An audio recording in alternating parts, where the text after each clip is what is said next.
thought that I'd be very kind to him, but he threw me under the bus. So I am inclined to then mention that, this is a gentleman who, for those of us that have been here long enough, would remember that a couple of years ago he was actually paid to speak. He was at some point the Commission's spokesperson. So if there are any questions about who's making who feel under pressure, you'll decide that on your own. So I've been asked to then introduce this year's theme. I'm going to try and keep it short because, as all of you can see, we are 30 minutes behind. So this year's theme is looking back to look forward. When I was preparing and asking myself what I was going to say about this, I came across something that says, "He who runs and looks back falls." And then I thought, yes, that's what I'm going to say. But then I remembered that it's probably inappropriate because we are here to celebrate. And then I found something else far more appropriate that says, "Wisdom does not come over time." So the purpose of this year's celebration is to look back at the last 25 years and celebrate the milestones that we've managed to achieve. And with that, we're going to ask the Commissioner to then join us on stage and give us the opening address.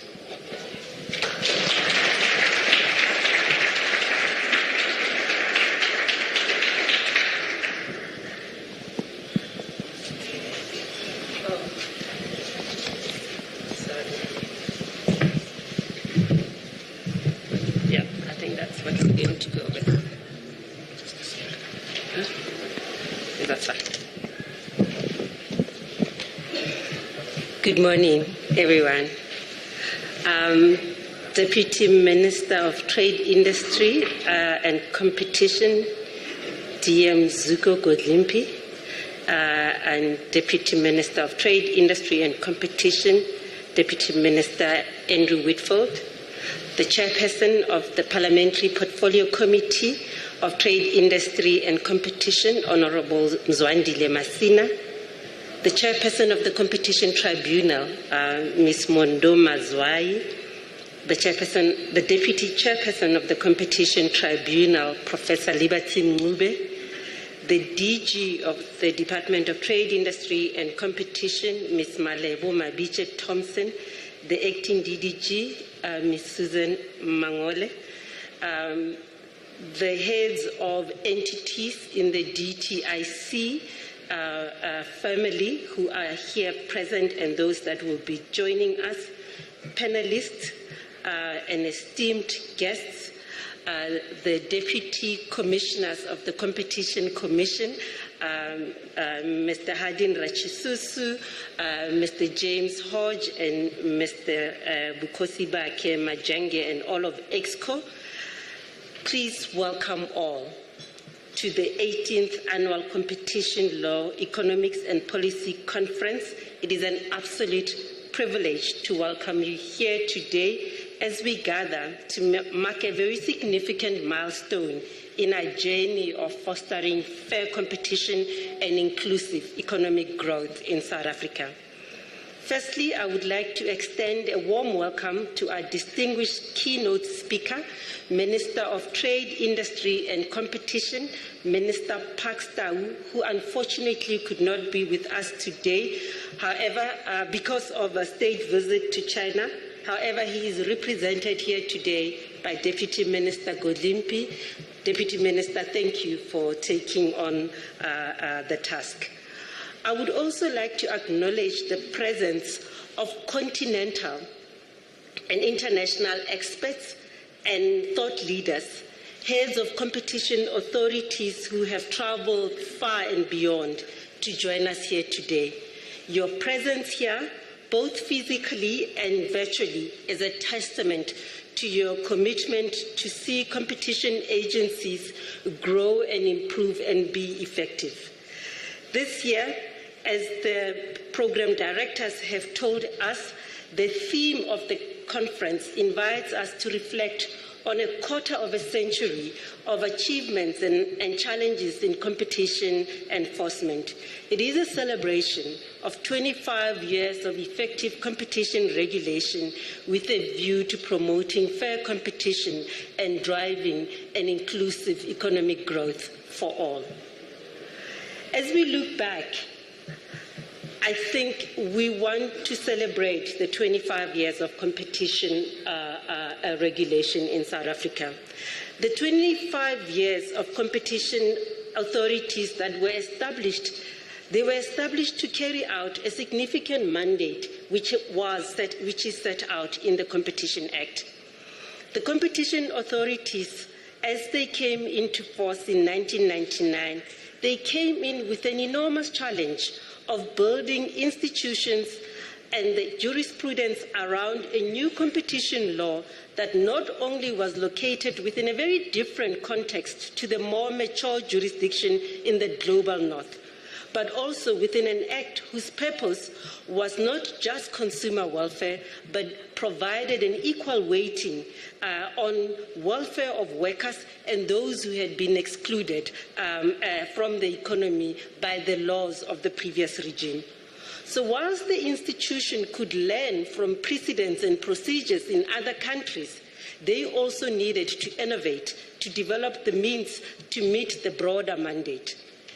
The authorities have risen to this challenge, developing a reputation over years for the high quality of investigation and economic evidence, fiercely contested litigation with important victories that have established critical jurisprudence, along with the high quality of decisions at all levels of our courts, from the Competition Tribunal to the Competition Appeal Court, and at some point the Supreme Court of Appeal, and lastly, our apex court, the Constitutional Court.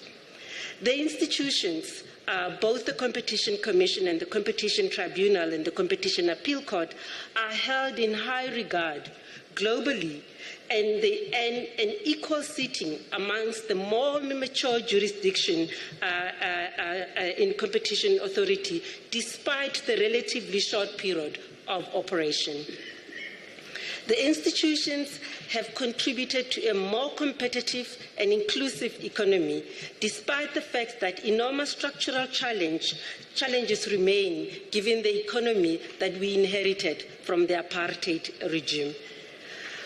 The authorities have been vigilant in measure control, and this has prevented enormously concentration getting worse in these markets, whilst at the same time protecting workers from retrenchments and promoting a transformative agenda. A corporate leniency program and a strong cartel focus has largely dismantled the legacy of state-sponsored cartel thinking that infected most industry in the economy. Market conduct enforcement has consistently challenged the most powerful firms in the economy to secure market access and prevent exclusion, enabling greater levels of participation over time.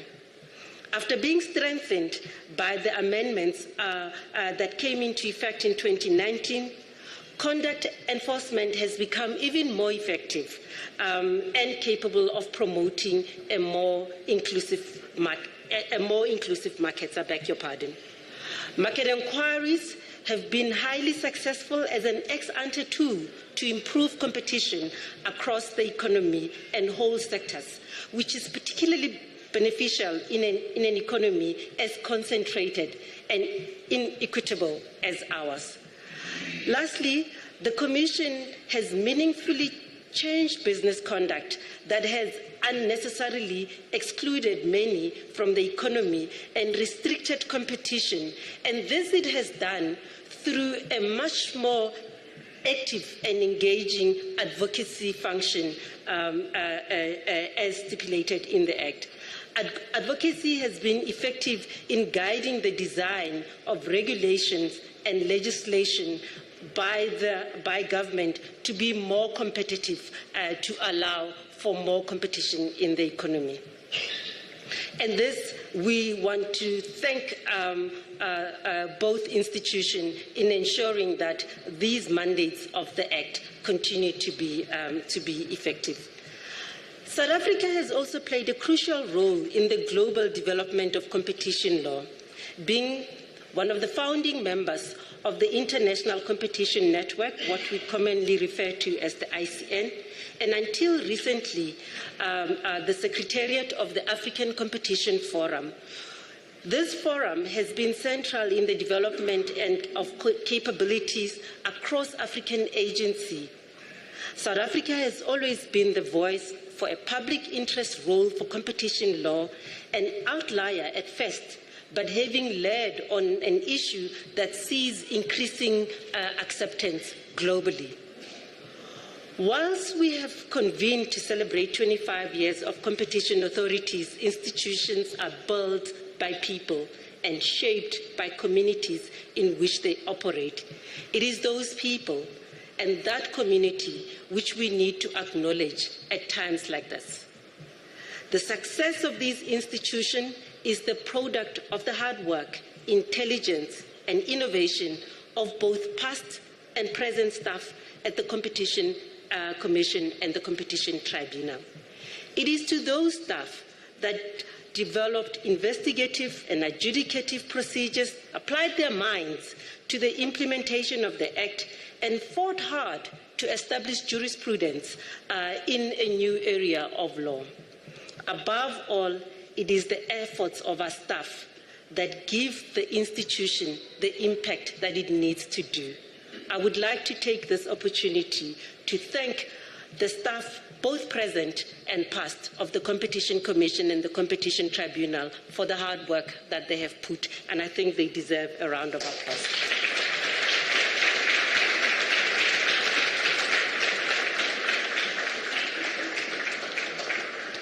We should also not forget the environment and the role that competition law community surrounding this institution has played. This includes the academic institutions, both domestic and international, that provide research, insights, and training to our staff and that of the community more broadly. It includes the continental and global community of agencies that beat a path for each other on issues affecting competition law and policy, exchange ideas, and collaborate to improve the effectiveness of competition law both on the continent and globally. It is businesses, both large and small, that have made important contributions to the design of the law and the amendments of the law, but also play an important role in identifying anti-competitive conduct, whistleblowing on anti-competitive practices that are happening, including on cartels, and responding to the many requests for information and insights in cases. Similarly, the trade union movement and non-governmental entities that have provided important intellectual contribution to the design and practice of public interest intervention, at the same time being active participants in cases that develop the jurisprudence. This community includes the law firms, economic consultancies, and advocates that contest the competition cases and whose own skill and intellect ensure most robust debates, forcing the authority to raise their game with better quality decisions, the end result. Of course, the authorities have similarly challenged and forced that community to raise its game. Both of these have contributed to the quality of the people in the field. Finally, it includes the support of government and the state more broadly. The financial resources that we receive from the state and the vision we get from the state, led by the Department of Trade, Industry and Competition, with the various ministers and the DGs that have come, and all the other heads of authorities, have made the vision to see the importance of competition law in the economic development of our country. And we wish to take this opportunity to thank you. But we have to look forward. Because celebration is not all we can do, or even looking at the challenges. While the institutions have performed well in the past, we cannot simply rest on our laurels or think that doing more of the same is going to be sufficient moving forward. We are living in a time of major economic, environmental, and geopolitical upheaval, that will fundamentally change the structure of the economy and present competition law and competition authorities with completely new challenges. Economically, the rise of digital markets and the more recent explosive growth of AI is creating ever more powerful and entrenched global tech firms whose resources outstrip nations, states, and who have the ability to completely reshape markets. Global cooperation is becoming essential to regulate such powerful and global companies. Extreme weather and environmental catastrophes are more frequent, causing the prices of essentials like food and transport to rise, putting pressure on households. This has increased calls for a collective and collaborative effort, including that of competition authorities, to improve the environmental sustainability of economic development, but also the socio-economic sustainability of that development that is inequitable and excludes many currently. Environmental responses has resulted in a major structural shifts to renewable energy and green economy. Products such as electric vehicles that are disrupting traditional industries have come in and require a more competitive outlook as they grow. Geopolitical tensions and conflict are reshaping global value chains and trade flow, resulting in periodic shocks, but also greater level of state aid and protectionism impacting on global competition.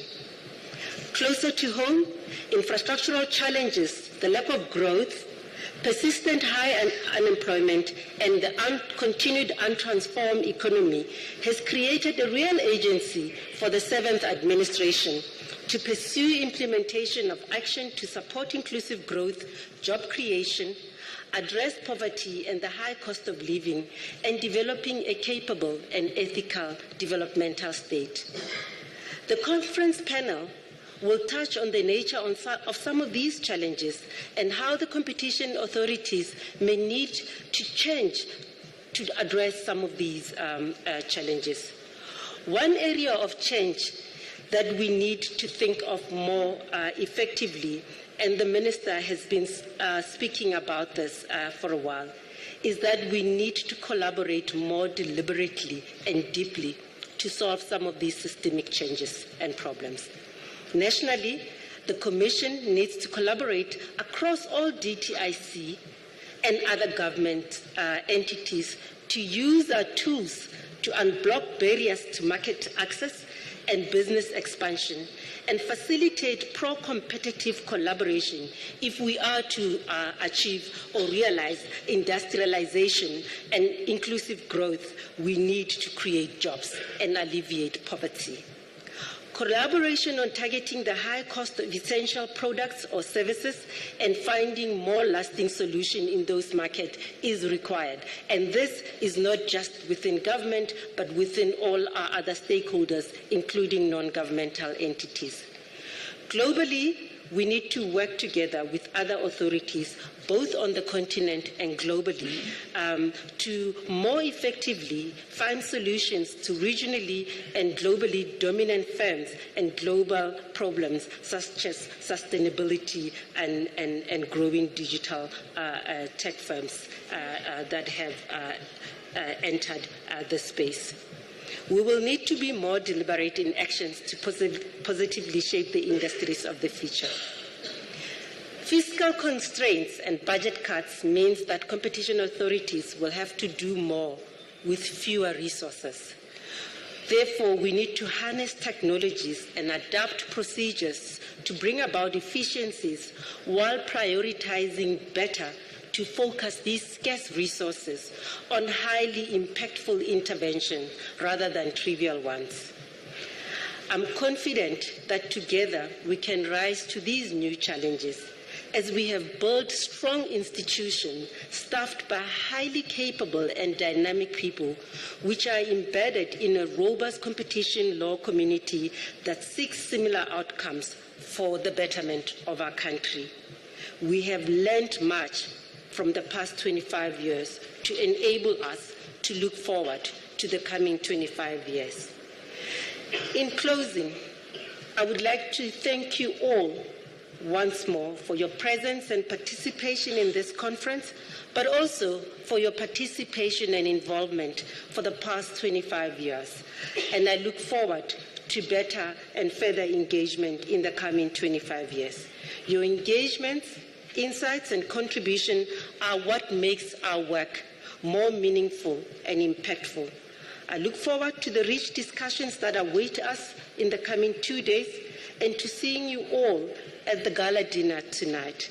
Let me take this opportunity then to welcome on stage the Deputy Minister of Trade, Industry and Competition, Deputy Minister Zuko Godlimbi. You're welcome, sir.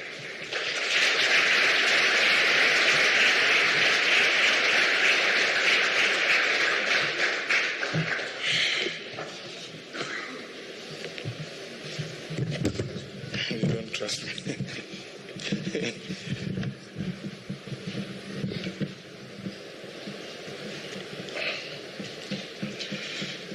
Thank you very much, Commissioner, Sis Doris. Oh yes, he's here. Good morning to the Chairperson of the Portfolio Committee, Honorable Mzwandile Masina. He's effectively here to supervise me because not only was he my boss when I used to work at the DTIC, he's now my boss because the legislature is the one that pays our bills. I also wish to greet Deputy Minister Andrew Whitfield and DDG Sis Susan Mangole, the Commissioner of the Competition Commission, Sis Doris, the Deputy Commissioner, who's the one who helps us as consumers to get justice in the market, and all the attendees in this important conference. Good morning to you all. When I was coming here, I was debating in my head how to approach this address, because the question of competition policy originates really as a subject in economics. But competition authorities tend to be staffed by lawyers. I don't know whether I must speak in legalistic terms or in macroeconomic terms. But I defaulted by saying, well, I'm coming to talk to lawyers, so I must stick to the script of the law. But I will say a few things about macroeconomic theory and competition policy as well, in passing. As a start, it's my pleasure to be standing here today on behalf of Minister Pakstow to deliver the keynote address on the 25th anniversary of the Competition Commission in South Africa. This 18th annual conference is convened under the theme, 25 Years of Competition Enforcement, Looking Back to Look Forward. This theme is instructive as it invites us to firstly reflect on the historical context that needed the promulgation of competition legislation in our country. It also invites us to think about ways of learning from the experience of the past 25 years of competition law with a view to improve the efficacy of our competition policy as we march into the future. As we celebrate 30 years of democracy, indeed, we also mark a quarter of a century of competition policy and law, along with the establishment of competition authorities in South Africa. And that 5-year gap between the democratic victory on the one hand and the establishment of competition authorities on the other was not due to a lack of planning or foresight by the democratic government, but was influenced by the fact that the apartheid regime had allowed anti-competitive practices by South African big businesses to persist without significant hindrance. In fact, the apartheid state entrenched anti-competitive conduct by design, and in some instances by law, as a response to economic sanctions and to present South Africa as a productive and thriving economy artificially. This means that cartels and other restrictive practices were sanctioned officially in specific strategic industries, resulting in a highly concentrated economy with high barriers to entry for small businesses and high production costs. In fact, in some sectors of the South African economy, if you pay attention, there are private firms that operate as if they are SOEs, because their market dominance in those sectors is backed up by law as well. And some of these laws exist, but they are not available in the public eye. When you dig deeper into specific sectors, you realize that some of the companies that we have were either brought in as SOEs and later privatized, but retained that legislative framework as though they were still state entities. Consequently, therefore, the South African consumers have faced a legacy of inflated prices for products and services. And this is because the private sector under apartheid needed incentives in the form of price rents to invest in innovation and technological advancements to improve the market offering of an otherwise isolated economy. With key sectors of the economy dominated by a few large companies, there were high barriers to entry for would-be competitors and limited participation by small businesses. Naturally, this meant that fewer people could be absorbed into the labor market, with black people, particularly Africans, being the most affected by this economic enclosure. Now, in macroeconomic theory, this is what we say is the underlying logic of employment. We assume that when there are new and many firms emerging into the market, they need to employ new people in order to make their product offering viable. That's the first thing. The second thing is that we assume that when there's one dominant market player, they also accumulate the capacity to be an arbitrary price setter, which means not only do they enjoy unfettered right to design the sector as they want, but they can also abuse the public by charging artificially high prices because there is no other alternative seller who can provide the same product at a much more just price level. And therefore, anti-competitive behavior, not only does it exclude other would-be competitors, but it also affects the public by giving it artificially high prices. When democracy victored in 1994, it was clear that a great deal of work was outstanding to address these prominent levels of economic concentration in the country. It was also necessary to reorient organized business from an inward-looking and protectionist stance towards embracing the global market, and therefore the need to enhance their competitiveness. In crafting the economic architecture of the democratic state in 1994, the Reconstruction and Redevelopment Program recognized the need for competition in markets as a crucial contributor to economic growth and consumer welfare. Market competition was understood as a means of achieving transformation, increase the participation of small businesses and previously marginalized communities, as well as improving overall welfare by eroding the basis of arbitrary pricing by monopolistic firms. This recognition led to the enactment of the Competition Act in 1998, with competition authorities beginning their operations in 1999. The Competition Act acknowledges that the economy we inherited was highly concentrated, posing challenges for competition and reproducing systematic exclusion. It also recognizes that addressing exclusion is about tackling inequality and removing barriers for new businesses that can contribute to growth, employment, and a more competitive economy. It's therefore not a mistake that the Competition Act's preamble reads as follows: the people of South Africa recognize that apartheid and other discriminatory laws and practices of the past resulted in excessive concentrations of ownership and control within the national economy, inadequate restraints against anti-competitive trade practices, and unjust restrictions on full and free participation in the economy by all South Africans. That the economy must be open to greater ownership by a greater number of South Africans. That credible competition law and effective structures to administer that law are necessary for an efficiently functioning economy. That an efficient competitive economic environment balancing the interests of workers, owners, and consumers and focused on development will benefit all South Africans. I close quote. This preamble underscores the idea that merely addressing competition effects in South Africa is insufficient without fostering a fundamental change in the underlying ownership patterns of the economy, increasing the participation of small businesses, increasing economic activity in townships, increasing the participation of rural enterprises in the mainstream economy, and contributing to inclusive and employment-creating growth.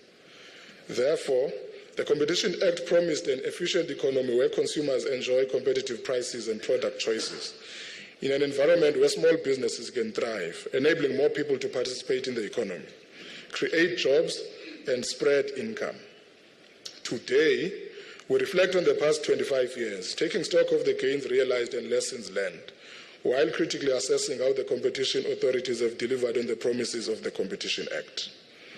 Over the years, the authorities' enforcement work has focused on sectors crucial to poorer consumers, contributing to poverty alleviation across the economy. Many of the Competition Commission's investigations, interventions, and initiatives have targeted essential goods and services such as food, healthcare, telecommunications, retail products, energy, and transport. These interventions have benefited low-income households, thus contributing to poverty reduction in our country. In 2016, the World Bank Group assessed the impact of the Competition Commission's enforcement initiatives on poverty alleviation.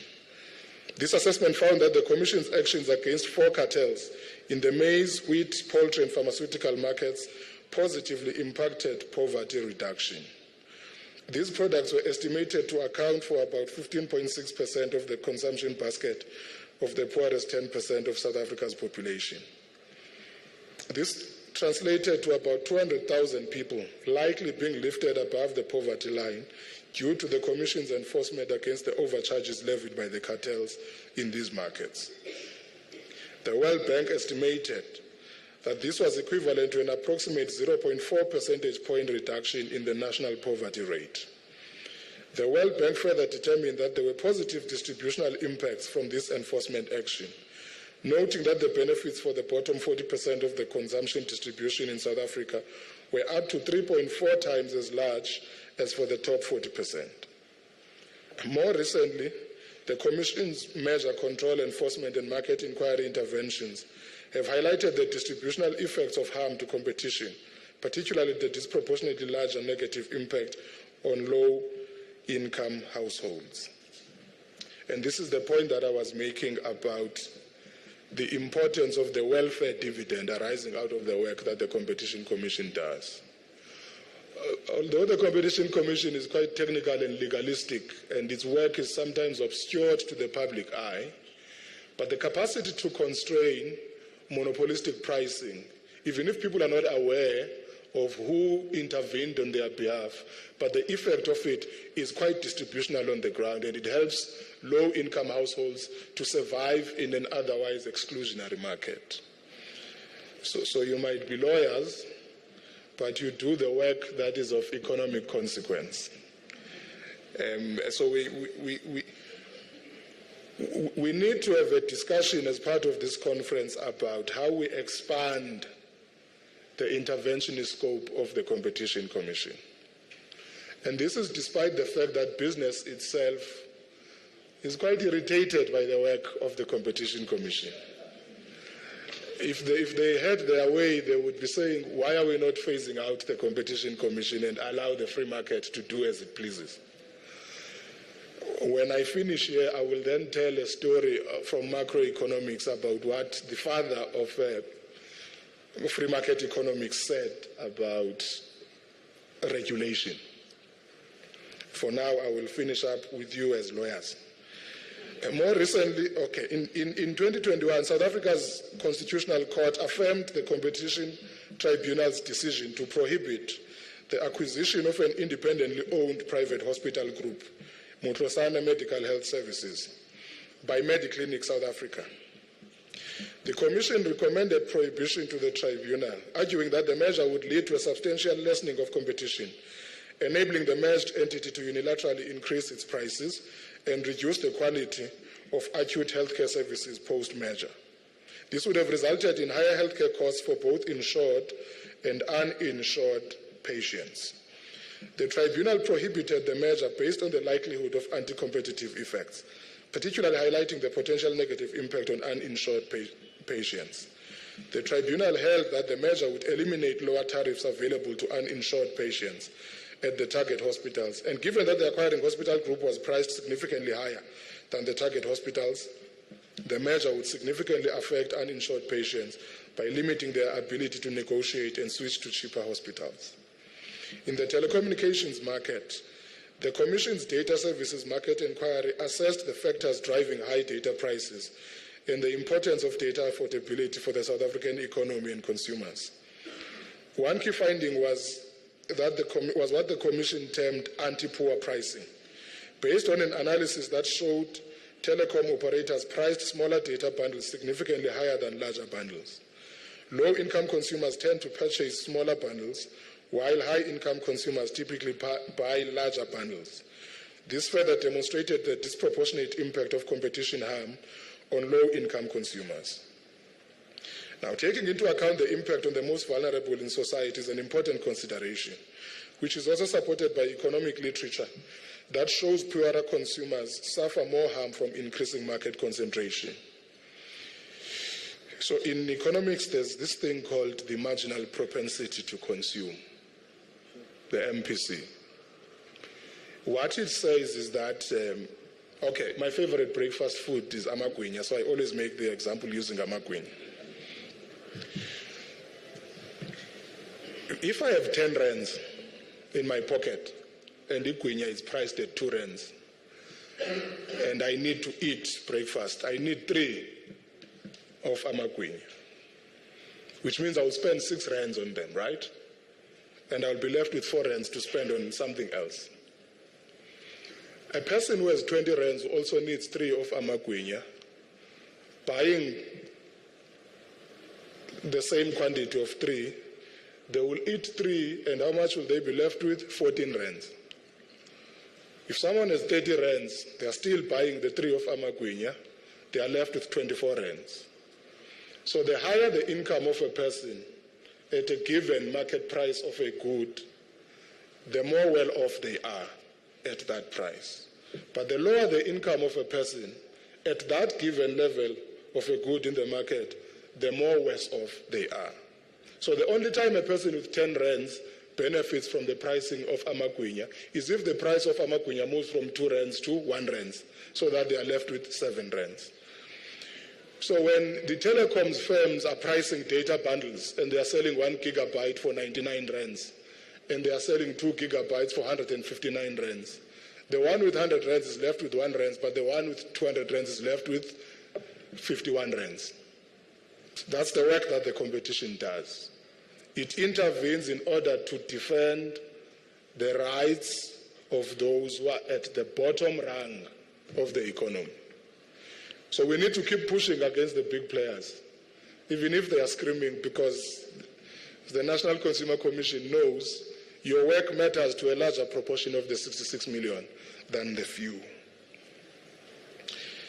Now, these interventions also extend to the use of creative remedies, which have directly impacted consumer welfare, including price reductions, employment preservation and protection, such as headcount maintenance, ensuring that terms and conditions of employment are no worse off than pre-merger, and establishing employment measure ownership programs. The Competition Authority's work has also contributed to economic efficiency, creating opportunities for industrialization and expanding the productive economy. This has largely been in the context of interventions in critical inputs for national infrastructure such as steel, pipes and cement, as well as intermediate input products like telecommunications and fertilizers, which are crucial for the industrialization of our economy. The authority's use of public interest remedies in measure control has facilitated new entry and increased participation, particularly by historically disadvantaged individuals in manufacturing and intermediate input industries. This has boosted productive capacity and promoted dynamic competition and vitality in these industrial markets. It is an important tool for contributing to both the industrialization and transformation of our economy. Now, one of the things we're discussing in the DTIC now is what I jokingly refer to as the wall-to-wall mandate work of the DTIC group of entities. The idea is that the Competition Commission need not sit and say there's anti-competitive behavior in that sector or by that firm.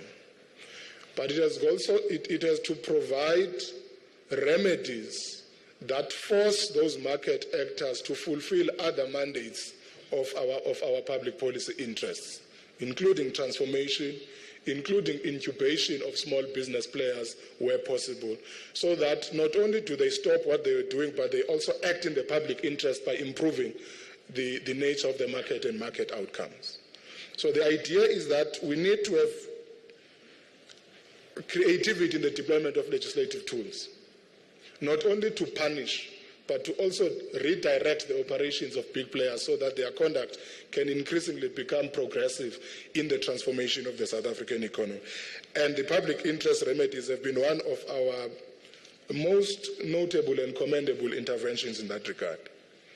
Some groundbreaking government interventions in major reviews include the Walmart and Massmart case of 2011, the SAB Miller and TCCC of 2016, the SAB Miller and AB InBev in 2016, and the Rhone Capital and Fluidra in 2018, PepsiCo and Pioneer Food in 2020, and the ECP Africa Burger King 2021, which have covered protection of employment, localization commitments, support for black-owned SMMEs in supply chains, improving rights of spaza shop owners to stock competitor products, location of African head office in South Africa, and allocation of shares to workers. The innovative use of remedies by the competition authorities has mobilized resources and actions that directly contribute to opening opportunities and resources for small businesses in markets. A key aspect has been the use of supplier development funds and localization commitments. So we basically rely on the Competition Commission to achieve some of our BEE Commission work. We hit them on this side to close the gap on the other. If they don't want to comply on BEE terms, we will find a creative way on the competition policy side to force them back that side. So the DTIC group is now working as one huge municipality. If you owe us rates and taxes on this side, we will not approve your right to expand your house on the other end. If you submit new drawings, we ask you, what about that bill? That is how we are approaching the work that we are doing in the market. So, for example, from 2019 to 2023, over 3 billion rands was committed to supplier development funds and grant funds, while more than 22 billion rands was committed to localization and procurement from small businesses and businesses owned by historically disadvantaged individuals. These are commendable contributions to the development and growth of our economy. However, challenges still remain. The persistently high levels of concentration in the South African economy remain a key challenge, not only to the efficiency of the economy, but also to its transformation. The impact of an inefficient market characterized by high concentration is particularly concerning, as this is associated with exploitative pricing, as evidenced by the higher margins realized by firms in such concentrated markets, and imposing structural constraints on growth. This also has implications for the cost of living for most of our people, especially the most vulnerable among us, an issue that requires urgent attention. The President of the Republic, in his opening of Parliament address in July, outlined the 3 strategic priorities of the 7th administration. The first is to drive inclusive growth and job creation.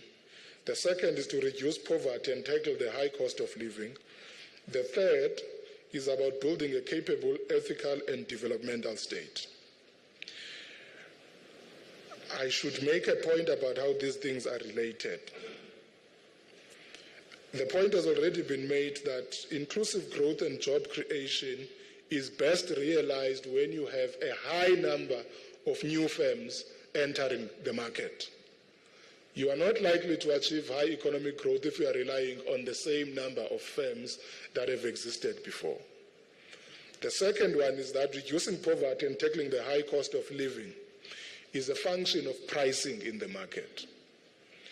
When we talk about inflation and its impact on the cost of living in South Africa, we are essentially talking about the pricing mechanisms in the economy.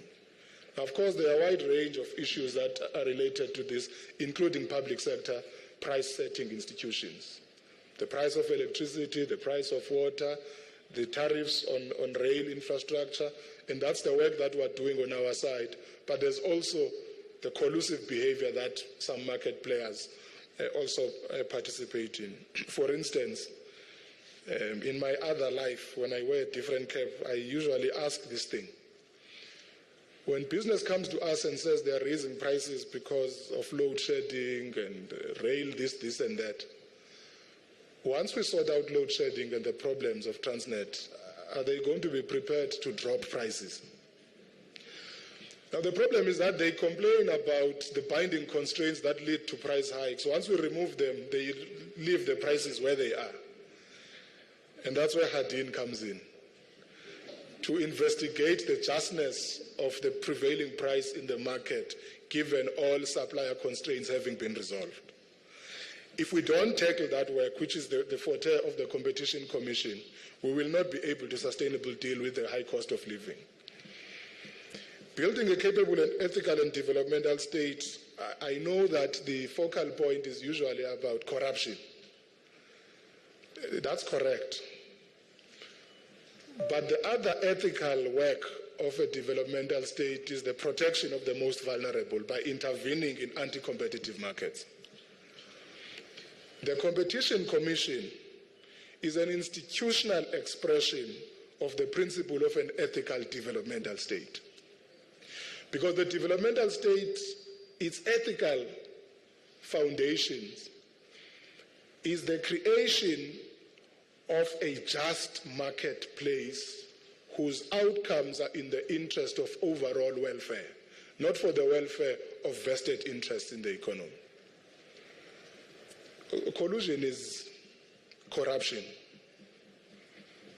Corruption is not the one that is done by people in my position when they are dealing with tenders and all other funny things. That's corruption, but also collusion in the market is corruption. The problem in South Africa is that when private sector firms rig the market, it's called accounting irregularities. When they steal from the poor through artificial prices, it's called price fixing. We don't call it corruption. And no one is hauled before a court of law in order to account for that behavior. The ethical developmental state must intervene both in the public and private markets to stem out the tide of corruption. So this big municipality that is the DTIC is going to be increasing the tempo of that work, of improving the ethical outcomes of the South African market.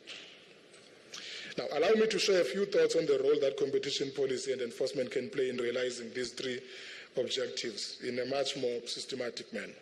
Competition policy can support industrial policy by prioritizing enforcement in critical industries and sectors important for industrialization.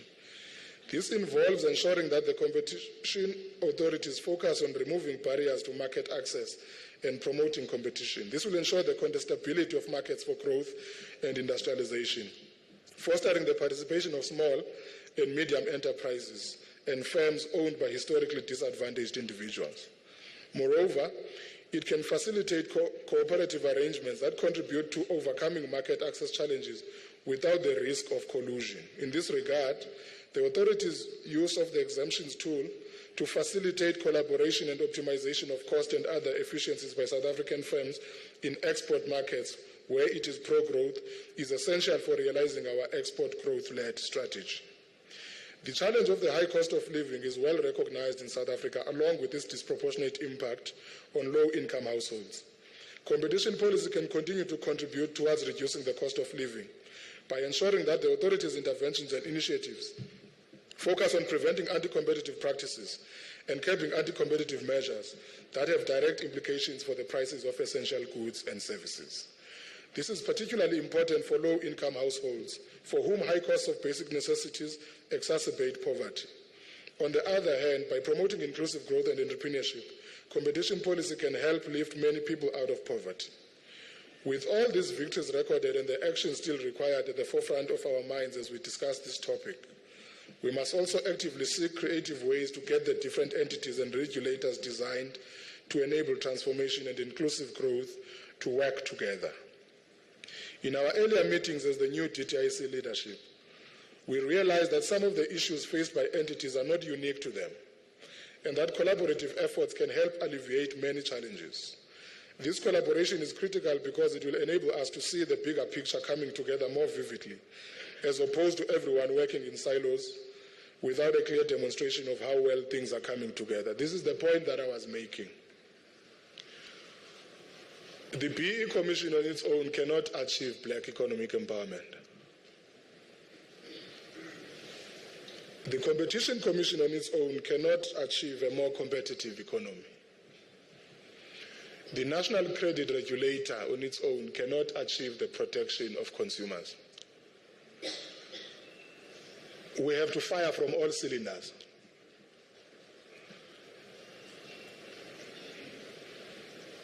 We need to arrive at a point where we use one instrument to lay the foundation for the coming in of another instrument.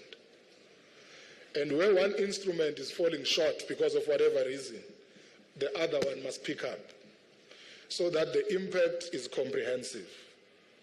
If you're a competition commission practitioner, you are probably going to be looking essentially at anti-competitive behavior things. That's your entry point to this thing. And you intervene, of course, because that's the work that you want to do. But there are elements of that anti-competitive behavior that can be better realized from the insights of the National Credit Regulator. Or sometimes, the National Credit Regulator has its sights on a particular sector of the economy that the Competition Commission is not paying attention to. By raising the problem on this front, but without having the sufficient tools to deal with it, it must be transferred to the Competition Commission for consideration and intervention, so that the work that we do is seamless and mutually reinforcing across the DTIC group in order to build a much more just and efficient economy. In our pursuit of a capable developmental state, we must recognize the indispensable role of transversal cooperation within our government. Our shared vision of inclusive economic growth and transformation can only be realized when we work together, leveraging the strengths and resources of each sector to deliver comprehensive solutions that drive tangible outcomes. The Competition Commission, as part of the broader DTIC family, should strengthen its collaboration with other entities and regulators within the department, committed to this principle of collaboration to address key challenges. This includes building on the work the Commission is already doing with the Department of Agriculture to support our agricultural sector, ensuring that our interventions are aligned with the needs of our farmers and agribusinesses. In the healthcare sector, the Commission's close collaboration with the Department of Health enables us to identify and tackle high-cost drivers within the public healthcare system, thereby reducing the financial burden on our citizens. Furthermore, the Commission is actively supporting the Department of Communications and Digital Technologies to build a competitive data market infrastructure, which is essential for the digital transformation of our economy. As the Ministry, we want the Commission to strengthen its collaboration with the BEE Commission, not only in research, but also to ensure that this transformation instrument helps us drive a more inclusive and equitable business environment that fosters greater participation by historically disadvantaged groups in our economy. There's also a pressing need for even greater levels of collaboration. To truly improve delivery and outcomes, we must deepen our collaboration across all sectors. By working closely with the Industrial Policy Sector Desk, the Commission can better identify and address barriers to entry and expansion for businesses in key sectors of the economy. Collaborating with our development finance institutions such as the IDC and NEF will also ensure targeted support where it is most needed, removing obstacles and promoting greater inclusion. Our efforts must also focus on building a more coherent set of interventions across various agencies, driving inclusive transformation in a strategic and impactful manner. By partnering with other government departments, we can more effectively resolve competition issues that hinder delivery or restrict the entry and growth of new firms, ensuring that our economy remains dynamic and competitive. As part of fostering an all-society approach, the Competition Commission will also be introducing non-binding advisory opinions regulations. These regulations will provide businesses with greater certainty, offering guidance and fostering collaboration between the government and the private sector. By clarifying our regulatory intentions, we aim to create a more predictable environment where businesses can thrive, confident in the support and direction provided by the state. Our collective efforts are crucial in building a capable developmental state that is responsive, inclusive, and effective. Through transversal cooperation within the DTIC family and across government, and by fostering a collaborative relationship with the private sector, we can drive the transformative change our country needs.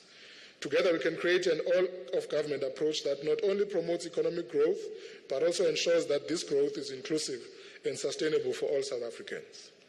In conclusion, I wish this conference successful deliberations and hope that the ideas that emerge from here will shape South Africa's competition policy framework for the next 25 years towards a more inclusive and competitive South African economy. I thank you.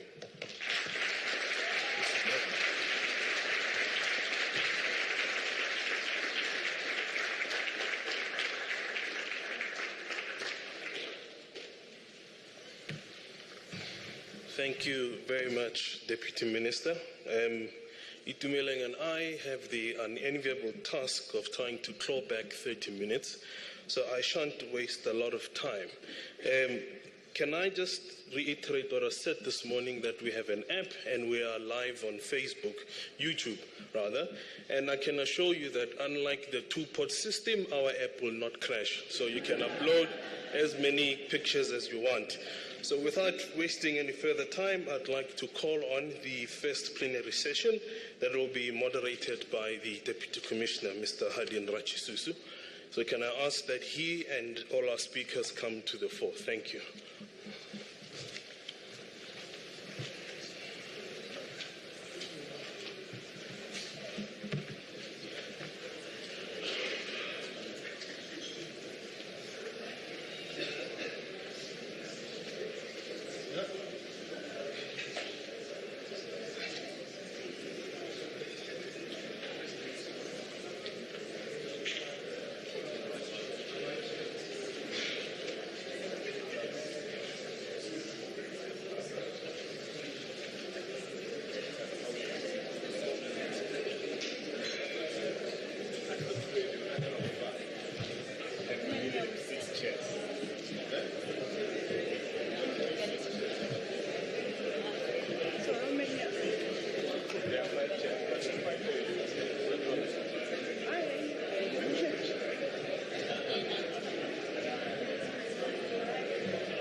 I would ask the guests now we are starting. I understand that we are a little bit tight on time.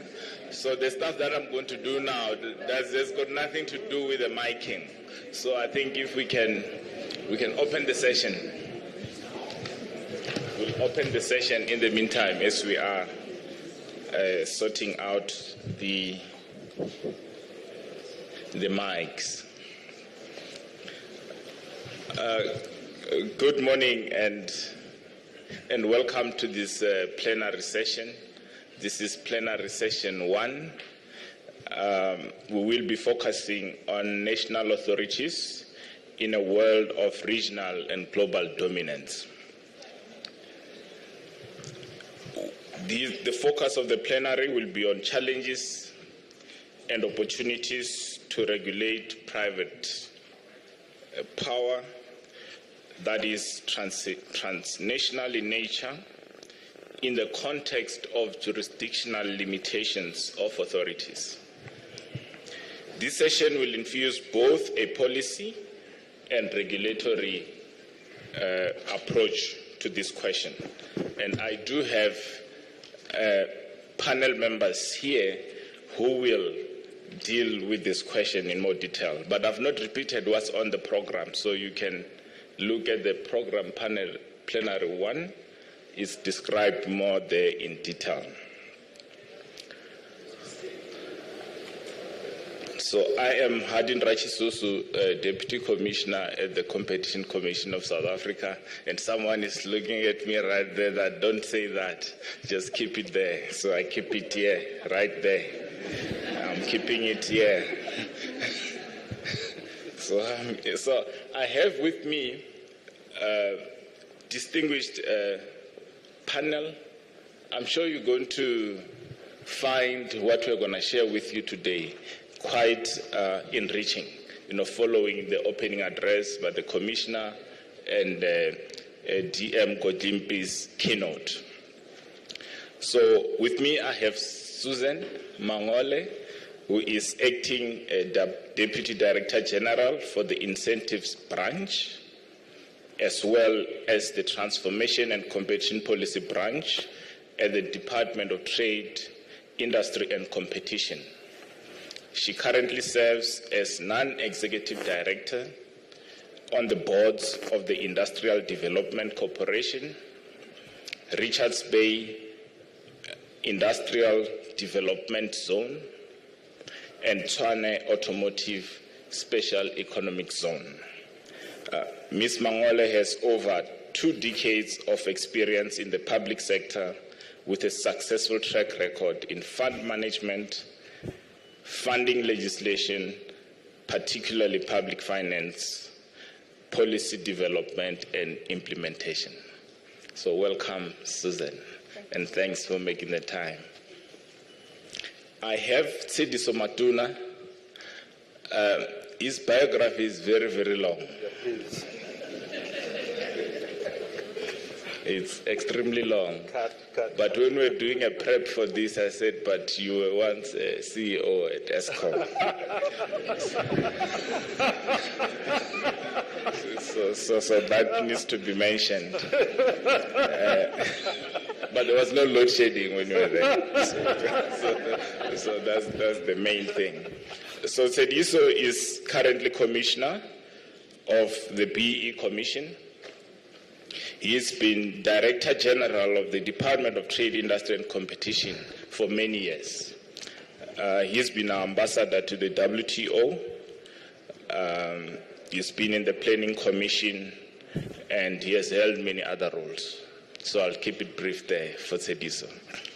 And Antonio Andrioni, he just landed now, so I hope we'll be kind to you, Andrioni, so we'll extend a bit of time because you really took your time to be here with us today, so thank you very much. Antonio is Professor of Development Economics at the Department of Economics of SOS University of London and co-director of the SOS Center for Sustainable Structural Transformation. He is Distinguished Visiting Professor at the South African Research Chair in Industrial Development of the University of Johannesburg, and Honorary Professor at the Institute for Innovation and Public Purpose, University College London.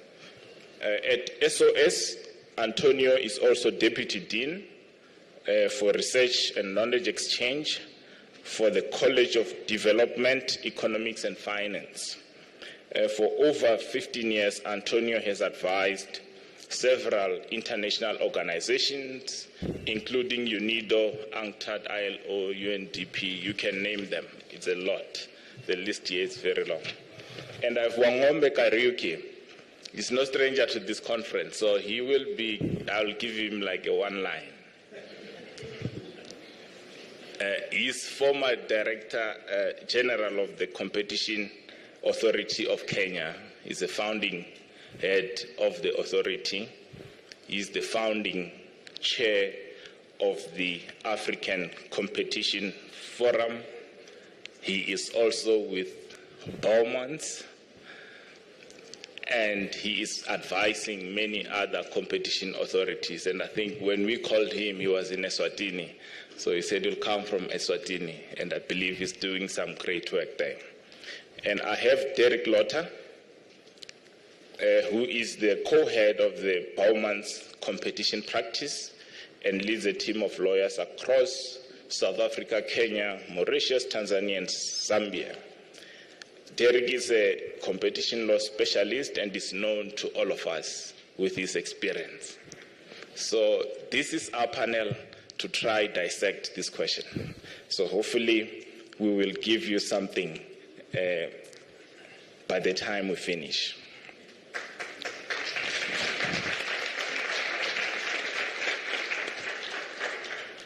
So thank you very much. So I'm going to start with Susan. And for my panelists, I will observe all protocol on their behalf.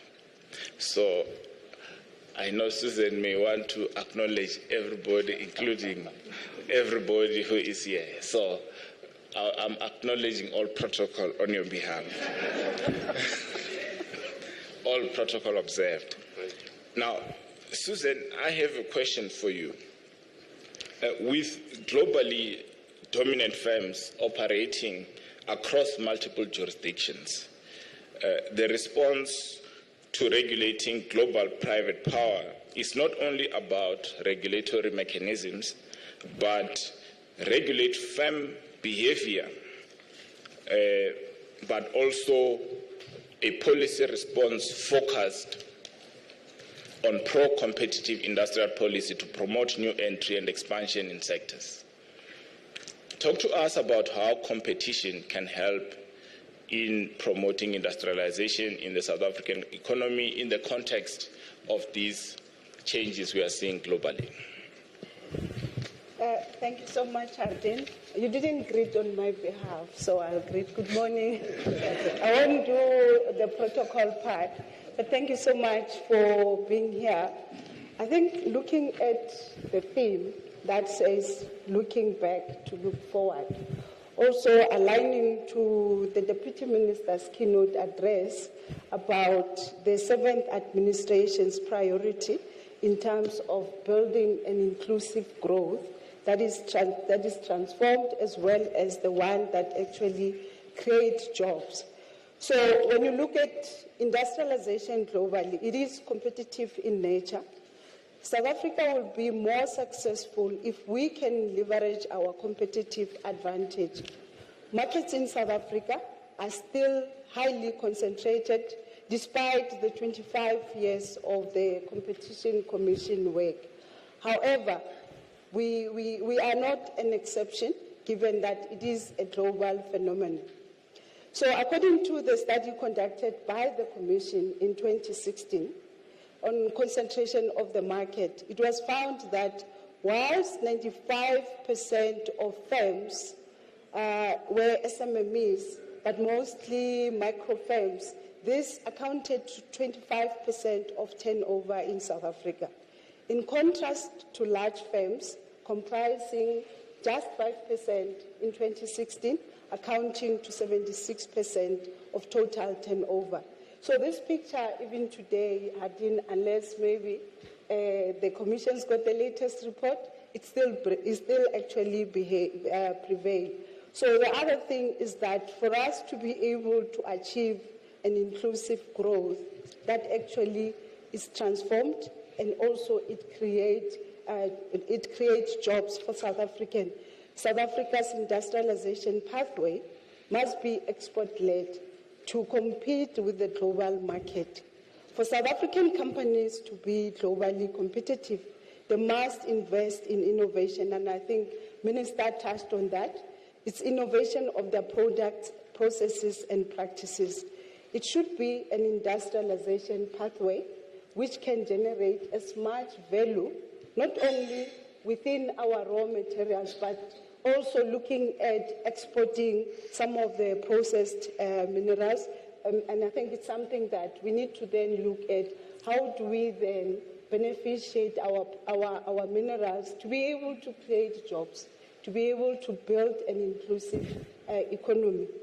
South Africa should be pro-competitiveness to industrialization, which is geared towards breaking down the dominance in industries where investment and innovation have been stifled. So importantly, we need an inclusive industrialization which can help overcome the gender, and I can't talk about it today because I just realized past Women's Month, I'm the only female panelist, but I said to him that I'll get him back in the office because we just finished Women's Month. So, but we need an inclusive industrialization which can help overcome poverty alleviation and regional inequalities. Therefore, it is crucial to have a pro-competitive approach to address the public interest. And I think the issue of public interest benefits that we have realized, Deputy Minister has touched on. We've seen successful cases where we have created new entrants, we have created jobs. There are workers, over 200,000 currently, that have shares in companies. So while we pursue this, and I think the Commissioner touched on this, while we pursue these competition goals for industrialization, it is important to strike a balance in terms of efficiency in our processes, ensuring markets remain competitive. So therefore, there's a need, and I think Deputy Minister also touched on that, there's a need for close collaboration, coordination with government, private sector, and competition authorities. And I know he said that we are like a big municipality, so we must become that municipality that work on collaboration. Lastly, competition authorities should prioritize anti-competitive practices without undermining government's industrialization and other apex objectives. Thank you so much. No, thank you, Susan, for that. In fact, you are really articulating this wall-to-wall approach, right? That is global private power, but it needs multiple instruments to tackle this, right? Not just through one instrument. Now I'll go to Sediso. And one of the challenges to the development of international regime to regulate private power are differences in national interests. For example, South Africa's socio-political context necessitates that transformation be an imperative in growing the economy. In the absence of such a worldwide regime, competition between authorities, both within and across jurisdictions, become even more important. You have called for a policy ecosystem approach that requires closer coordination between agencies of government in dealing with national imperatives such as transformation and diversifying economic participation. Can you share more insights on this? Well, thank you, Program Director, and again, quick greetings and acknowledging everybody in the room, in all your esteem. So, I believe that all regimes, all sovereignties across the globe, at some level, we do have shared values. We do have shared interests with respect to, for example, the development of our people, development of our economies, inclusion of people who are left behind, addressing employment, poverty, and the environment. And of course, in that regard, everybody knows about the Sustainable Development Goals, and now there's this thing called environmental, social, and governance phenomena in the globe.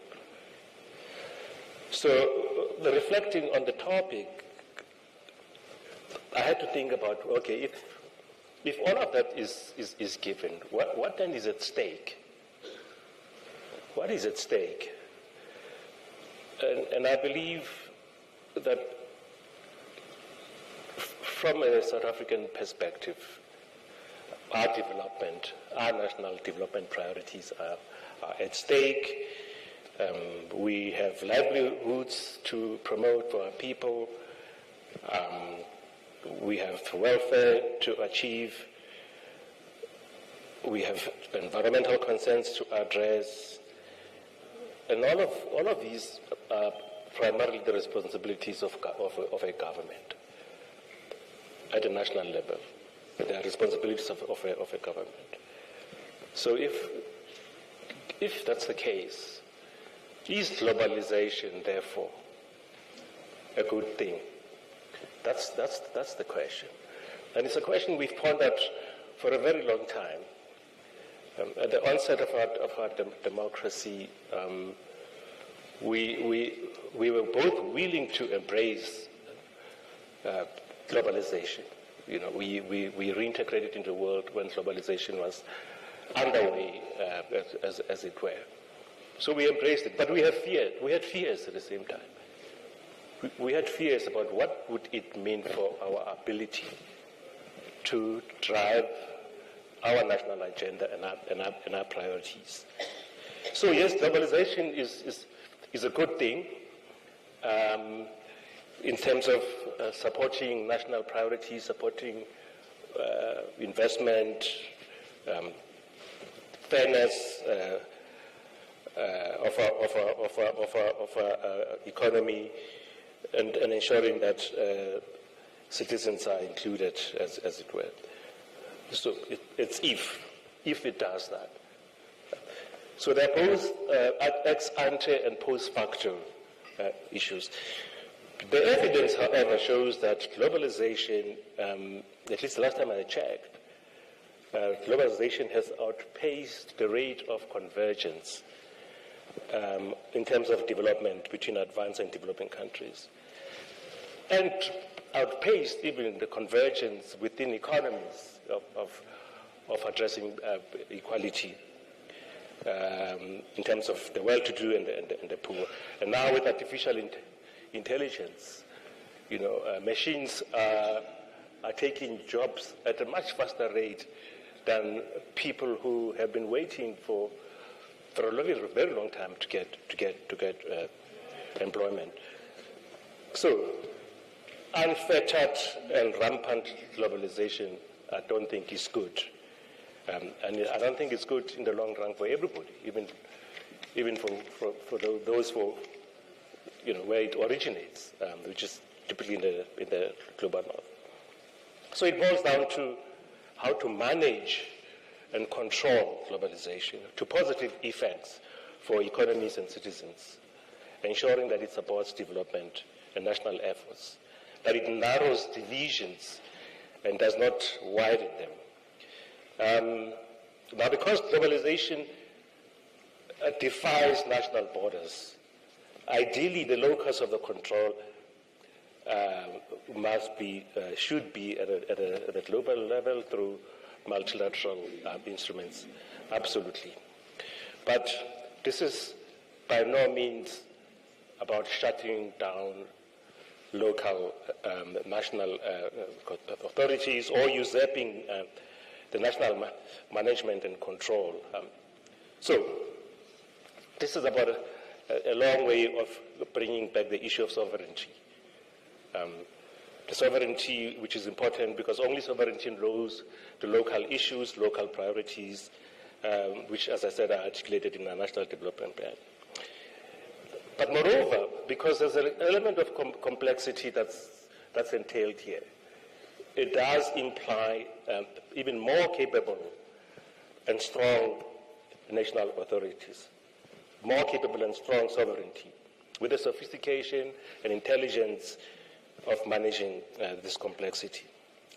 I think in South Africa, our national authorities have advanced a long way, around the path of capacity, capability, and sophistication in managing competition globally.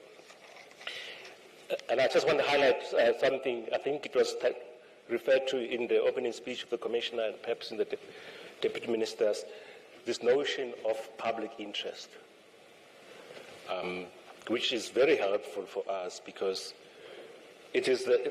for us it is the mediator between our national concerns and priorities and global issues around managing and controlling globalization. So we are in a position of strength to push for greater global management and control of competition, if not through binding instruments, because perhaps we're still a bit far, from achieving full-blown global legal instruments, at least through collaboration, through exchanges, and through best practice and shared principles, which are the issues that I spoke about at the beginning, shared principles, shared values. I believe we have the necessary pedigree, we have the diplomatic capital, and to move the needle a bit on these issues. Thank you. All right, thank you, Sidiso, for that. And on that track, I think I will bring in Antonio, right, to say now, Antonio, if you could kick off by sharing your views on how you think competition policy will be impacted by the global resurgence of industrial development and trade policy as tools for economic growth. And in your response, you can draw from your observations in the work you have been doing in the EU and other countries, as well as what kind of responses should we be thinking about. Thanks for the opportunity to share some thoughts here. I would like to start from reflecting on what are the sources of these rising powerful players globally, because I think it's foundational to understand how competition, industrial policy, all these instruments, and I think we are aware of how digitalization and platformization of the economy is fundamentally changing business models, and this is becoming even more so when platforms become the main route to markets and highly integrated with value chains. So traditional problems of concentration now become compounded by these new business models, these new technologies, and the power of this platform to do not simply use traditional mechanism of power, but as actually becoming market rule shapers in different sectors value chain. And so this, in a sense, compound the problem, create this double pressure, because you are having now pressure towards the markets and the traditional pressure upstreams in root industries and input industries remain also very high. These kind of problems are not simply in the space of digitalization. I mean, there is an increasing concern that when we look at the energy transition and the need to restructure the energy sector, we are going to experience similar type of network effects, concentration problems. And it's still not very clear how markets which are going to be, energy markets that are going to be relying mainly on renewables, and some capacity attached to that, some base load of that, how they are going to be really regulated. So what I'm trying to say here is that we are seeing how all these new changes are fundamentally creating conditions for more concentration of more power, and at the same time, many of these changes are also partially fed by the fact that we have been seeing a resurgence of industrial policy of a type that is actually, if you want, in some cases, more mercantilist in the traditional sense. Many countries have been rushing to adopt a number of instruments. I've been working in the Commission last year, and you could see the almost panic, right, in enacting a number of CHIPS Act, Critical Mineral Acts, and several types of instruments which were responsive to a changing global setting environment. And in this context, what is interesting is that the discussion on competition policy and industrial policy sort of start getting an interesting connection.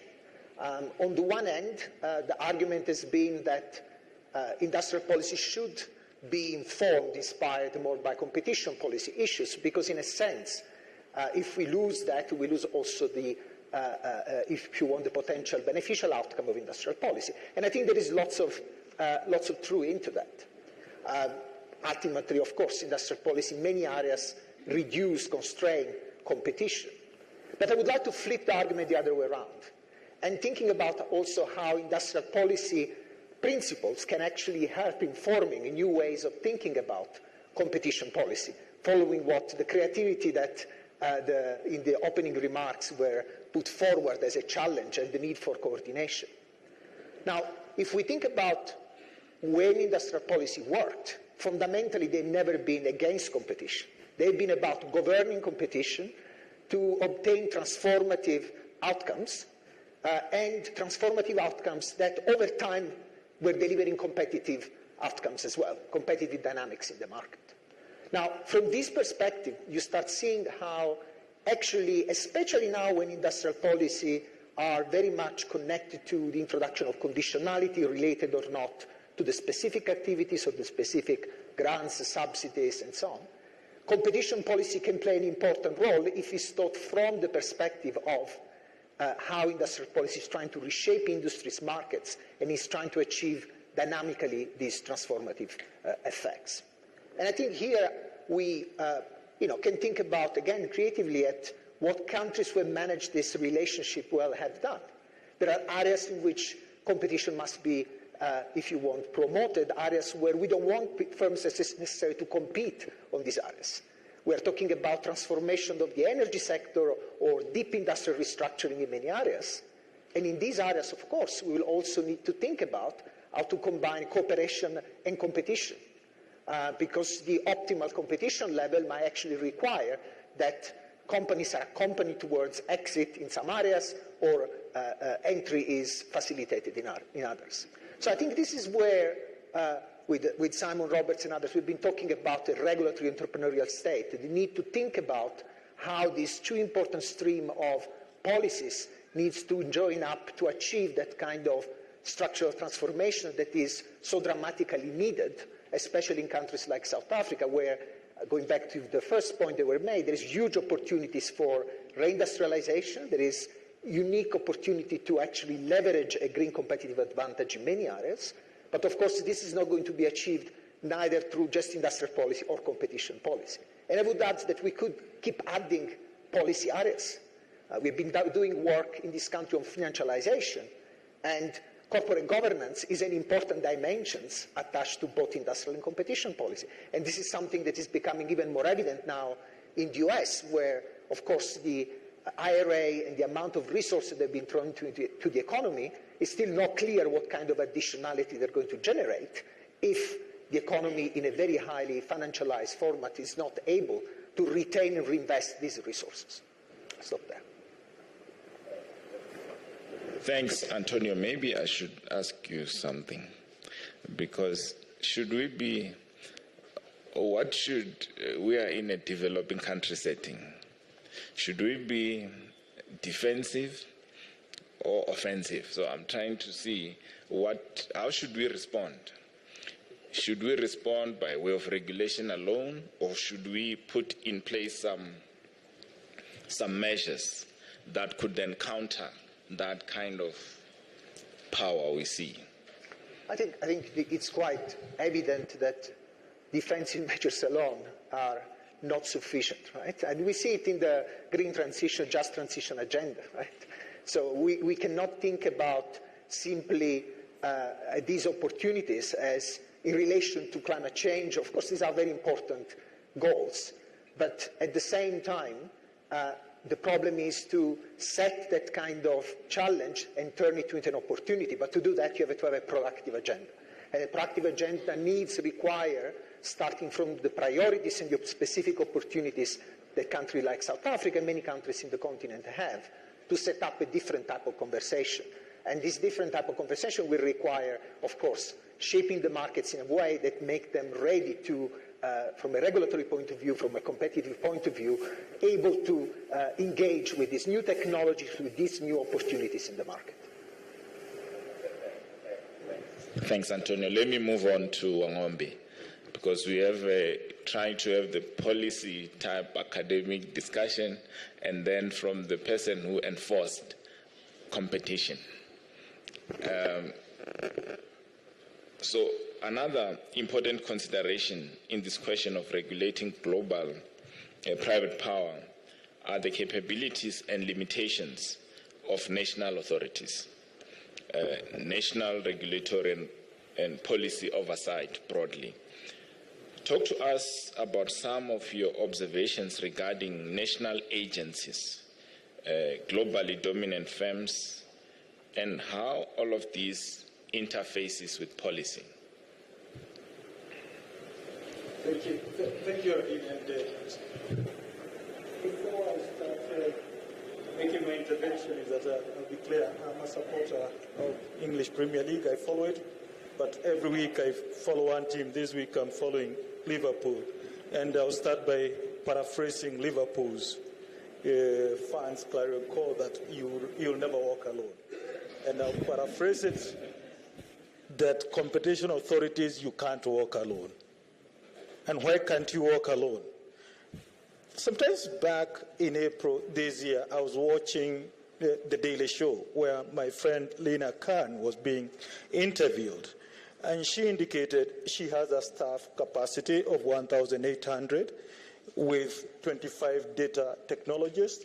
And she said they are very small compared to Apple company. And from that time, I started remembering my sister Doris and my brother Willard in my prayers every day. You know, with a staff capacity of 1,800 and 25 data technologists, they are still small.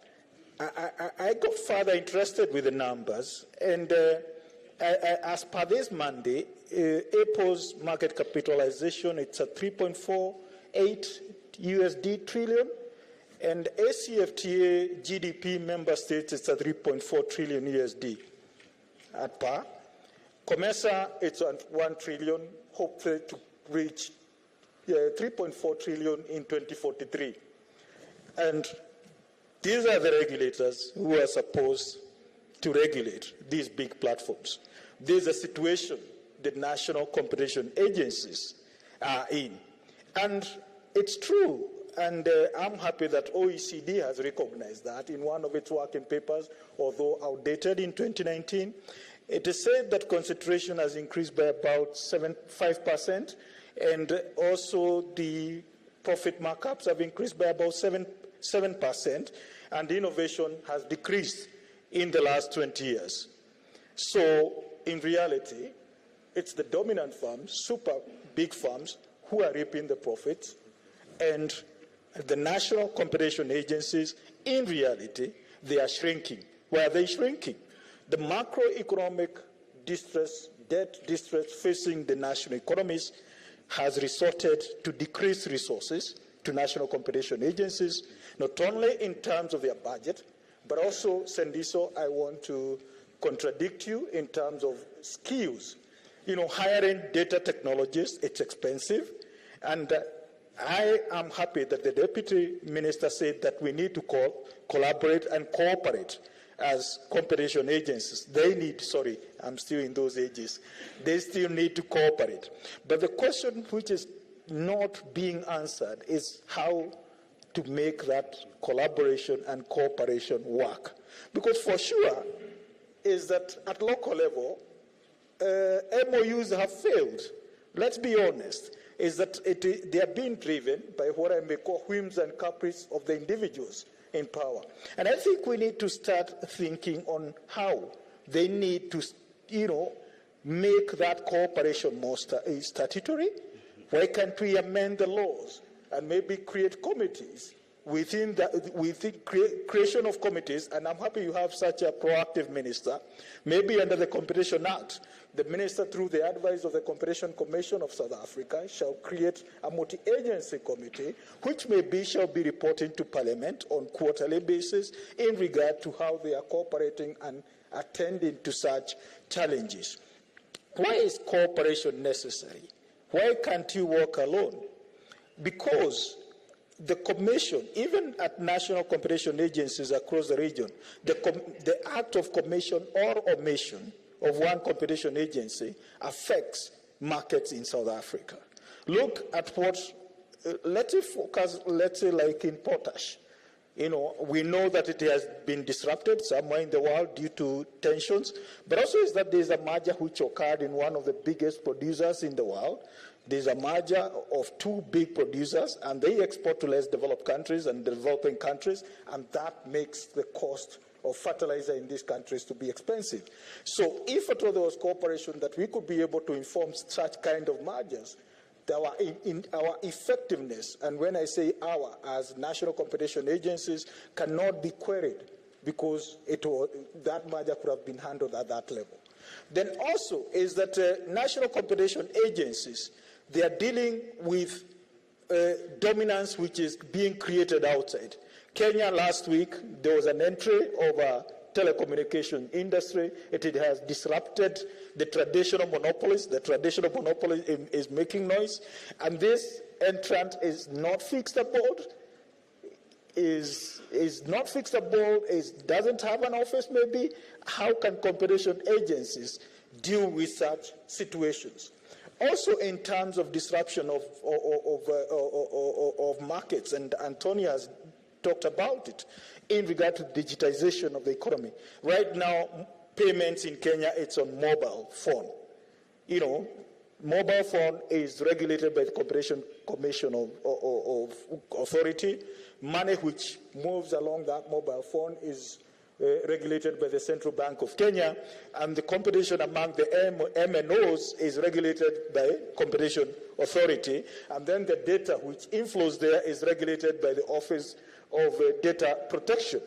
This is where we need a multi-agency approach, interfacing, if at all we are going to have optimal regulation of these upcoming markets. I think also is that we need to deal with market inquiries more. I appreciate what South Africa has done, because I have seen what I may call metamorphosis of the market inquiries. From the first time it was voluntary process, that secondly it went to the second stair that you have to provide information. South Africa has gone to the other level that we can have commitment decisions, and then there's another level that the explainability rules. You give me information and explain to me. Why am I saying market inquiries? Market inquiries is a way of cooperating with the regulated, because we have moved from regulating what we know to regulating what we don't know. And we are doing all this for our markets. If we rush into coming up with laws where we have not cooperated even with the regulated, we will not achieve, we will forego the benefits which come with this kind of cooperation. Let me stop there for now. Thanks, Wangombe, for that, because maybe we'll just proceed on that, tone of cooperation. But since you brought Liverpool, just don't say too much about football in South Africa because the Kaizer Chiefs supporters will block you. But there are a lot of Orlando Pirates supporters also, and many others. So, but on the collaboration issue, and always when we're speaking to know if it's Derek, it's another lawyer, I say, assume there's no one here. So just speak freely. There are no clients, there's no one here. So it's just you and I, it's just us talking. It's just us talking. So given your work across the continent, representing various private parties, can you share your experiences and observations regarding collaboration among African competition regulators, and also touch on the question of regulatory harmonization? Well, firstly, thank you very much for this opportunity to talk on this panel. It's and compliments to the Commission for 25 years. For my sins, I've been here since the beginning, and I really appreciate those who have said I haven't deteriorated too much in the timeline. That's inaccurate, but very kind. My response was, if you've been dealing with the Commission, it does cause a bit of wear and tear over time.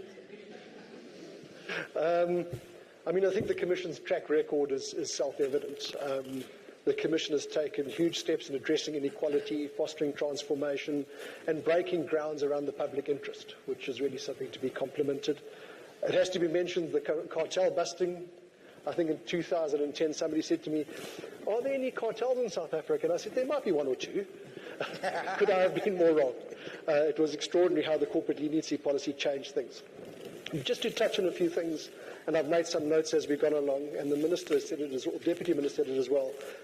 I think we underappreciate competition law is in flux, and simple things like the consumer welfare test that was accepted as being gospel just the other day has been turned on its head.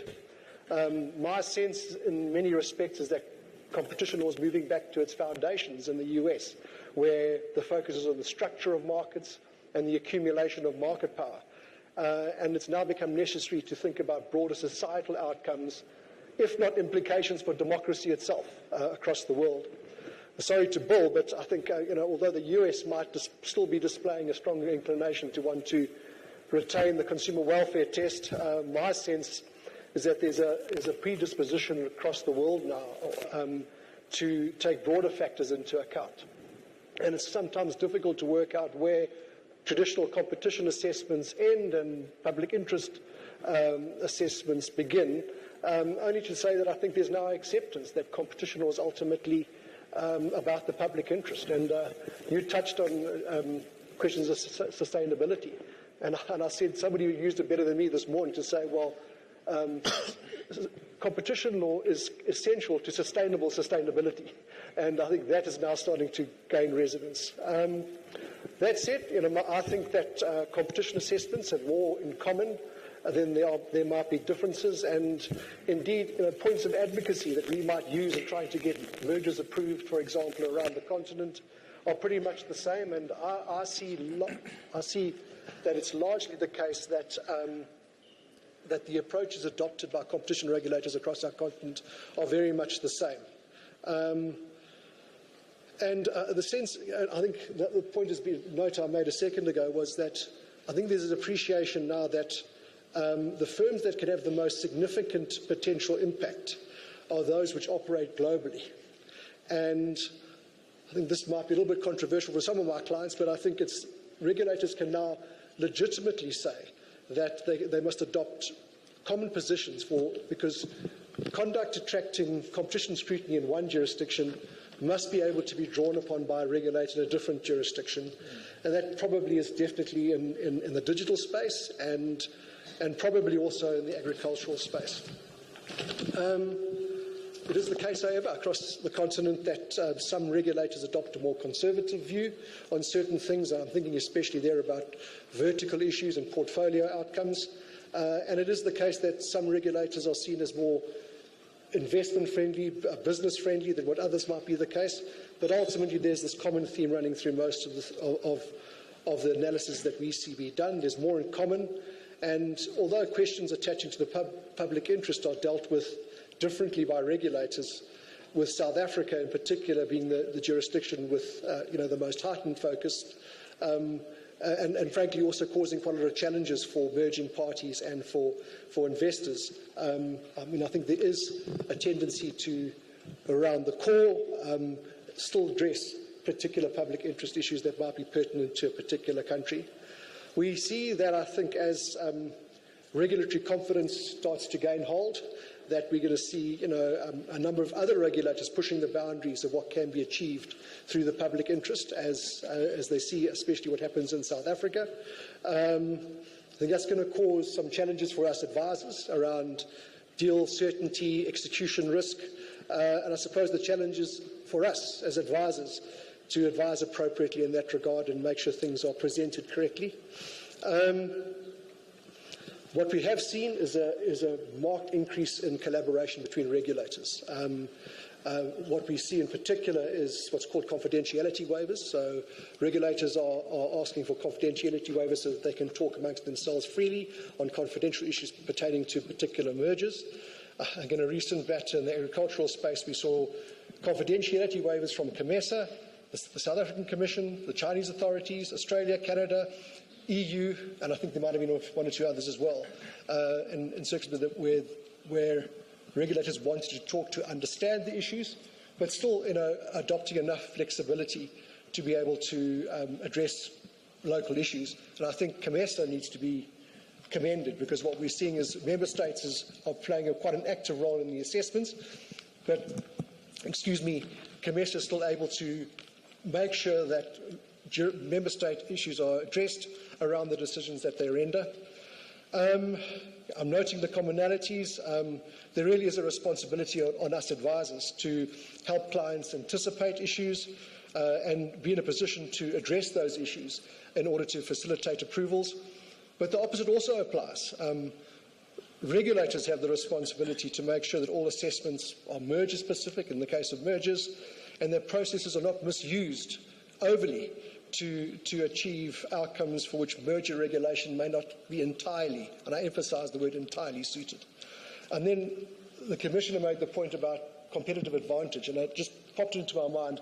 We should not forget Ricardo Hausman did a big report under the auspices of the DTIC last year. I think it came out last year. And that document is extraordinary and highlights very well those areas where South Africa in particular has competitive advantages. In fact, there's a schedule to it that set those out very well. And I invite those within the powers that be to read that. Yeah, thank you, Holly. Thanks, Derek, for this. I think it's really, you emphasizing this need, for collaboration. So for this panel, I had 4 questions for each speaker. 4, Honorable Chair. But now I'll limit it only to 2 because they are showing me a board here. So even my panelists will have to be very brief so that if we have time, we'll open the floor for question or 2. That was the plan, but we'll reduce it to 2 now. Maybe Susan, I come back to you. Can you also share about the importance of leveraging economic partnerships such as BRICS, SADC, AFCFTA, to build opportunities for not just increased trade, but also regulatory harmonization and industrial development? Yeah, I think earlier on the Deputy Minister touched on building a capable state. So now when we build the capable state, we are also making sure that the country's got enough skills, enough resources, and we are also innovative. So when you look at these partnerships from South Africa's point of view, especially given that the changes that we are seeing globally, I think since COVID, we had a couple of sort of changes. And now the one that is hitting us is artificial intelligence. So South Africa must actually leverage these economic partnerships to make sure that they actually expand their economy at the preferential terms.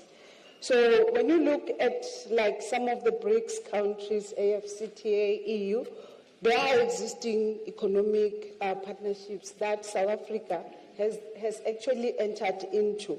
So that actually provides a framework within which collaboration can actually be achieved and improved upon. So one thing that we're looking at an export-led economic growth, but also emphasizing localization. For us to be able to balance the two, we need to just make sure that we've got enough capability, and then we are also matching what the world is requiring. The Competition Commission concluded several MOUs with competition authorities across the globe to strengthen this collaboration with other regulators as well. These partnerships are actually important to South Africa to be globally competitive through technology transfers. And I think one of the things we can look at for us to be able to operate in this digital world, to be able to harness the opportunities that artificial intelligence is actually requiring, we need to put these partnerships in place. So in SADC, there is a declaration and competition on consumer policies, a mechanism that actually deepen collaboration in the region. So now you look at the continent now, because especially with the AFCFTA, the opportunities that this partnership will actually be bringing to the country. So it is very important that we need to make sure that we leverage at growing the economy of the South Africa, as well as making sure that the South African companies are actually able to operate within that.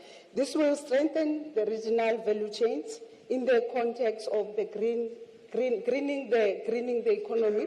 We spoke about the just transition. So through this partnership, we'll be able to actually strengthen our participation on those, as well as through other like for instance in the space whereby with the electric vehicle.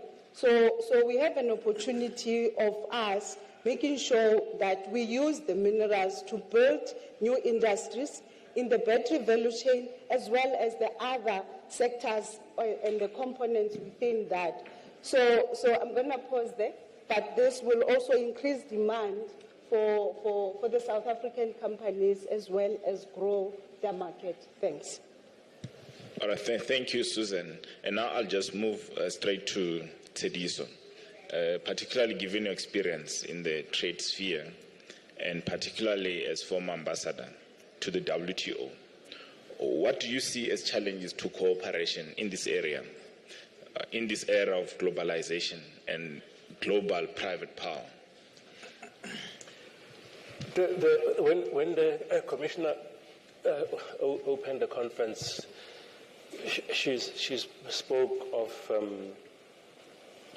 the global political power. So the flip side of these dominant global firms is that they come with the power, political power of their jurisdictions of origin. And what that does is that it introduces a dynamic whereby the dominant powers politically will say to the developing countries and emerging countries, do as we say and not as we do. Because what they do is that they are able to opt out of the rules and operate out of the rules. So these geopolitical tensions between the US and China, sometimes operating outside the global rules of the WTO. And in so doing, compromising the trust that is associated with multilateral cooperation, as it were. But in reality, we do need a protection of the rules, as it were. And so I think that I would say, on balance, we should be, as developing countries, coordinating amongst ourselves to build a counterweight to these influences. So these groupings, the African Union, AfCFTA, the BRICS, they're all very important to create this counterbalance, as it were. So yeah, I mean, I think that's really about that, as I would say, just briefly. No, thank you very much. I think that message is quite loud for someone who has walked the corridors, who has been to multiple negotiations at the WTO, and many times coming out with nothing because of this dynamic. But I'm not saying to South Africa, but to the developing countries.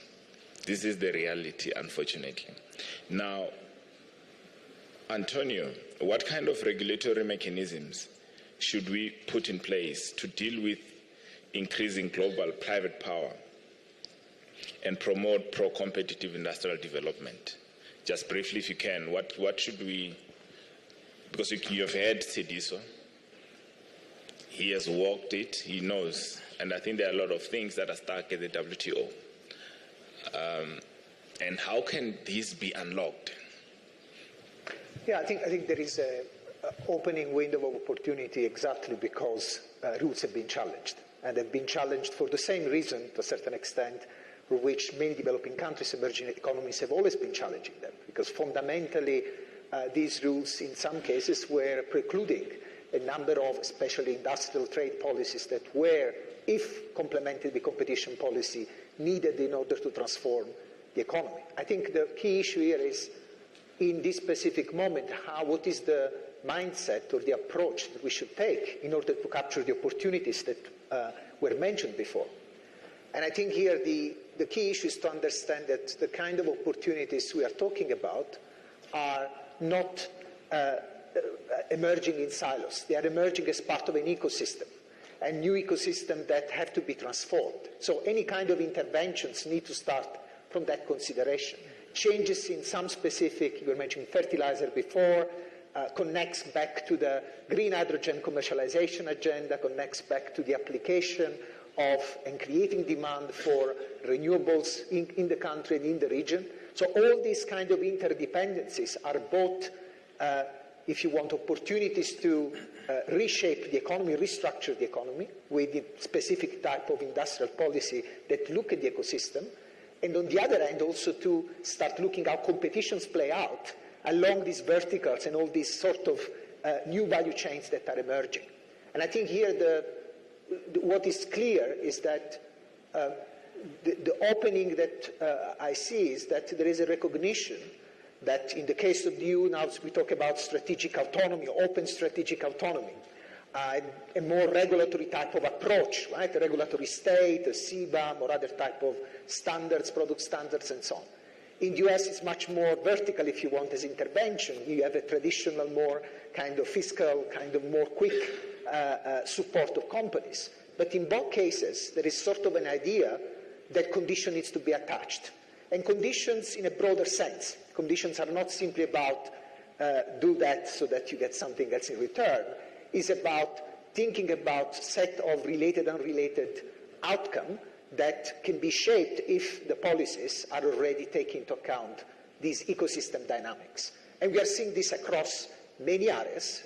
In the big 800 billion recovery resilience facility plan that was put in place after COVID, actually there were a number of very interesting conditionalities that were attached, probably not sufficiently thinking about the transformative impact, but the scope and the space was there for them to be done. And what is interesting is that also countries in the periphery, for example, of Europe, are asking for the same type of things that, if you want, are also asked from emerging economies, because they've been victim of the same type of pressure, a downward pressure that were mentioned before around the type of globalization, the type of concentration of power.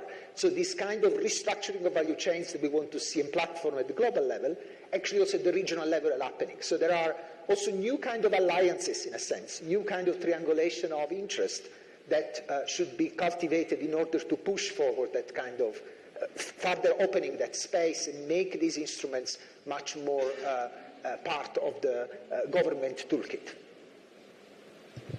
No, thanks, Antonio. Let me move to Wangombe, and just to close your thoughts, because I just want to ask you specifically now on the role of regional bodies in facilitating this coordination, if any at all.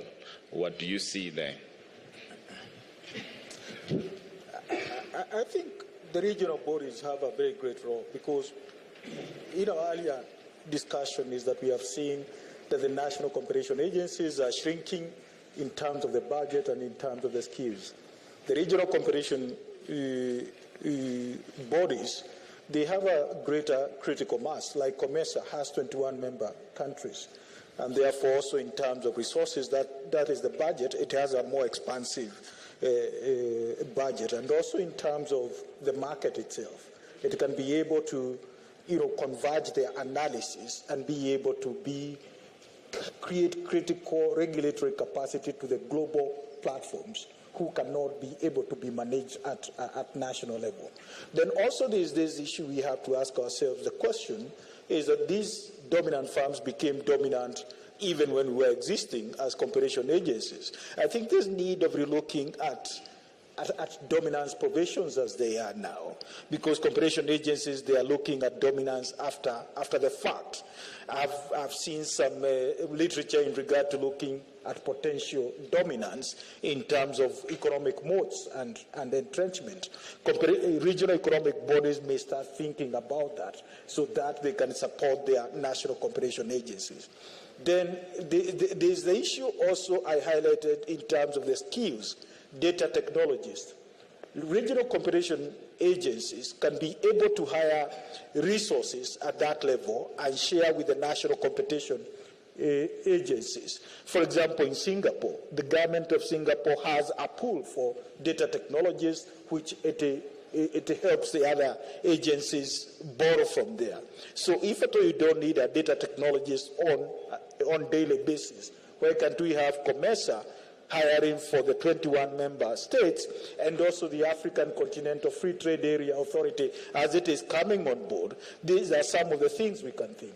And I think also African Competition Forum, as it has existed, it has helped in building this capacity.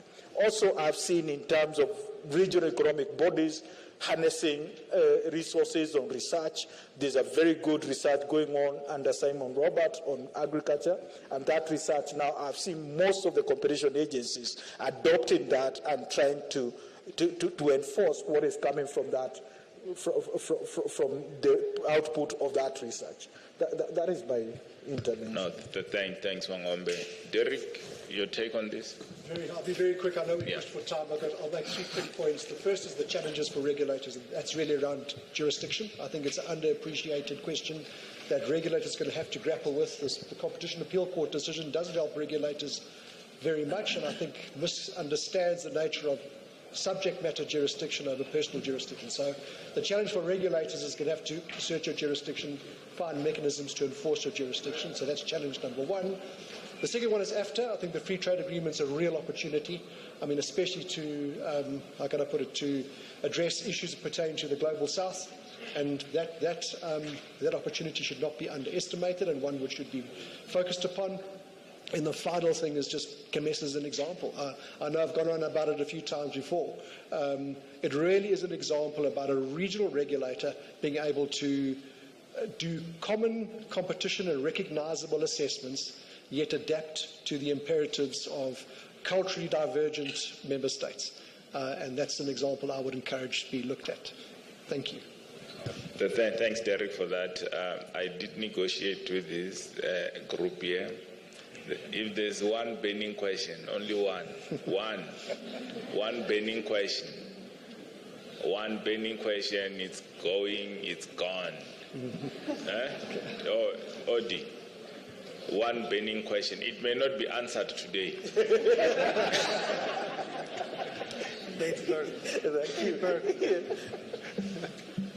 Thank you very much. My name is Odi from Betweenity. My question is to the chair. And I was wondering, we've been talking about cooperation between national competition authorities for years at these events. What has come from that except the ACF? can you please explain to us, because we are tracking the developments on a daily basis, and we seldom see cooperation in practice. So can you just share with us what are the ways in which you cooperate in a way that makes a difference? Thank you. Thanks, Odi. So what we'll do, I'll come back to that. You have 30 seconds each if you want to say something in closing. Just 30 seconds. Antonio, the flight was very long. And Odi, that question, we have the FCFTA Secretariat here. There are a lot of developments there. And I'm available myself to talk to you about this particular issue.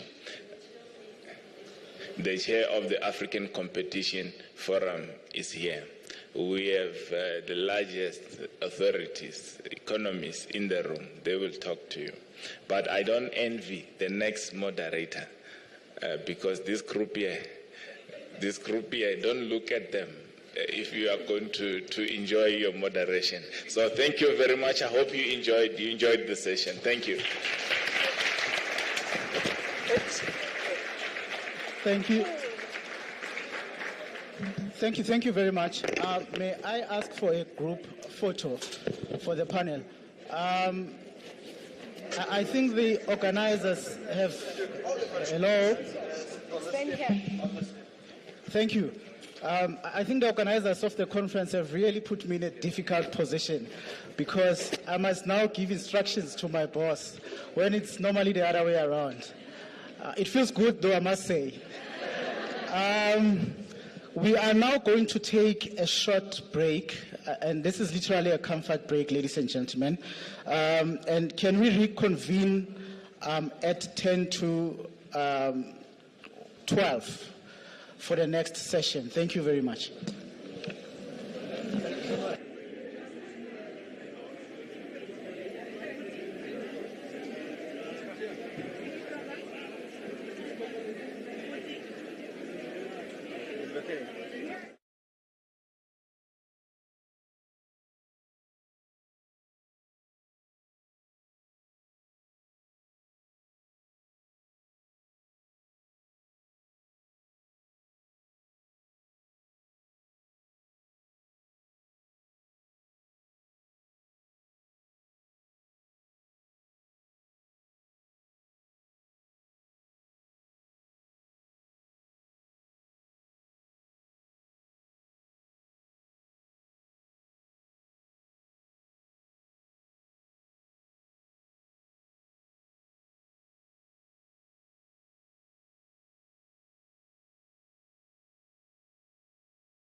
start, please.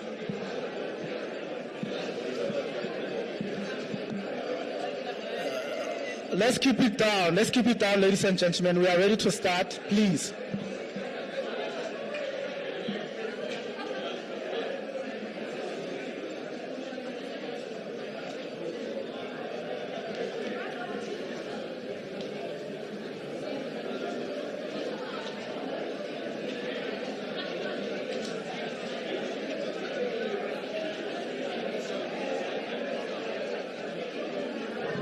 Can we get seated, please? Can we get seated?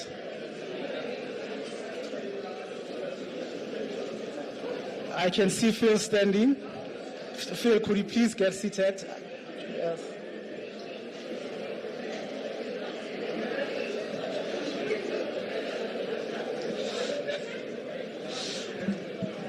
All right, thank you very much, and welcome back. Can we keep it down, please?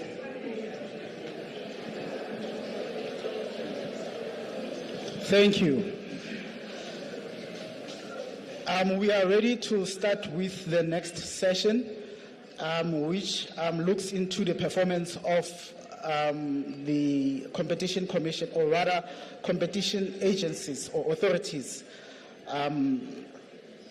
The questions that they are going to answer is what these institutions got right, where they could have done better, and what they got wrong. The session will be moderated by Mr. Thembinkosi Bonakele, who needs no introduction because of his extensive contribution to the work of the Commission and to the competition law jurisprudence. When he was still the Competition Commissioner, he took chances and appointed me as his spokesperson. And during my years as his spokesperson, I religiously followed his instructions. I think today it's my turn to issue an instruction to him, and I hope he will do the same. And my instruction is simple, it's for him to follow and stick to the time allocated for the session.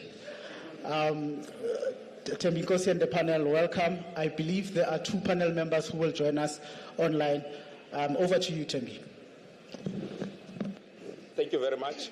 I'm told that you can hear me.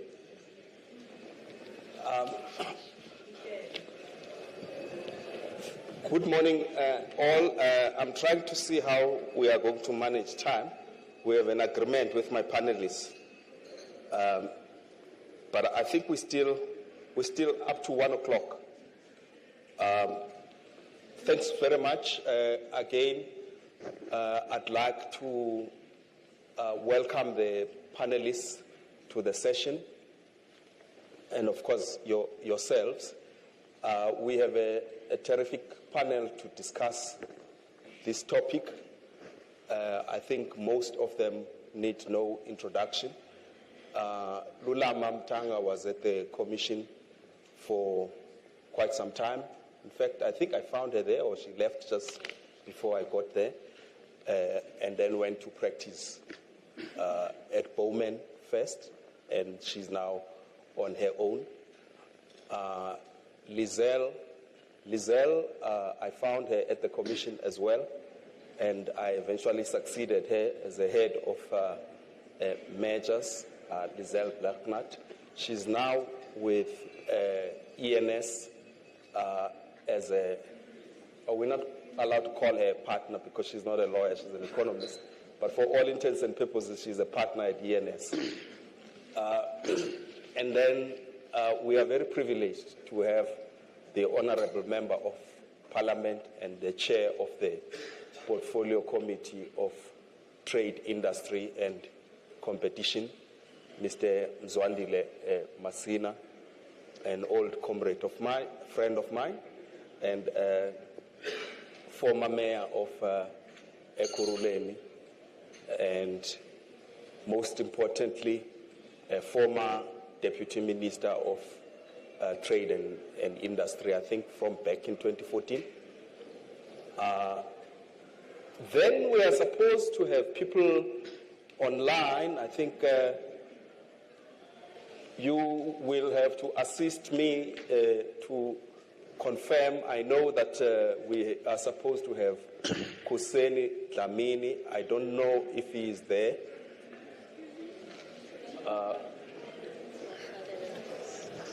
We do know that Mahale is there. We are asking about Kuseni.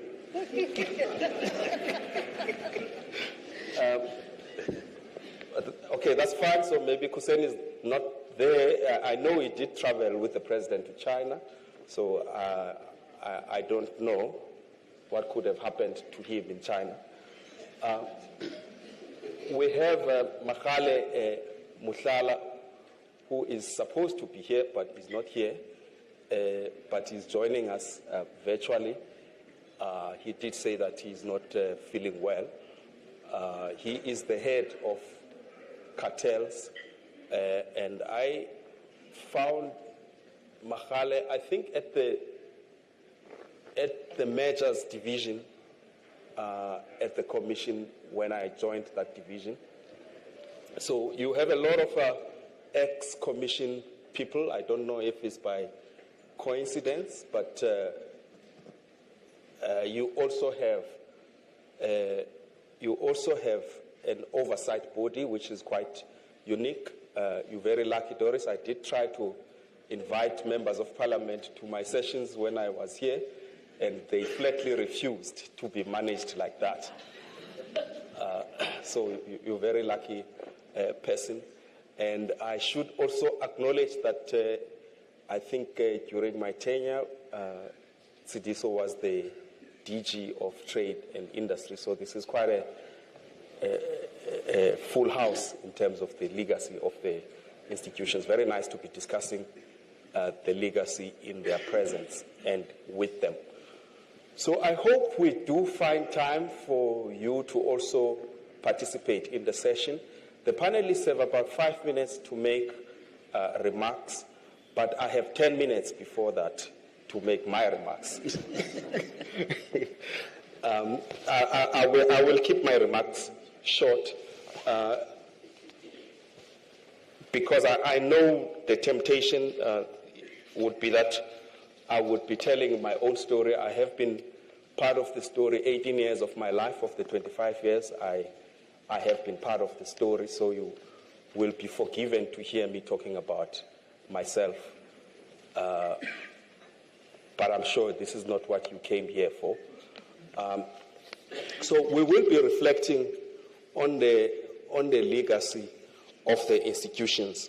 And I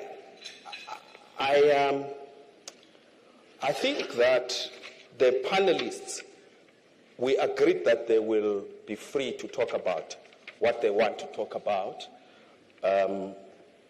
because it's quite a difficult topic to talk about success and failures. You have to be balanced, informed, but also we have emphasized that they must also have a view of the future. So I'm hoping that we have a crystal ball somewhere. I also think that we will say something about leadership.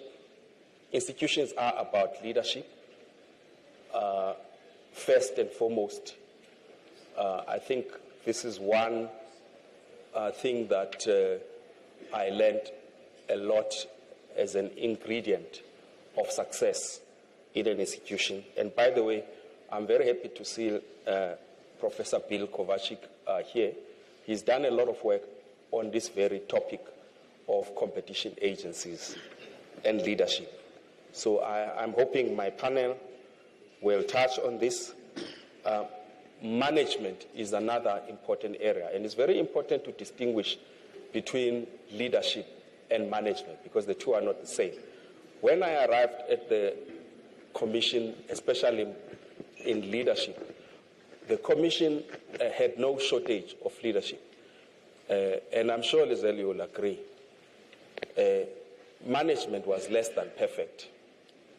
And I think that it's a very, very important thing to acknowledge that for institutions to function, you do need systems working, you do need processes working, and I hope my panelists will touch on this. There is also an important issue of impact, because we are not in this for the sake of it. But the trouble with impact is you first have to define what you want. You know, every time there is a change in political leadership, and this is one such time, I found that political leaders themselves are not sure about what competition authorities are meant to be doing, the impact you want to have. So in a way, you become the person to educate, to be an intellectual leader in a relatively obscure topic. And so you define the impact yourself, just like you define the legacy. And lastly, I hope that my panelists will have something to say about culture. It's a cliche nowadays to say that culture will eat strategy for breakfast. But we know that dysfunctional culture leads to dysfunctional institutions. And I have a lot of examples I could give about this, but I will avoid it. My panelists don't have to avoid, because they are called to do exactly that. And I, just whilst I'm on the topic of legacy, I will not talk about my colleagues at the Commission, because in a sense, they are part of the Commission legacy, which is what they have to talk about. A bit about Mzwandile Masina. I bumped into him at the campus trade and industry as a deputy minister. And he told me that one of his missions was to establish the Black Industrialist Program and the Black Industrialist Fund, which was subsequently established and has really become a key policy framework for the past 10 years at least, since then, 2014, to about now.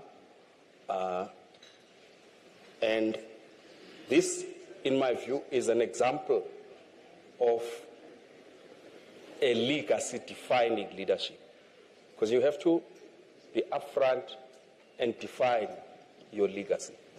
Now, whether the Black Industrialist Program has worked or not is not for me to say.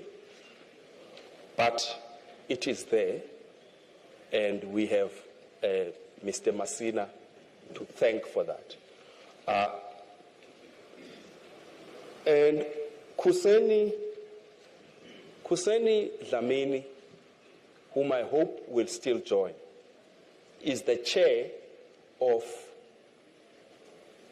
MASMAT, or at least was the chair of MASMAT, is now the chair of ASPEN. This is the last story I'm going to tell you before I go to my panelists. ASPEN is another interesting story for the competition authorities, because when South Africa was ravaged by HIV/AIDS, a guy called Zaki Ahmad came to the commission and laid a complaint of excessive pricing against pharmaceutical companies. And there was a leading pharmaceutical company at the time supplying these drugs. A very complex case. It also had a certain public profile. A lot of people know about the constitutional case that came out of these issues around access to HIV/AIDS drugs. But what a lot of people don't know is the intervention of the competition authorities. To cut the long story short, the Commission pursued the case. It was eventually settled. We saw prices, we did a lot of work on this area.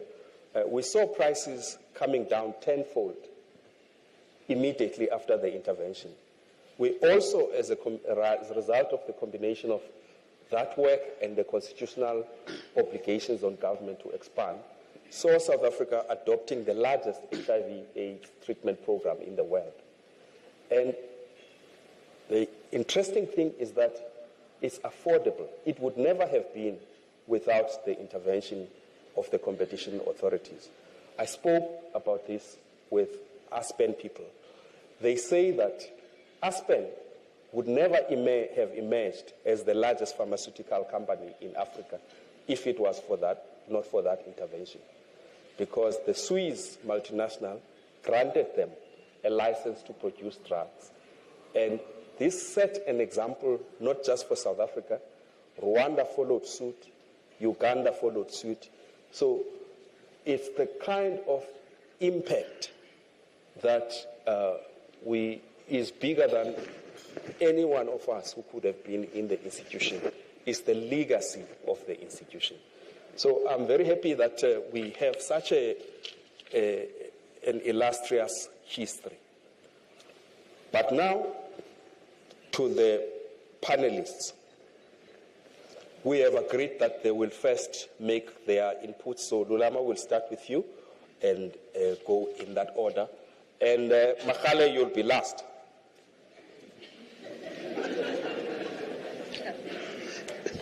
Thank you, Tim Gosi. I think for me, the most important points I would like to make relate to how well or what is it that the competition authorities have been able to do right. I would like to start with softer issues, which I think tend to get ignored when we gather in these conferences. The one thing that I would like to highlight is how the competition authorities have inculcated a culture within these institutions which has enabled their staff to execute their mandate without fear nor favor and with professionalism. I think this has earned the competition authorities a lot of respect domestically. So I would like us not to underestimate that role, and it's something that I would like to highlight. In all our interactions with the competition authorities, the first thing, the face of the Commission is its people, and how we've interacted with them, and this is my perception of perspective on that interaction. The second point, I also think it's worth highlighting the strategy that the authorities have adopted in relation to their public relations, how they have managed quite well to disseminate information and news on the work of the competition authorities in a manner that built their public image as well as their brand as competition authorities. I think they've done very well in that regard. And the third aspect I would like to highlight is their strategic approach to how they've handled competition law amendments, especially the 2009 and the 2018 amendments, and what they've done to bolster and deepen the application of the social economic objectives and the transformation of the economy. And this, in my view, is well demonstrated by, for example, flowing from the 2009 amendments, the market inquiries as a tool for the Commission in enforcing competition law. If I may elaborate on that, When the commission started, I joined the commission in 2001. We're still operating under the old Act, which had just been amended at that time to deal with SETA regulations. And at that point, when we were enforcing the Act, there was a difficulty. There were public interest factors that were located in measure regulation. And then we also set with a legislation that set out all these noble purposes. But it was almost impossible to use the purposes and apply them outside of all the other areas of the Act other than measure regulation. So that was the difficulty. We would sit and debate how we have these purposes, but when you interpret law, you don't opt for the purpose of interpretation without there being a problem with the provision that you are dealing with. So our hands at the time as employees of the Commission, and when this was debated, were tied in this regard. And so when the 2009 amendments came with market inquiries being part of those amendments, the great thing that happened, that the competition authorities have done, is to incorporate the public interest factors and, most importantly, the purposes of the Act as a criteria for market inquiries to consider in the enforcement of the Competition Act. And I think that has gone a long way in bolstering the Commission's transformation agenda, as well as the objective of creating an inclusive economy.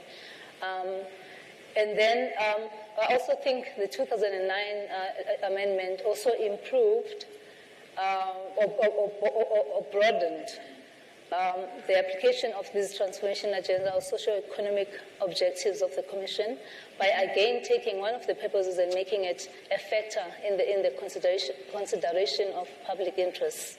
I think that's my view of the 2009 amendment, the 2009 as well as the 2018 amendments. I think that has been done very well. And also, the last point I want to make is, I recall when I joined the Commission, which was 2001, as I said, and therefore the Commission was still young, which was 2 years or 3 years at the time. And it's quite amazing how by then they were already operating at a global stage. I mean, they had not even crawled as institutions, but they were already interacting with your FTC, OFT, the EU, the ACC in Australia. And I think all of this has given birth to the Commission that we see today that didn't take lightly its mandate, that also invested in training its employees and exposing its staff members. But most importantly, the way the Commission introduced itself, it didn't just introduce itself locally, but it introduced itself on a world stage as well and operated at that level. I've been privileged to attend some of these meetings at a high level when I was at the Commission. An example of that would have been, I recall attending a meeting at the EU Commission, and I was junior at that time, but we had access to that level of training and access to information and understanding what it means to regulate. So basically the training happened at a very high level, and that seems to still continue, because in terms of what we receive on the other side, I think the Commission has managed to establish this culture, but most importantly, maintain it. Thank you very much, Lulama. Stop at that positive note. Lizelle, what is your own assessment? You've seen both sides. Yeah, well, let me start off by saying thank you for inviting me here today. It is an incredible privilege to be here, to see all these older faces. Some people have not aged, write me a note how you got that right. But, others look a bit worse for wear, but generally the crowd looks good, hey? So it's for me, it's been quite a sentimental time, thinking it's 25 years. I wasn't there on the first day, on the 1st of September 1999. I joined 7 months later, and I regret that I wasn't there on the first day, because I think it was amazing. I think, Mondo, you were there quite early on, yeah. So, walking into the Competition Commission was on the 2nd of May 2000 was an incredible experience. Firstly, it was very, very clear that this is a dedicated group of people who believed in the task that they were given to do. And I think, Thembi, you talked about culture. And I think that culture has stayed with the Commission. Somehow you've managed to keep on employing people at the Competition Commission, and when I say Commission, I mean the tribunal as well, people that are committed to the cause. And I think that went a long way. I had a discussion a few years ago with an ex-colleague that was at the Commission when I started there, and I said, you know what, when I think back, we knew nothing when we started. She said to me, no, she knew exactly what she was doing. I said, okay, well, you may be one of the few people, because I certainly had to think a lot about what we were doing. But we had heart. And I think that heart is still there in terms of what needs to be done. In terms of it's very easy to go and say, we should have done this in hindsight, and we could have done this better, and we could have done this.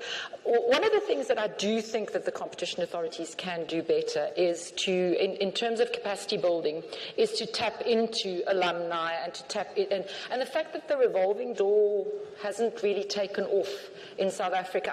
I just think about myself and how different I would do things if I was now at the Commission or at the tribunal, just because I've seen it from the other side. So from that perspective, I think you can tap into those into alumni, and I think it's not a bad thing to try the revolving door. As a practitioner, I can just say the best thing I ever did I wouldn't have had a career in the private sector the way that I have now had I not had my 7 years at the Commission. So from that perspective, it's a great learning opportunity from both sides, and I think that there should be a little bit more of that. Then, I suppose this is a controversial issue. We tend to forget that there was a Competition Act or an act prior to 1999. There was the Maintenance and Promotion of Competition Act. For those of you who don't know, it was promulgated in 1976, and it meant very little because it was subject to political influence. So you had a competition board, you had investigators that did investigations and made recommendations to the ministry. And I think one of our earlier speakers today said the economy wasn't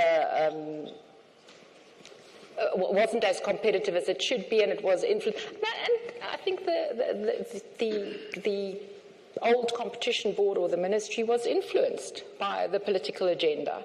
So it was a worthless piece of paper in that respect. So I want to say, please guard your independence jealously, because it is an important thing. I remember I just started at the Commission, and we had I went to a conference, and Norman was there as well, and we chatted, and and then came back from the conference, and I said, well, Norman, okay, let's have some coffee. And he's like, no, he doesn't want to have coffee with me. And I couldn't figure out what. And then I realized it was, no, you're a Commission, I'm tribunal, we don't socialize, okay? It's nothing personal, but we keep it separate. That kind of thing, and not just amongst the institutions. I think there's a reason why you have a separation of powers, And I want to say, you know, we're looking back, we're looking forward. Just guard that, please. Yeah. No, thanks very much, Lizelle. I mean, I think one of the striking features about this regime we have is the public interest. A lot of people talk about this. And its independence. Because when you think back, how would business, which was suspicious of this new government, which even had communists amongst its ranks, how would they accept public interest and the role of the minister in public interest?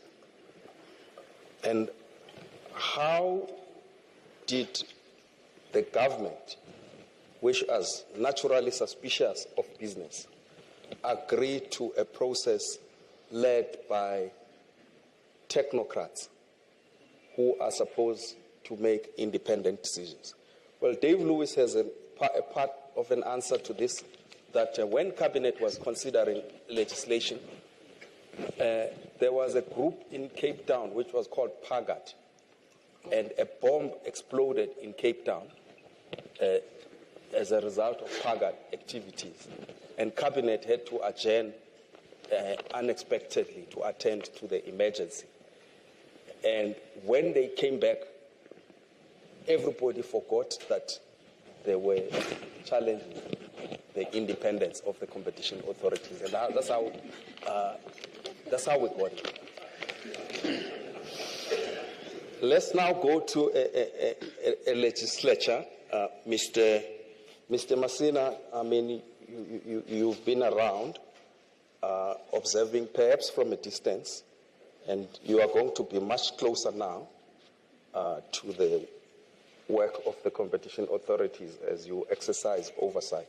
But what's your sense of what has worked and what has not worked, and what are your expectations for the future? No, thank you very much. Also, let me welcome the invitation. It was difficult to leave Parliament, as you know. We have lots of problems, but I wanted to start on a lighter note.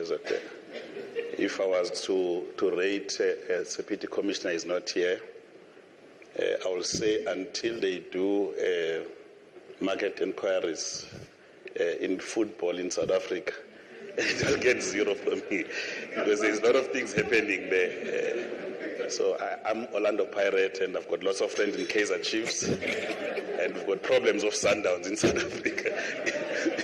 So until they intervene there, it will be difficult for us to give a rating. But on a much more serious note, I'm happy to be here. I recall just after university, so I worked. This is my third coming at DTI. So I came here in 2000. I worked with the Minister Alec Erwin and the team that time. I think the DG was Dr. Reuters at the time. And then I left, came back again. And then I've disappeared for 10 years. I'm back again. I hope it's the last time at DTI. But I have, I want to just underscore the point that I have seen the development of democratic institutions, including the Commission itself. And there has been a deliberate attempt from the African National Congress, at least to make sure that institutions that must be independent are independent. And obviously, we've also undergone a process where we saw a massive abuse of some of the state institutions, which led to what we now know as a State Capture Commission. And I'm certain that because of the resilience of the team and those who are there, we've not read anything about the Competition Commission in the Zondo Commission, which should tell you the character of the organization that has been built. And I fully agree with Lizelle that it will be important that we observe generally across the independence and proper functioning of this body, because it's critical for the masses of our people. So when we craft manifestos, we always look who can do this. For instance, one of the the main issue that we have about food prices. And we knew that if you don't have your sharp minds in the commission itself, you'll not be able to advocate and save the poor from what is happening in our economy. Now, we are now in what is called a GNU. As a consequence of the outcome of the elections in May 2029. And we have embraced this new way of looking at things because we've always believed that we don't have anything to hide. So we've invited all the 18 parties in Parliament to come and work with us. 10 are working with ourselves. As the Deputy Minister was speaking here, we had to establish just the basis in which we are going to engage. So we then formulated the strategic priorities that we needed to focus on, amongst others, including driving the inclusive growth and job creation. The second being reducing poverty and tackling a high cost of living, as well as the third one around building the capacity of the state. So it is our intention at the level of Parliament to make sure that not just the competition, all the institutions of the DTIC are properly functioning. What we found generally is a state of dysfunctionality across. Everyone is acting, boards, everything, the management. So we are seized with that issue, working together with the minister and the team to make sure that things can be normal. Because the erosion of those institutions will have an impact on what we do moving forward as this government. So we fully support that the work of the Commission must continue, and we will hold them accountable. They have appeared. We've raised some of the issues around governance, corporate governance issues. We've raised some of the issues around strategic issues that we think they can play, but also we've asked critical questions. What is it that the Commission will need as a form of support from us as legislators, lawmakers? And we know, fully much aware, that the 2019 amendments have been helpful. But what we equally know, just by admission from the team, is that they have not been fully utilized to the advantage of the Commission. And in some of the areas, I think in this debate, we're going to touch on those, on areas where we think that we shouldn't be pulling back as the Commission, but we should be forging ahead, including issues of the cartels. We can't say, no, it's not a priority when people can realize that there's a gap and then they go that route. So we'll have to have a conversation on what is it that we can do working together so that we can streamline the work of the Commission. But otherwise, we are really happy that the Commission has been here for 25 years and the work is strengthening. And it's really, the amendments, it's giving proper teeth to the Commission. And I think under your commission, under your leadership, Commissioner Bonagele, we saw a lot of positive work and positive stands, and some of us were even scared that one day the big boys will attack because the Commission was tough. It was resolute on issues that it was dealing with, but it was also able to make firm decisions. And I think my last point is that obviously we know that whatever proceed goes to the national fiscus, but there has been a general complaint that these so-called fines that you call fancy name that the DM was talking about have not been equal to the damage that is being done to the economy. And it's one area that we'll have to look at. But otherwise, thank you very much. Thank you very much.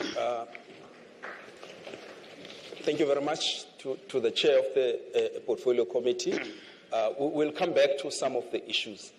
But I think we must underline this because it's also been a concern of mine, actually, since I was the commissioner.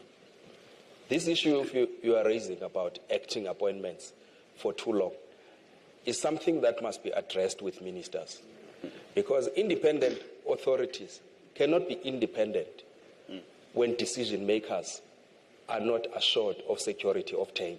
We know this as a principle of law. So I think whilst you can make people to act as a stopgap, it is really unacceptable that you can run institutions for years without appointments being confirmed. And I think that this is something that I'm very happy you are alive to, because it's an area of oversight that the competition authorities themselves can't do much about. But I think other players in the value chain need to look at this. No one says ministers must not make acting appointments. But, acting that's going to be years, one has to start questioning how is that allowed, by the powers that be. So, we're talking about positive things, but we must also talk about things that need to be fixed. We must move to, I think we must first move to Mahale. I'm very glad that Mr. Hussein Dlamini has joined us, so we will have him making his remarks as well. Mahale, over to you. Thank you very much, Chair, and good afternoon to you and my fellow panelists, as well as everybody, ladies and gentlemen. I can say all protocols are observed. And thank you for inviting me to contribute to this topic, very important one, 25 years of competition law enforcement. We are celebrating that. And of course, we are in our 30 years of democratic order and the rule of law. And finally, we are in this month of our heritage, the month of September. Chair, thank you very much. So, 5 minutes you have given is not enough to reflect on this, as you may well know that I have been around. I've seen it. I think I joined maybe a few months after Lizelle, maybe a month after Lizelle in June 2000. So I've worked with all of you except the chair. Except the chair, the Honorable Messina, as well as my fellow panelists. Zulama, Lizelle managed me at Majors. I worked with you, Tembingosi, at Majors throughout so many other divisions. So I've been around. I've seen a lot. I've trained a lot of people that are currently at the commission, the Majors, the blood Majors, people who are at the enforcement, people who are at cartels. I consider myself a veteran. So there have been a lot of significant achievement by the competition authorities over the 25 years. Quite a lot that 5 minutes would not do justice to them. But I'll just touch on few. In major regulations, there has been a great work that has been done to try to transform the economy, to preserve jobs, to advance the ownership of the HDIs. And there has been some work done on cartel enforcement in particular, has picked up in the last 10 years. And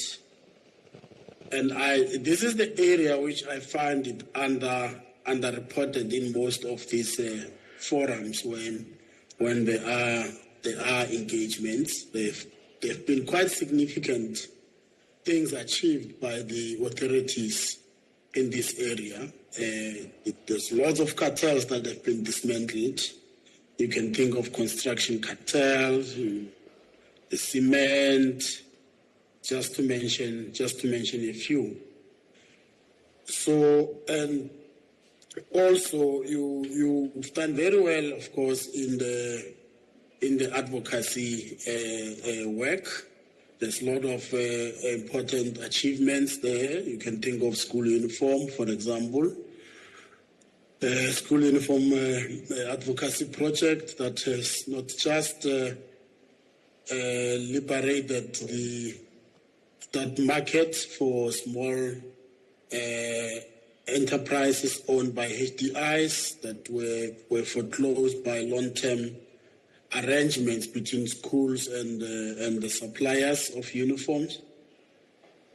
So there's a lot that has been achieved. There's some, if you think of the right to repair advocacy projects, and Chair, I must say that part of the reason why these projects have been successful was because of the enforcement abilities of the Commission. So firms knew that the Commission was not just making veiled threats when it says it will prosecute. It was actually prosecuting for firms that breached the Act. So in order for you to be effective in advocacy, for example, as a way of resolving problems in markets, you've got to be very credible prosecutor or enforcer. So we have also, Chair, done very well in market inquiries, if you recall, colleagues and ladies and gentlemen. For example, data prices gone down as a result of the Commission's intervention in the data inquiry.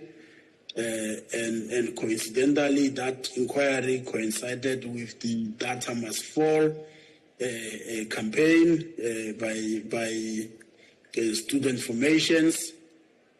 So as we speak now, although they remain, I still think the price of data remain high, but they actually reduced quite significantly, almost doubled to what they were prior to the Commission interventions. So you can also think of the Commission's work on COVID-19, when at the height of the pandemic, when everyone was running for a cover, we were called upon to get out of the cover and become the cover ourselves, defend everybody that was exposed to price gouging by almost everyone that was in the supply of PPEs. So there's quite a lot on the litigation front. We've seen quite good judgments coming out of the tribunal, legally sound judgments. We've seen, of course, some good judgments coming from the competition appeal court, and of course the Constitutional Court on the Rule 15. Which the respondent wanted to use it as a discovery rule. That Constitutional Court clarified it that it's not a discovery rule. That was very important because it unlocked the entire cartel litigation, which was stuck at the tribunal because the respondent want access to the record before they can plead. So that was not the way to do things, because it was giving the respondents advantage over the Commission, in the sense that they wanted to have the Commission's evidence, look at it before they can answer. So they wanted to use that to tailor their answers. So the Constitutional Court clarified that to our satisfaction. And then, of course, we had Lizelle would remember this. Pickford, Section 67. That Section 67 is not a prescription provision, but it's a time bar. So these were some sound judgments, legally sound judgments that came out of the Constitutional Court. Of course, Chair, I can't talk about this and not mention characterization, which I would call those judgments as legally not so sound. Can you do that as you wrap up, Makale, please? I know is my 5 minutes finished? Yes. That feels like 2. You left the best. Left the best for last. Wait. If I'm going to have another opportunity, I still want to say what I think needs to happen going forward. I can stop here, but if I can have no. Wrap up in 1 minute. Wrap up in 1 minute, because I can see time is running out. Yeah. So let me wrap up. Thank you. So all this we've been able to achieve, but the question remains: is it enough? If you look at the South African economy, is it in accordance with what the Act sought to achieve by transforming it, by deconcentrating it? My answer is no. There's still some lot of work that needs to be done. The economy remains concentrated. The economy remains untransformed. We need to do more to ensure that it gets transformed. It's inclusive. In its growth, it allows HDPs to be active participants in the economy. And the last point, Chair, is that we have been able to do all this because of a leadership, strong and decisive leadership that has been very much focused on what needs to be done. And that's why we have this achievement. And of course, we've been able to do this with the committed workforce. The employees that are doing the work at the Commission have helped us to be able to achieve all this. And I think as part of celebrating 25 years of competition enforcement, we must also celebrate them. Thank you, Chair. Thank you very much.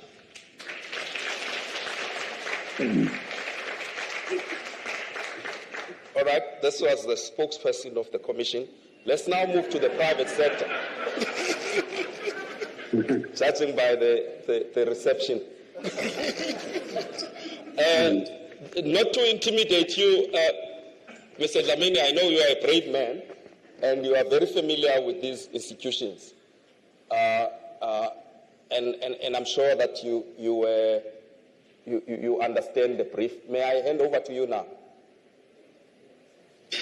Yes, thank you very much, Commissioner Bonagele. It's a great honor and privilege, colleagues. I mean, from my side, the 25-year-old celebration is really an excellent milestone in celebrating global excellence, and I'm choosing global excellence carefully. Some people like to use the word black excellence. I don't think excellence has got color. Excellence is excellence. And why am I saying that? The point has been made by Honorable Masina about the firmness and the toughness that the Commission is well known for. But what Honorable Masina omitted to say, which I want to say from my practical experience, is that within that firmness and toughness, there's also fairness, there's equity, there's professionalism, and as a private sector player, you can trust that you will be treated fairly and you're going to get a fair hearing. And what this has done in terms of discussions in boardrooms around corporate actions is really to enable us to really plan ahead, which is in line with predictability and certainty in regulatory regimes. I think South Africa has managed to create that through the excellent work of the Commission. Commissioner Bonagele spoke about the public interest concept, which I think is really one of those flagships that South Africa takes credit for globally. It was tough initially, and I was directly involved in that in the sense that I was part of the Massmart business. Walmart came to South Africa and chose to acquire us, and we had to engage with the Commission, DTIC, and other government departments. on public interest issues, which was almost a first to us and actually very surprising and frustrating, if I may say. But as we engaged more and as we sort of reached out across the aisle, we managed to find each other that actually what is in the best interest of the South African economy and society as a whole is actually in the long-term interest of the sustainability of our businesses in South Africa. And we managed to fulfill all the requirements, and we managed to even institutionalize some of the provision that the conditionalities that were set as part of that process of allowing the acquisition of Massmart by Walmart. That was the first phase. I mean, the second phase that I was involved in with the Commission was the private transaction in which Walmart increased its stake to 100%, buying out the minorities. And again, we've had to engage with the Commission there, and I must say, it's very refreshing with experiencing that. And a really good experience. There are areas of challenge, though, in terms of timeline. It can be frustrating at times. We're involved in disposing assets that were defined as non-core within our game business, and some of our wholesale assets with Shoprite raised their hand, and we went through a competitive process, raised their hand, and they were chosen as the preferred bidder. But the process was very frustrating. It took long, and nearly actually risked the transaction. And I suspect if Shoprite was not a South African company or as a foreign company, the risk of them walking away would have been very, very high indeed. So what I'm raising that, colleagues, just to say, I think there's a balancing act that needs to be crafted in terms of being firm, yes, being tough, yes, but also just creating an environment where foreign investors can be sure what to expect and can be sure that things will move fast. I'm sitting from here in China. We've been engaging with big global corporations that have really grown to be world leaders in their respective fields. And the key issue, one of the key issues we're discussing at the Presidential Business Forum today was just the issue around certainty of policy and regulations, which is important, apart from other things, many other things that are important. So I think the Commission has got a huge role to play. I would say it stands out as an emblem of global excellence in the South African ecosystem economically, and it's something that we should be proud of. And I will argue that it needs to be given more resources by National Treasury to be able to perform its good work. And I think with your legacy, Commissioner Bonagele, and the current Commissioner, continuing the great work that you started, I think the prospects going forward in the next 25 years really look very, very good indeed. There was the talk about cracking down on cartels, which is something that is important so that we can protect consumers, protect the public, and especially protect small and medium enterprises and protect black-owned companies. But we have to craft a fine balancing act in the sense that if you look at South African companies, even the biggest of them all, in the global scheme of things, they're actually medium-sized companies. You pick any sector, whether it's financial services, any of our big banks, look at them against their global peers, they're very small. Pick the mining companies, whether it's Anglo-American. Compare Anglo with the biggest mining, your BHPs that we saw them pouncing recently. They're very, very small. So I think there is a case to be made and lessons to be learned from the BRICS partners, such as China and India, in creating a supportive environment for South African corporates to grow, become global giants, and we must not look at them in the context of the very small South African market and come hard on them. Of course, we must if they break the law, but I think to have an ideological inclination to think that big is bad and then small is good, we may be shooting ourselves in the foot, and we need to really try and look at the unintended consequences. So I'm really excited with what we have in the Competition Commission, and certainly think that it is going to be a propelling force for our global competitiveness. One closing comment, Commissioner. I think the issue of the image and reputation of the Commission, it's doing a great job, but in some circles it's perceived to be stifling the free market processes or even the mergers and acquisition space. I know from experience that's not true, but the perception is really to those that hold it. It does need proactive ways and effective ways of addressing it locally and globally as well. Thank you. Thank you very much. I like that closing remark. I like everything you said, but I think it's very important to give feedback as well. I think it's very useful for those who are with the competition authorities to get that kind of frankness that's coming from the boardrooms. Not that we are always going to accept it, but it's there. We are pretty much out of time, but I'm more than happy to allow 1 or 2 questions from the floor. This was my mandate, Kali. If we do have questions, I'm more than happy to do that before I come back to my panelists for the last commentary. Any hands? Is that Shandugan? Who's this? Yeah. This is not a mass meeting, but you can speak.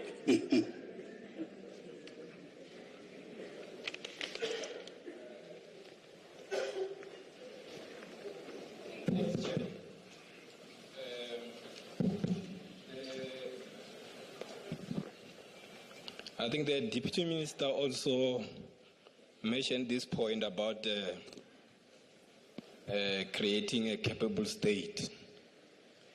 So I'm directing this question to Mr. Masina, because if we talk about resourcing the institutions with the aim of creating a capable state, now we have the issue of Treasury pointing out the issue, this issue of budgetary constraints.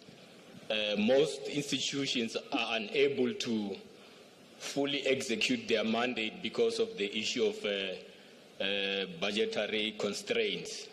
What is the government doing to address this issue to ensure that institutions are properly functioning by being fully resourced? Thanks. Thank you very much. Odi, please. Thank you, Thembi. My question is, and this is based on experience elsewhere in Africa. For example, in Angola, the Competition Commission does not sit under DTIC, our version of it, but under the Ministry of Finance. And in that jurisdiction, they are able to engage more critically in relation to certain Department of Trade policies. And I was just wondering whether it has ever been considered whether the SA Competition Commission sits under the correct department. I'm not saying at all, implying that any of the policies are not appropriate, but just to make sure that there is a little bit more independence to encourage a little bit of more critical debate. Thank you. Thank you. Thank you very much. I'm going to come back now to the panelists for their last minute reflections from what they've heard of each other and from the audience, and most importantly, what they've heard from me.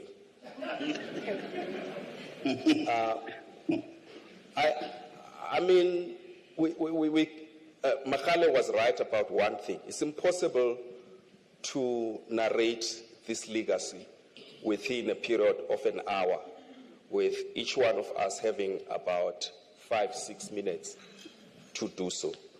It's a highly rich legacy of a fairly complex instrument. But here are my last observations on the legacy. I think it's true that we've done very well on measures. We've sought to balance the issues of public interest from efficiency concerns over the years. There will forever be debates about that. But my view is that the Commission must not tire in clarifying what its standards are. So I'm very glad that you've put out guidelines. I think that they can be more precise as we learn more and more. Also, I think we must take into to heart the message coming from business about timelines. I think that it's okay, you can have one complex measure taking a long time once in a while, but once a transaction is going to take 18 months, 2 years to be finalized, not just by the Commission, but by the tribunal, and you have a prospect of appeals from that, I think that if we are honest, we need to relook at that. I don't want to talk much about cartels. I think Makhale has well represented his division here. The one thing that is also an important perspective is that this is a highly concentrated economy. I mean, we did a study not so long ago that shows that we have a lot of concentrated markets, far above the global average. In fact, I now chair the Small Business Finance Agency, SIFA, and the participation level of SMMEs in the South African economy, Mr. Dlamini, leave much to be desired. It should be a major concern for everyone worried about economic development. But here's another truth about concentrated markets. They are a breeding ground for cartels. So it's true, you can't, because remember, your prosecution of dominant firms for unilateral conduct presupposes that they are monopolies. But in most instances, you have oligopolies. You have more than one. You have two, you have three. And those dominate markets through cartels. So you can't have a concentrated market and then not have a cartel enforcement. That's like antitrust 101. I think the other challenge I would leave the competition authorities with, and this is where I myself doubt our success, is exactly what are the outcomes that are tangible from competition market inquiries.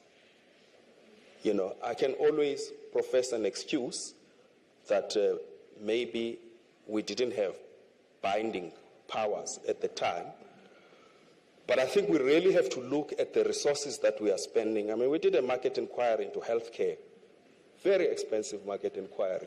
In fact, we had a fantastic recommendation there that is similar to the banking inquiry, that you must have a product that is basic for everybody. Insurance, health insurance product that is basic, that's affordable, that everybody can subscribe to. That recommendation is gathering dust.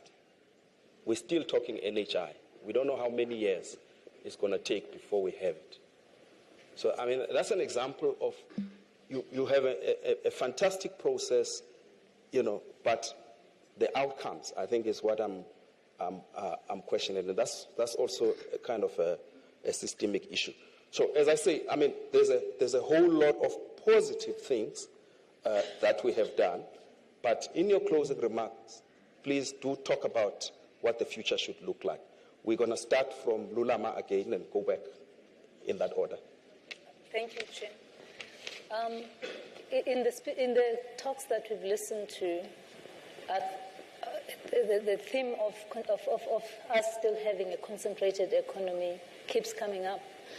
And I'm wondering, I'm asking myself, we have had 25 years of competition law enforcement, the primary objective of which was to break concentration or dismantle concentration in the South African economy.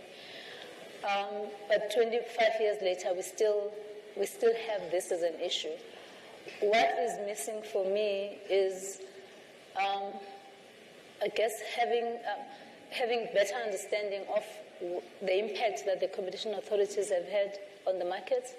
However, in the absence of any impact studies, or broader, I mean, there have been some impact studies done, but they're not intended to give a clear picture of what the competition authorities have achieved in different sectors.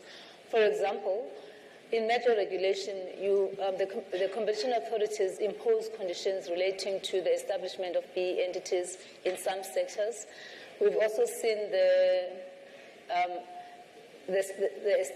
requirement for companies to establish to develop suppliers in their value chain. And but all of this, it's difficult to see what impact it really has, because there are no impact studies being conducted for us to see whether are we moving forward, are we just imposing conditions for the sake of imposing them, or are these conditions achieving the goal for the commission, of the commission. And then the second one is on advocacy. Until the Commission issued their guidelines, Commission, it is the Commission's guidelines. Until they issued their guidelines on public interest factors, I think business had to sit with uncertainty and lack of predictability on what was going to happen to their to measures that they had filed with the Commission, and even us as practitioners, we could not even guide them. You could advise them on what to do with employment, on the competition assessment, but when it comes to these further conditions that were being imposed by the competition authorities, it really became difficult for us, because the consideration and the decision and how those decisions were made became opaque to us.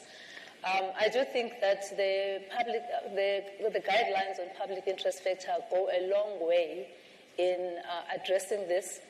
However, it would have been nice if the competition authorities, especially the Commission, considered doing advocacy around that, because at the moment I do think that there is reluctance by business to engage with the Commission, especially when it comes to measures.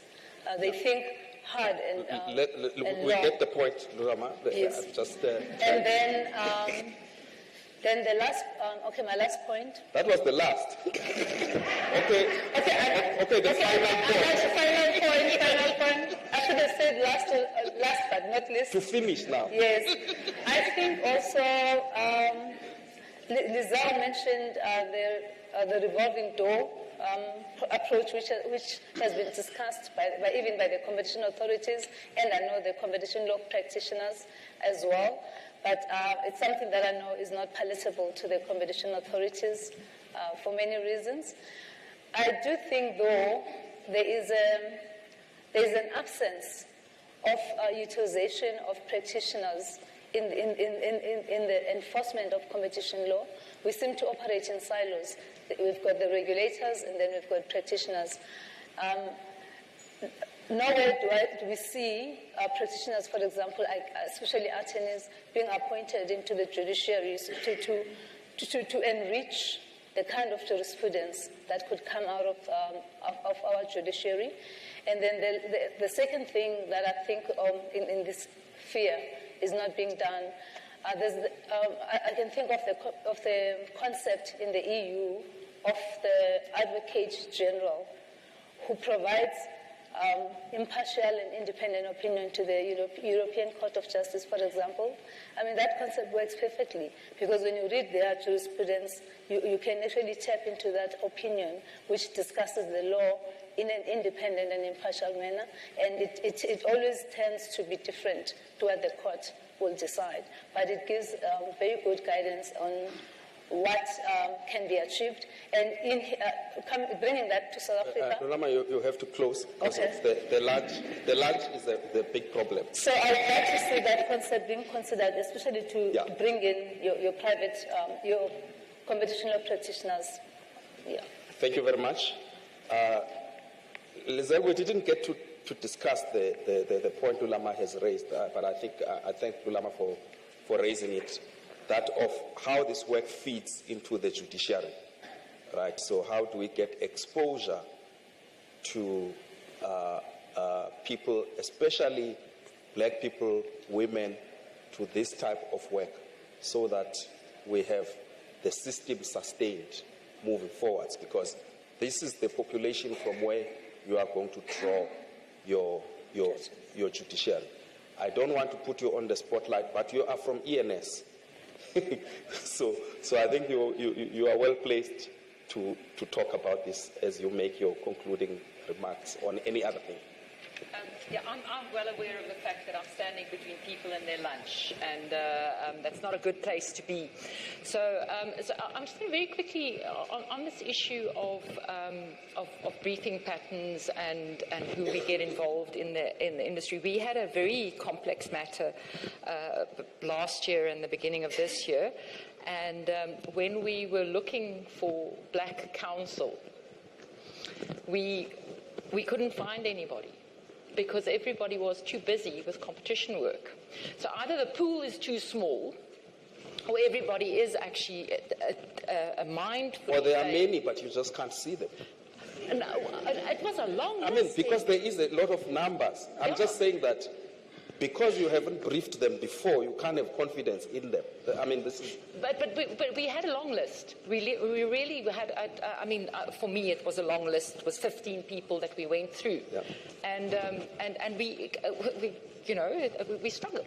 We struggled to find somebody with capacity, which means that list of 15 isn't long enough, clearly. Yeah. So that's the one thing. I think people, certainly law firms are aware of the obligation that we have to transformation, and that we should be briefing not just those people that we've briefed for 20 or 25 years, and then and if we brief people that we've been working with for 20 or 30 years, that we get black juniors involved, etc. So I think that is an acceptable practice in the industry. To come back to what we should be focusing on for the next 25 years, I think what would enrich the industry that we work in, and it touches on Lulama's point as well, about guidelines and the like. Guidelines I find are quite sterile, because they're not real live matters, but what has been incredibly valuable has been the fact that the Competition Tribunal publishes decisions. And that becomes what we work with. And in other words, my experience in a large merger becomes everybody's experience in a large merger, because that's available. We don't have that with a commission. We don't have it with your cases that you non-refer. We don't have it with your cases, with your intermediate mergers, etc. And there's a lot that happens with intermediate mergers. And I know there's a lot of work that also even goes into an investigation that gets non-referred. And none of that gets shared. As an advisor, I know that if we can say to our clients, in case X, this is how the competition authorities dealt with this conundrum, it strengthens our advice to them to say, don't do it, or yes, you can do it, or not. Thank you. Mr. Basina, are we doing well in meeting the expectations? I mean, from just a generalist who's not a specialist, when you look at us, what's your feeling about us and our impact? Are we as important as we think? For sure. Well, I think the institution is very important. I'm not sure about individuals. So I wanted to make this point, Commissioner, that so when you look at the Commission's concentration tracker report, it reveals that of the 144 sectors of the economy that were examined, at least 69.5% of those remain highly concentrated. So the point here is that we think that moving to the future, the Competition Commission will have to go back to the drawing board to re-strategize on what can be done on concentration. It's one area that we have to really do our work.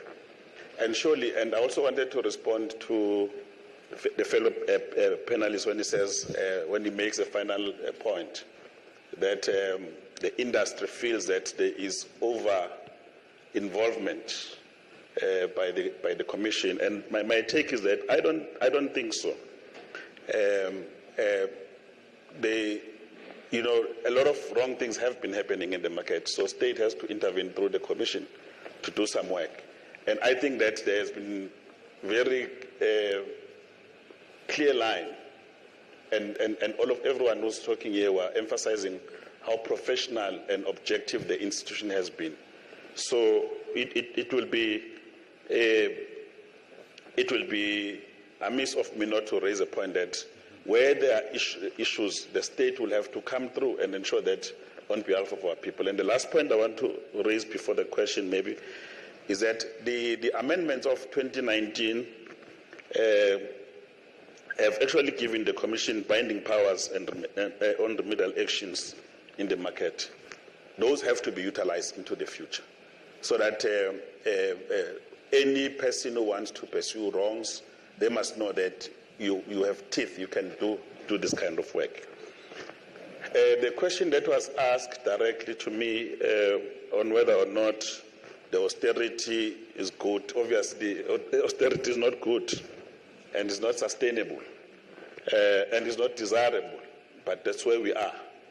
So we've got to counterbalance the issues and also allocate resources in all areas because there's so many needs in South Africa. You know, if you sit with practitioners in the human settlement, they will tell you that we are not building enough houses. If you sit with practitioners in health, they will tell you that you are not building enough hospitals for the uptake of the NHI and so on and so on. So it's to counterbalance. That's why we need to look at other options. And I think at the level of portfolio committee, which I will not repeat, we are beginning to say we must look at issues of sustainability so that the Commission is not limited due to resources. So I would like to leave it there. Thank you very much. Thank you. And then now I'm going to go to the online people. Makale. Thank you, Chair. So we are embarking on a journey to develop a 5-year strategy. And as we do that, we should be focusing on prioritizing sectors that contribute to the poor in terms of impact, sectors that brings in economic transformation, sectors that brings in economic growth. And for us to do that effectively, we need decisive leadership. Thank you. Thank you very much. Mr. Zamir. Thank you very much, Chair. Just from my side, as you said, it will not possible to really do justice to the legacy within a short period of time. But firstly, I just think we should encourage people to do some case studies on the legacy, whether it's any of our top business schools or PhD students at our universities. That would be really great. And then secondly, Lulama made a good point earlier around talent development, that they used to get exposure to the likes of the EU commissions and the like. And I'd like to hope and suggest that those programs should continue. We should be intentional and deliberate in training young competition lawyers and practitioners so that we sustain the good work that has been done so far. And then thirdly, I agree with the Honourable Masina that in order to sustain the good work that has been done so far, we really need to look at the issue of resourcing the Commission that much better. I think it's important. And then fourthly, which is my last point, I apologize if the Commission is already doing that. I suggest that maybe a customer satisfaction survey may also be helpful in terms of giving a fact-based and evidence-based kind of view of what businesses think about their interaction with the Competition Commission. I do accept your role is a very difficult one. You can't please everyone all the time. It's not a beauty parade, the work that you're doing. You have to be firm. You have to protect the underprivileged and the underprotected. But I think it's also important to protect SA Inc. Let's not forget you are part of a globally competitive economy where scale does matter and does enable you to be able to access global opportunities in big markets such as China, where I'm currently am as part of the business delegation accompanying the president on the state visit here in China and also attending the FOCAC meetings. So I think if we adopt an SA Inc. point of view, it will help us to really make sure that we promote the South African national economic interests. And lastly, Chair, and also if there could be some metrics on how the good work we are doing is helping to drive the transformation project. The point has been made that the economy is over-concentrated. We've not seen a lot of transformation in the Johannesburg Stock Exchange over the past 30 years. And I think the work that you do should also help us deal with having black giants, black industrialists emerge, not just in the local South African economy, but that can play globally. You win in Europe, North America, and here in China, just like we see India has done it, China has done it, and Brazil is doing it, and we also can do it and must do it. Thank you very much. Thank you very much. Colleagues, we have really run out of time. We are going to lunch. I would just like to congratulate the competition authorities, the Commissioner, Tsepe, and Mondo Mazwai from the tribunal, the chair of the tribunal, on this 25 years of the competition authorities and on organizing this conference. We could have spoken about digital markets, the fantastic work you're doing. We could have spoken about the ACF. We could have spoken about so many other things, the research work that is being done. We simply do not have time. Please join me in thanking the terrific panel for a job well done.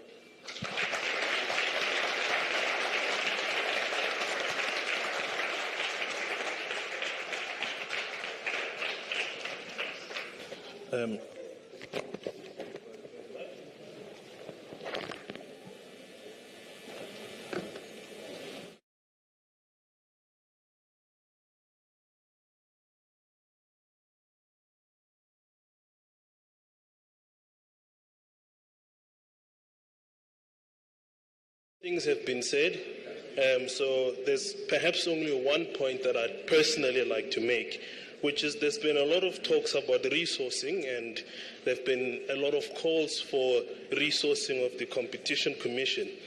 But I think there's also, I need to remind people that the work of the Commission finds its way at the tribunal. So when there are discussions about resourcing the Commission, we should also remember that there are people sitting upstairs who should do the work. And speaking for myself and some of my colleagues, it's a lot. We need help. So we're going to break for lunch now. Can we please all make sure that we come back in 30 minutes? Thank you very much. So lunch is outside, and as I understand it, downstairs as well.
International engagement was remarkable, and it is still remarkable today under Doris's leadership.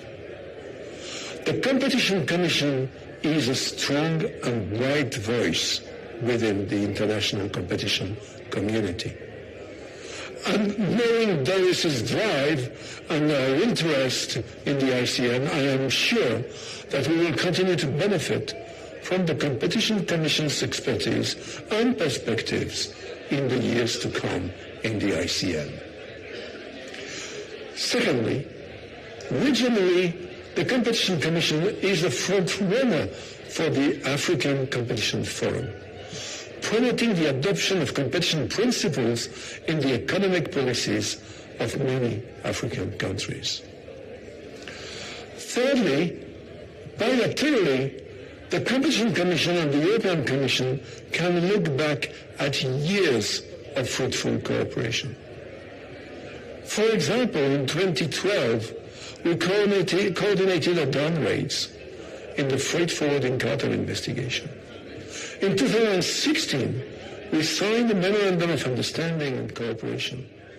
And since then, we have cooperated on many cases in both antitrust and merger control.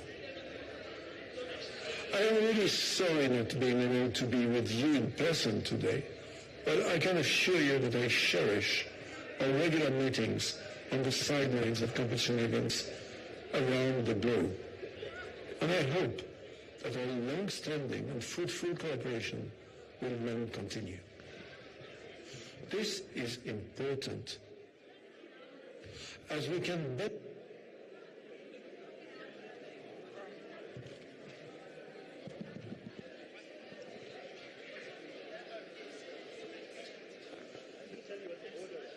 Thank you very much. If we could all settle down, please. Thank you very much. If we can all settle down, please, so we can move on to the third plenary session. I am quite aware that it's always difficult.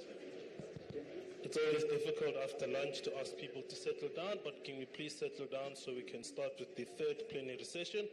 And without wasting time, I'll ask Professor Vilakazi to introduce his panel and the topic that they'll be speaking about. Thank you. Excellent. Good afternoon, everyone. My name is Thando. If we're generous, we're just on time. But I do think we'll try and make the discussion interesting and relevant. And so you might even forget that we're running over time. We have a really fantastic panel today, and I think we've heard so much so far. Almost looking inward to the work of the authorities over the years in South Africa, their achievements on specific topical issues, public interest, cartels, etc. But perhaps a mandate that the authorities didn't really quite have was to have an impact outside of this country, right? Both in the region, being the African continent, but also, I think, to an extent, in the developing world. And then, of course, globally, in some of the really big picture debates around competition law and enforcement, right? Where, as someone said earlier, the authorities walked into the ring where a lot of the law, the theory, the economics had already been well established, the understandings around consumer harm, etc. And these guys came from nowhere and they started to challenge the textbook. And I think this is really an exciting theme, right?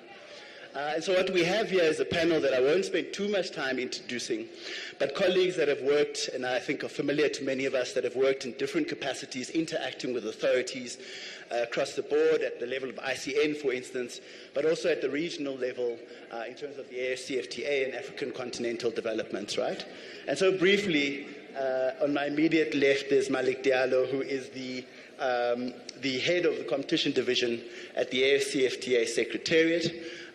He's been looking at these issues, and I think this is really timely to have you here, Malik, as we start talking seriously about the enforcement of a regional protocol that covers the entire continent. And so it's great to have you here, Malik. We then have next to him someone who's very familiar to all of us, Professor Bill Kovacic, who's been to many of these events, certainly. I've referenced his work widely as well. And we teach this work all the time.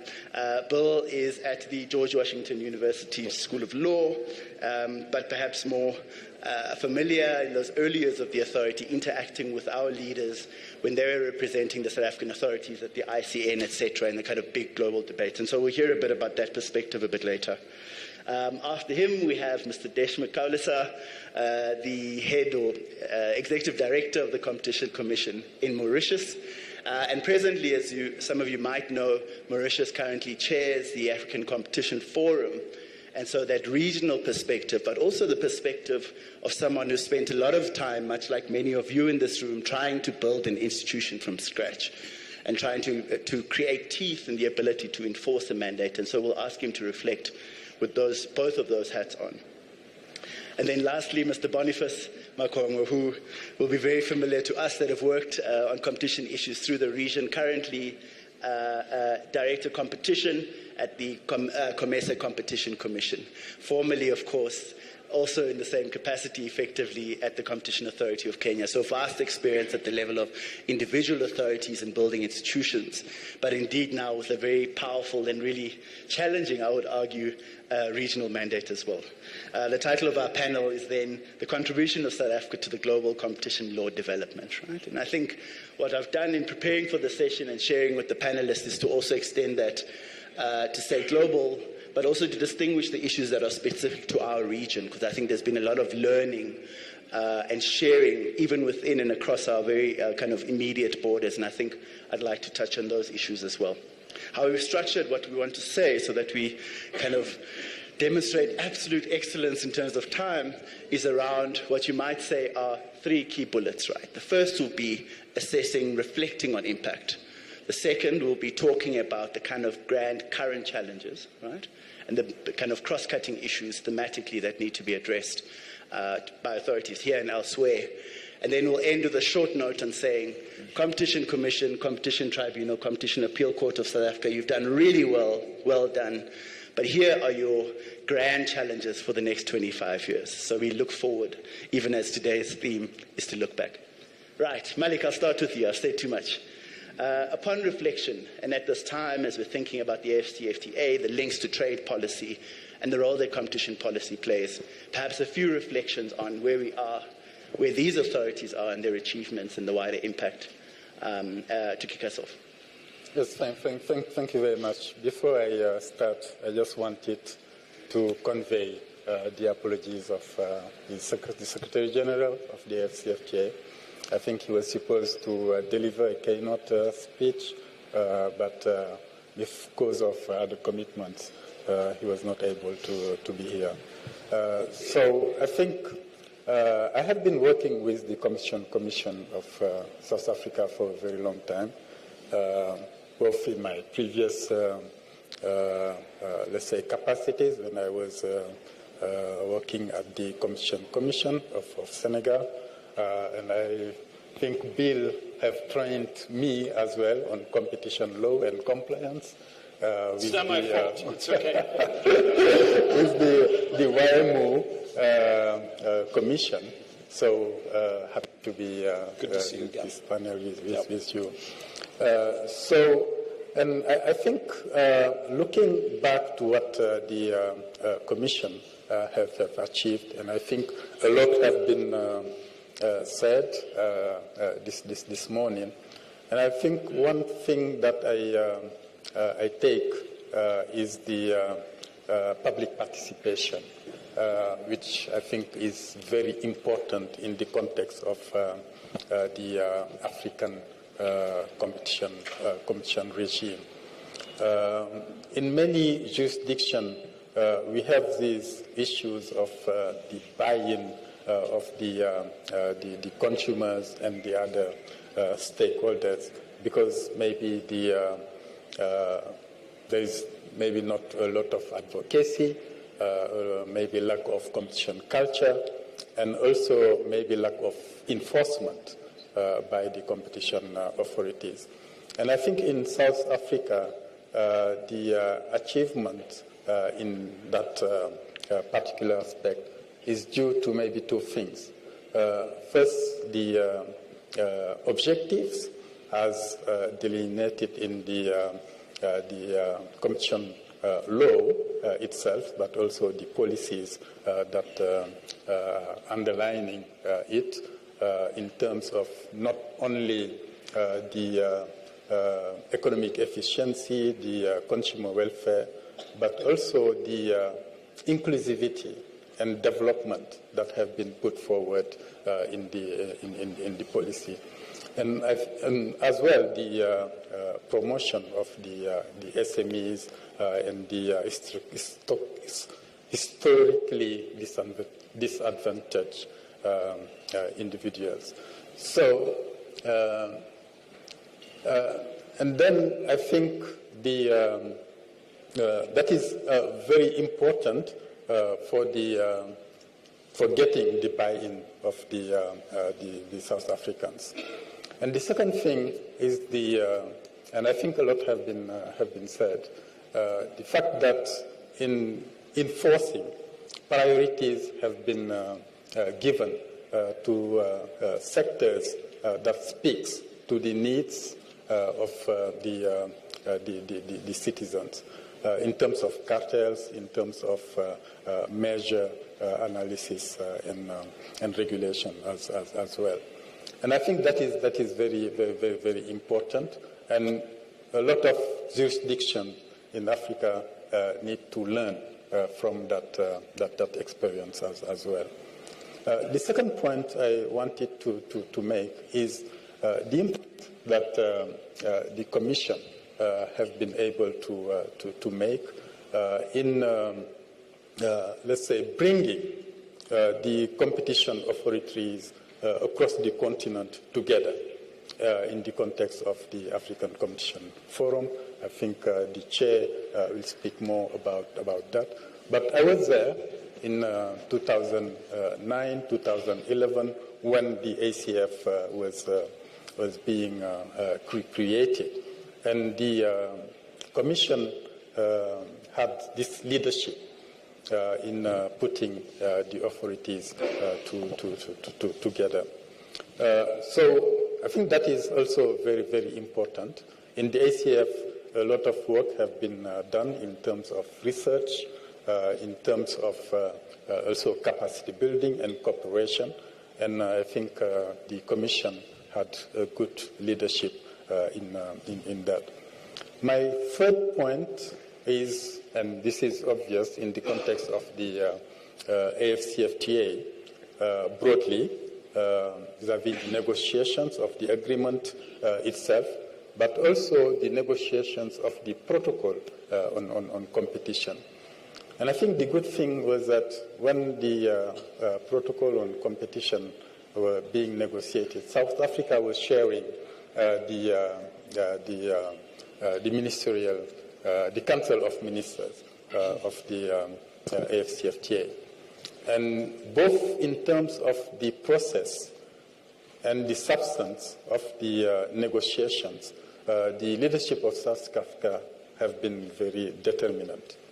The Deputy Commissioner, Ardeen, was chairing the competition committee, and he did well in managing the process in a way that the protocol have been negotiated in a very short time, and the outcome also was, let's say, one of the best in terms of the phase 2 protocols. If you are aware, we are negotiating both competition and also IP and investment. And the competition protocol was the least problematic one because of the, let's say, well-managed process and also the good substance that we had. So, and I think there was also the contribution of South Africa in terms of incorporating the public interest elements in the AFCFTA competition protocol.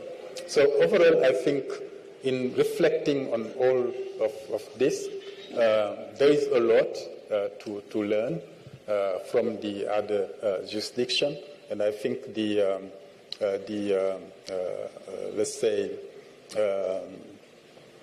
what we could call the achievements so far is very good, and we need to build upon that. Thank you, Malik. You know, I think if the authorities in South Africa are famous for anything, it's our great export being public interest issues. We've taken those to this global stage, etc.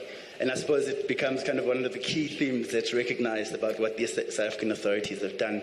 But I think the contribution has been wider. And Bill, you'd know that the leadership of the South African authorities, and I think at the time Dave Lewis even and others, have been deeply involved in at the level of ICN, but also the other wider kind of global debates in this space.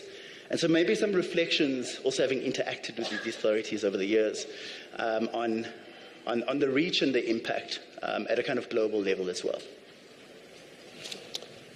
Thank you so much for the honor of participating in this wonderful event. Let me mention 5 things that are responsive to this, where South Africa had a tremendous impact outside of its own borders. First, since 1990, roughly 110 countries have established new competition laws from scratch or dramatically rehabilitated older, weaker regimes. In that group, there are countries that I would call leading indicators.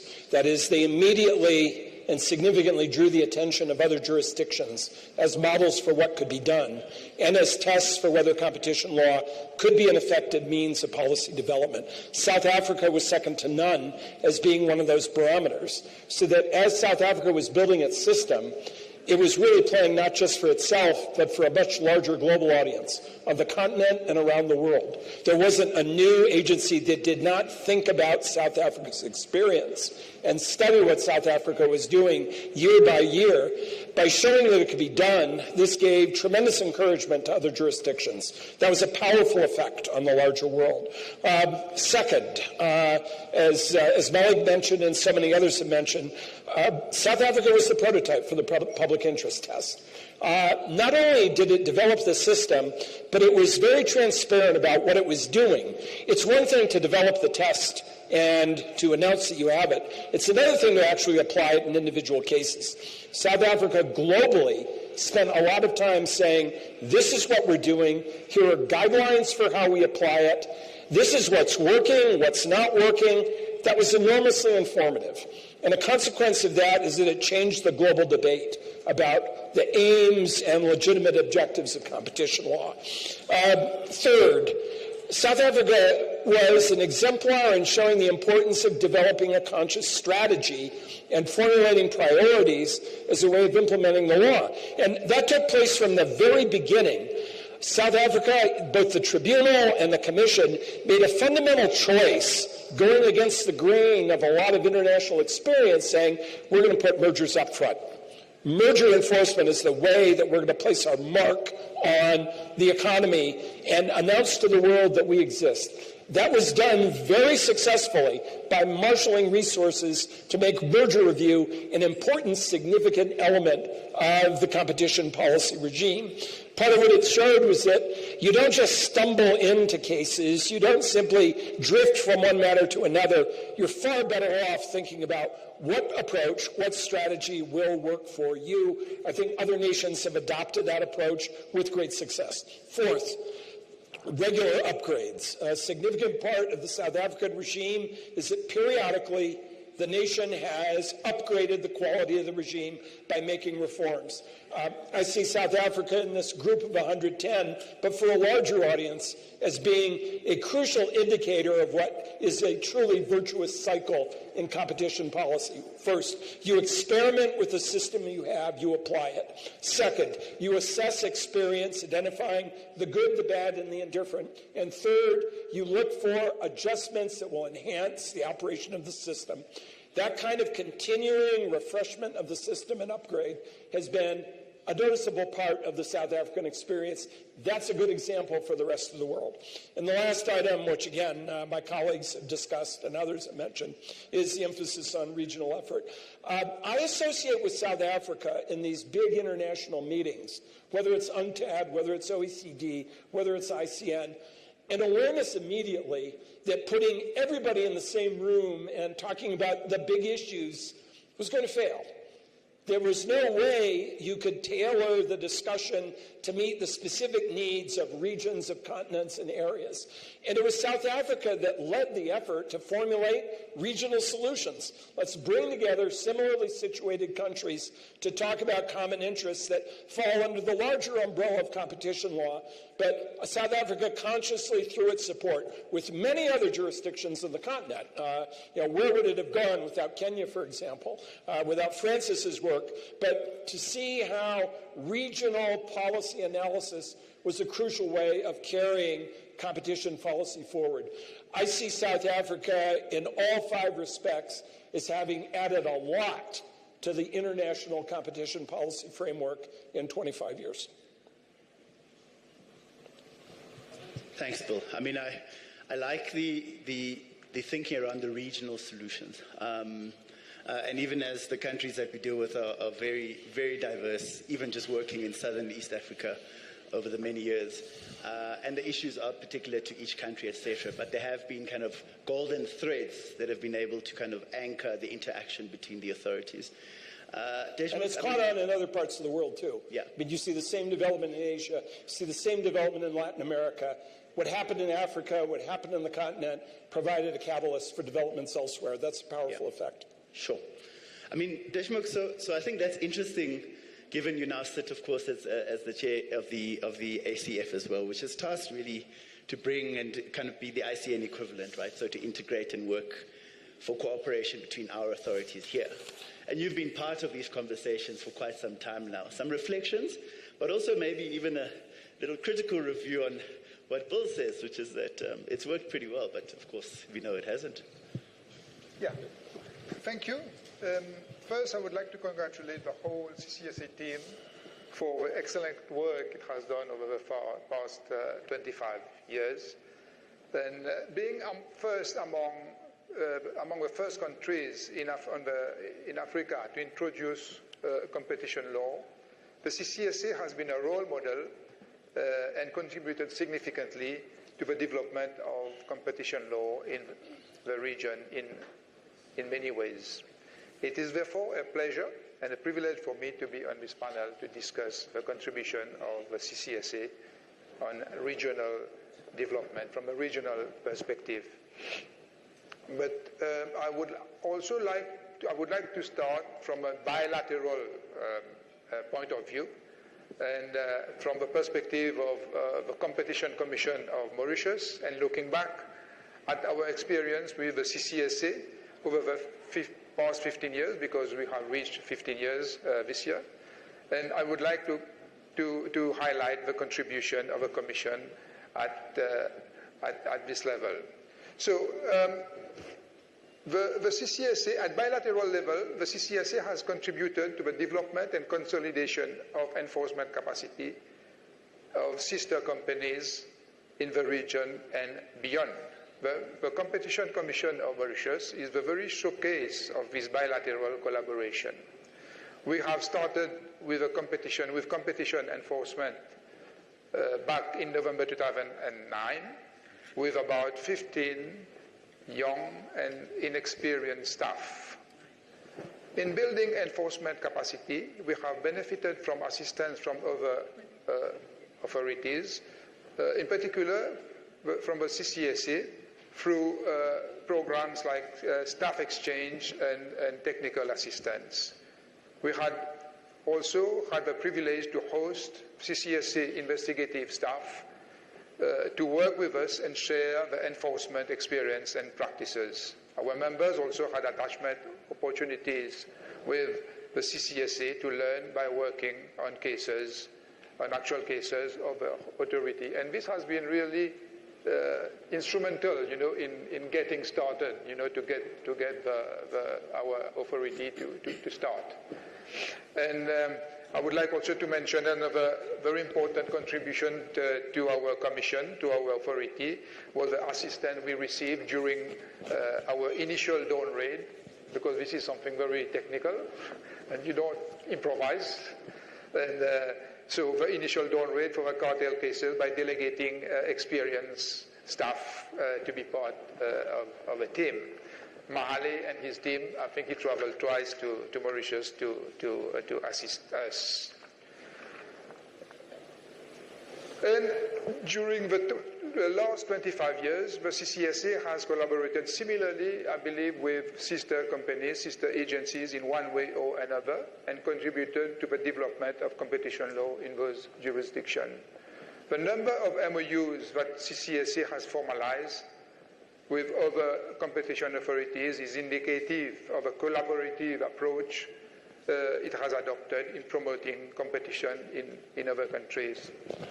We have counted 12 MOUs, of which 10 are bilateral, or at bilateral level with agencies in the region, but also outside Africa, like the one with the Competition Authority of Barbados, for example. But I think this count has has risen to 13 because I understand this week there was another one with Angola. So it's 13 now. No? Tomorrow 14. Okay. And yes, and the next level I would like to touch on would be the regional perspective, and mainly I would say through ACF. CCSA has played an instrumental role in consolidating enforcement capacity as a driver and a facilitator within the African Competition Forum, of which it is a founding member.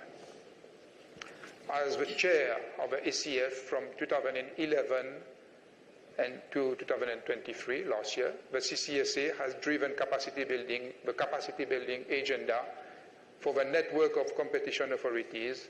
It has been clearly a catalyst in mobilizing funds and resources and resource persons to facilitate the capacity building programs. During the early days of ACF, the CCSA has mobilized experienced practitioners from the region as well as international experts and scholars to deliver training in areas such as cartels, merger review, and investigative techniques. To that effect, it partnered with key agencies such as US, FTC, and the DOJ, also the European Commission and the COMESA Competition Commission. This mobilization has brought significant experience to African agencies, especially for the new and emerging one.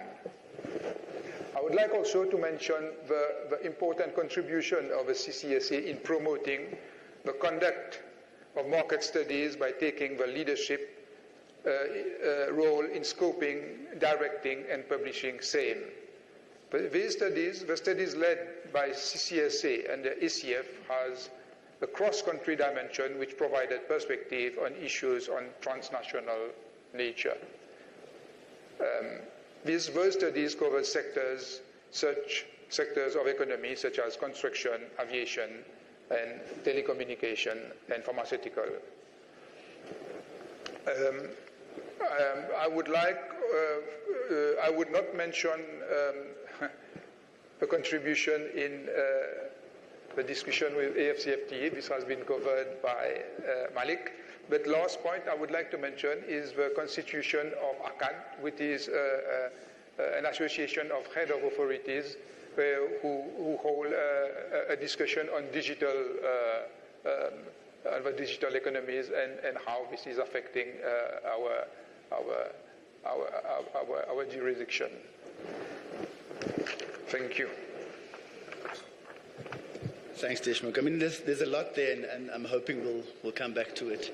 I'm also especially keen if you're able to share the story around the Dawn raid, because I think it's interesting that we've built kind of great success in cartel enforcement in South Africa, or certainly in settling cartel cases. But there were also a lot of mistakes made in the early years, right? And there's kind of horror stories about Dawn raids, I think plus minus 2001, etc., and others, where the authority had to learn how to do competition law enforcement. And the fact that the authority has come to be able to export some of those experiences and knowledge, I think, is quite powerful. I also want to come back to this issue of the kind of discussions happening around digital, because I think this might form part of our agenda-setting task of saying, well, what are the big industries and sectors or interventions that authorities now need to be looking for in the next 25 years. Boniface, you've been, I know, reflecting and thinking about some of the kind of challenges of regional and kind of multi-country enforcement. But this is a decision you made to go to the CCC and leave the CAK. But what that means for us is that you're able to reflect on both experiences. So some of the kind of strong reflections over the years, but maybe starting to take us in the direction of where we think we need to improve in terms of how we interact with authorities and the role that South Africa might play. Thank you very much. I think first I need to give a background of my institution. I noticed that with competition agencies sometimes there's a tendency of people not to know that you exist when you think everybody knows you exist.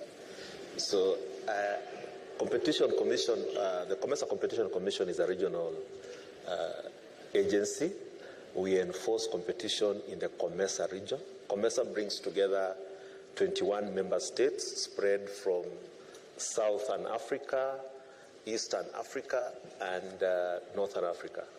So our spread is basically across the continent, but of course we don't have any members in, say, West Africa. Our mandate is competition enforcement and consumer protection. So we are a dual agency in that regard. And we work very closely with COMESA since we were established in 2013. And the manner in which we work with COMESA is that after our establishment, we identified the Competition Commission of South Africa as one of the important stakeholders for the Commission. And over the years, we have done quite a bit of work together. For instance, we have case-specific engagements. So we've had cases, especially mergers, where we have engaged the Competition Commission of South Africa with regard to understanding their theories of harm in some of the mergers we've done in the agricultural sector. We've had cases where we have tried to address remedies that we have proposed in mergers that we were analyzing, and we felt that given the fact that some of those mergers had an impact on South Africa, we engaged the Competition Commission of South Africa basically to understand how the remedies would affect the market. And this is important to note because South Africa is not a member of COMESA, so therefore it ideally does not fall within our mandate. With regard to the other aspect has been on capacity building. You might be aware that in our continent and also in the common market, that is COMESA, we have the terrain is, there's different levels of enforcement. You have countries where you have an agency that is functional. You have countries where you have laws have just been enacted. You have countries that are in the process of setting up agencies. So the needs in terms of capacity building differ from country to country, and we work very closely with the Competition Commission of South Africa in capacity building. The other way in which we worked with them has been under the African Competition Forum.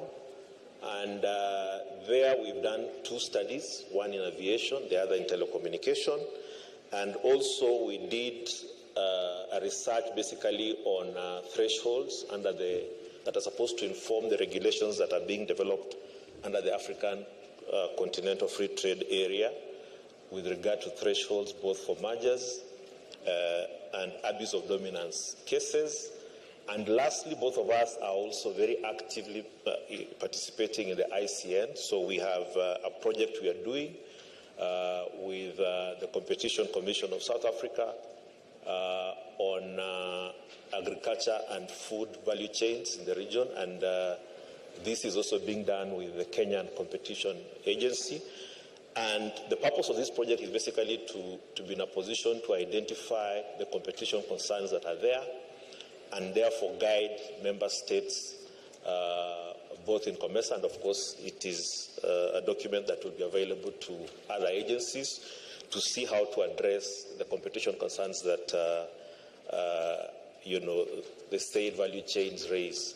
So for us, as the Competition Commission of COMESA, we find the South African agency to be a very invaluable partner now and going forward.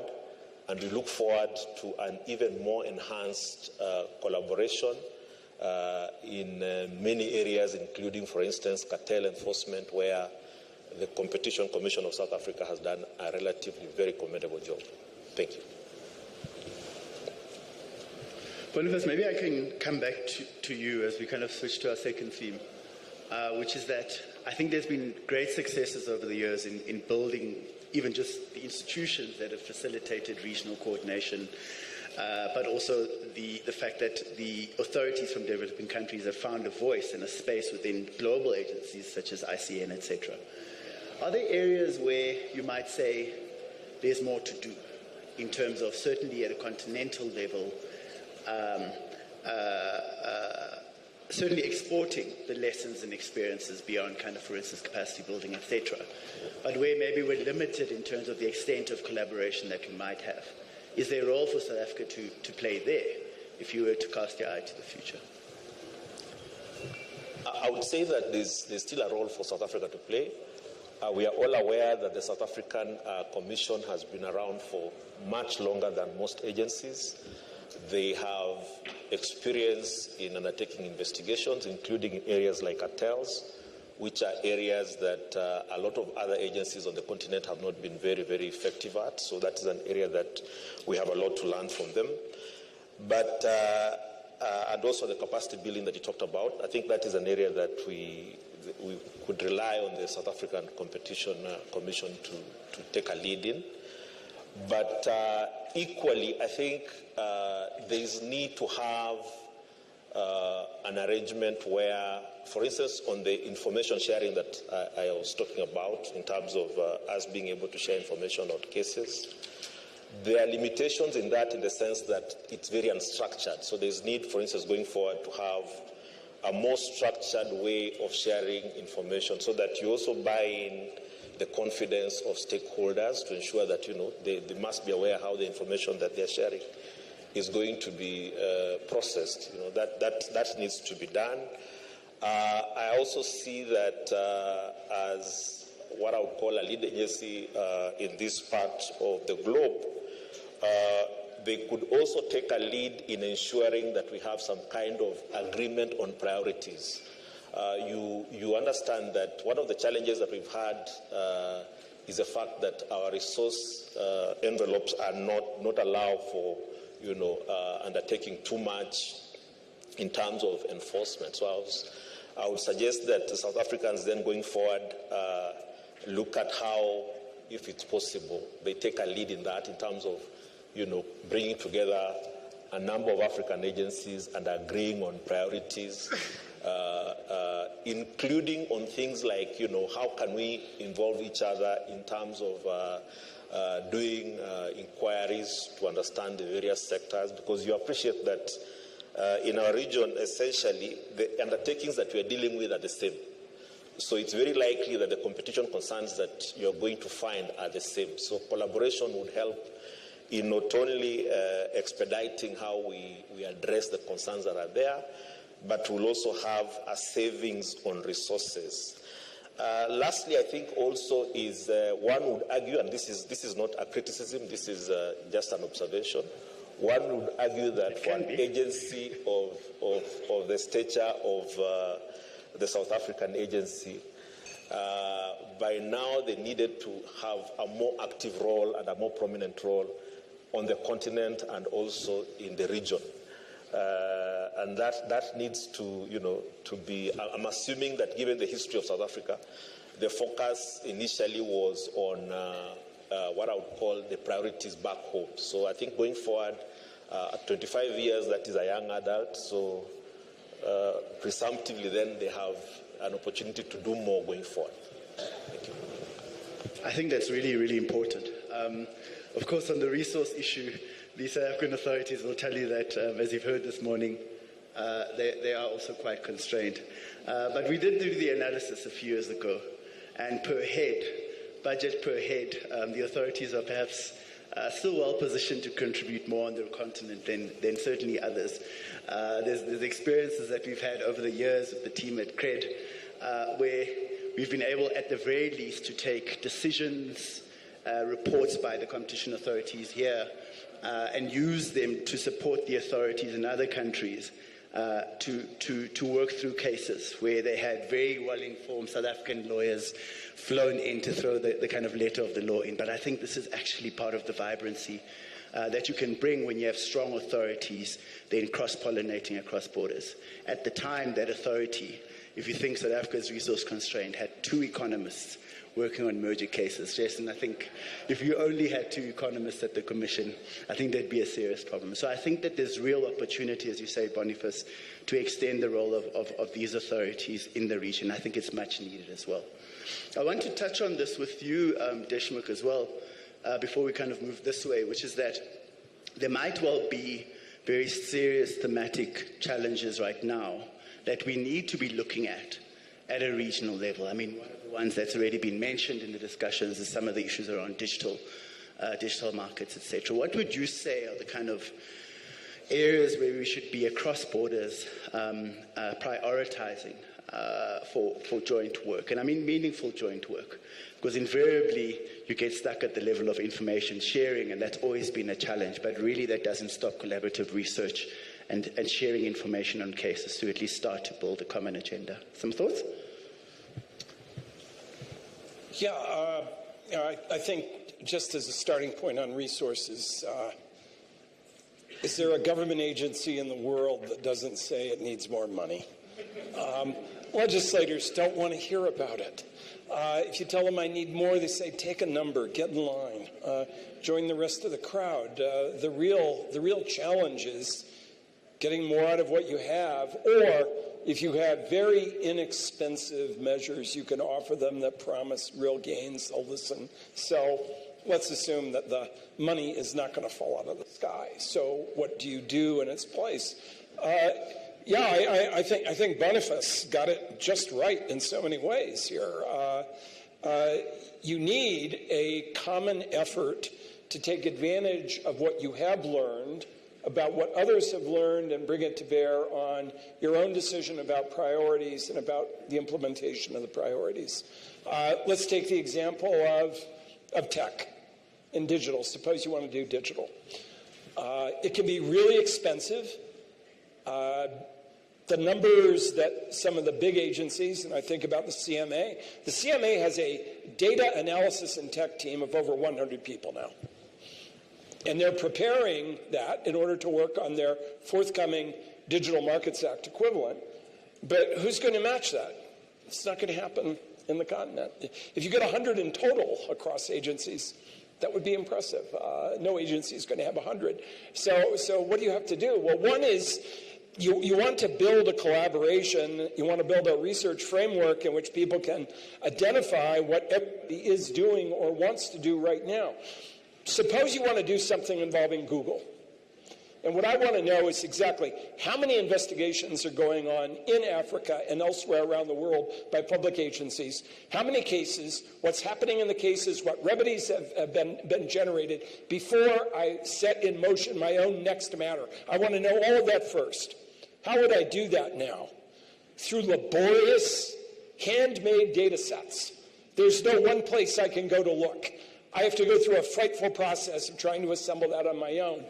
Wouldn't it be great through the framework of the ACF that before you set out on doing a specific project, there was a database where you could look at everything Google, that you could look at everything about cartels. You'd have a data set that told you the case, the matter involved, the procedural history, and here's the remedy that we got out of it, and any assessment that's been done about the remedy. I mean, one fairly pedestrian, simple, but crucial step is to make it easier to take advantage of this big competition policy data that's out there, but isn't necessarily brought to bear on new matters in an effective way.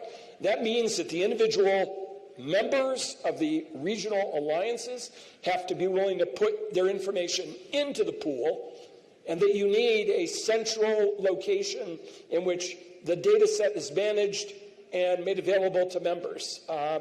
In merger control involving tech, what have the remedies been so far? Who took what undertakings and what matters? I want to know all of them. I want that composite picture so I can see what happened as a way of informing my judgments about what I want to do now. I want to suggest to you that if you want to do that kind of research anywhere, you can't find that universal data set. It does not exist. So I see a crucial foundation for doing this kind of work to find ways that you have a deeper common understanding of what remedies have been taken, what's happening in individual cases, and yes, as Boniface said before, how about a common discussion about what we think the larger priorities are as a way of not only informing each other about what we're doing, but thinking about what kinds of collaboration, what allocation of tasks might bring us closer to the achievement of those priorities. That is a deeper form of integration across borders that I think you're referring to. I don't think it's terribly expensive, but it does take time and effort. It doesn't generate a big win in litigation tomorrow. You are planting a tree that's going to grow over the coming years and yield benefits to successors you don't even know later on. But if nobody ever plants the tree, then we're spending our time scrambling around, piecemeal fashion, individually trying to put this together. That's a place where the international cooperation could be much more effective. And oh yes, my dentist at certain points of the procedure said, this is going to hurt a little. Part of what hurts a little is sitting down with your peers and saying, here's something I tried it in good faith, and it was a dead end. So you don't have to go down the same dead-end path. Here's a way in which you can make it better. A real test of the sincerity and trust in the network is when you just don't talk about your triumphs. What great fun. Let's talk about things that didn't work. The experiments that failed as a way of guiding us for the future. That's the next level of integration. Yeah, I think that's spot on. And I think we put that immediately on our list of the agenda setting at a regional and global, and the commissioners right here, and I'm sure the chairperson of the tribunal is here as well. And if it was easy to do, it would have been done long ago. Exactly. I don't suggest then we wouldn't easy. Deshmukh, I mean, you're thinking exactly about some of these issues at the level of the ACF and kind of joint research work, etc. Some reflections? Yes, I think there is an agenda for the ACF, I think, which has been set over the years under the chairmanship of CCSA. So we have an agenda for capacity building, as I mentioned earlier, on the conventional aspect of capacity building, let's say things like merger control, cartels, and so on. And this has been hugely beneficial to many authorities in the region, but also for young professionals joining the authorities, because sometimes it was the only place you could go and learn something on enforcement. So this is continuing. And on the market research aspect also, I think this in a way sets also the priorities, because members have to discuss what is the next market study that we are going to do. Actually, there are two which are coming to an end on trade flows. One on trade flows, the other one on digital landscaping. Some countries have participated in it, and now we are discussing what would be the next one for this year and next year. So I'm not saying this is it is indirectly, it shapes what our priorities, but we are also through the digital dialogue, for example, we are also addressing some issues. For example, the digital dialogue is trying to set up a compendium of cases, and we mentioned the digital aspect of the digitalization of economy affecting competition enforcement in Africa. And this is a subject where we don't know exactly where it starts, where it ends. It is a complex matter for everybody. So this conversation has started, and I would like just to give you an example. We had a workshop some month ago, and we have about, I think, 10 or 12 countries participating in this workshop, and each country had to provide the case of some cases they were working on. And we were very surprised to see that, there was something happening in Africa, but as you mentioned, nobody is aware about it because it is not centralized. So this is one item on our agenda. Hopefully we will come up with some sort of database or listing, on cases happening in the digital space, so that we can share with everybody. And we have also, regarding the ACF, we have set up a website, where we are trying to share as many information as we can. So the items, the the ideas that you mentioned. I'm not saying we have this on board, but this is in the direction where we are trying to get, to centralize as much as information as we can have on this website, on cartels, on mergers and abuse and so on. Because sometimes, when we do cases in African countries, it might not be exactly the same of the cases happening in the US or in Europe, you see? And there might be more similarities in countries in our region. So it would be a good source of information and to see what happened, what are the decisions, and what are the problems and issues that happened in the past. So this is something we are working on. But as you know, ACF is an informal association, so we need some time, to put things together. But this is definitely the direction that we want in which we want to progress. Spot on. So we have, and it's really exciting to hear that the compendium of cases is being built. If I was to kind of reflect that back onto those that work, for instance, at the Competition Commission, producing the kind of mighty 400-page market inquiry reports, etc., is to simply signal that it has very great knowledge dissemination and sharing value, even outside of our kind of narrow focus of the sectors we work on in South Africa.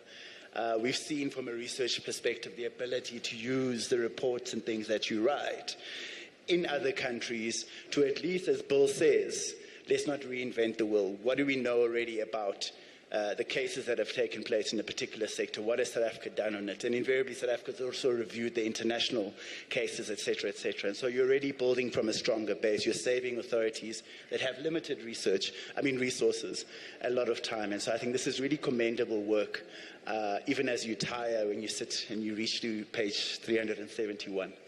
Malik, you have the kind of even grander challenge of thinking about these issues for the continent.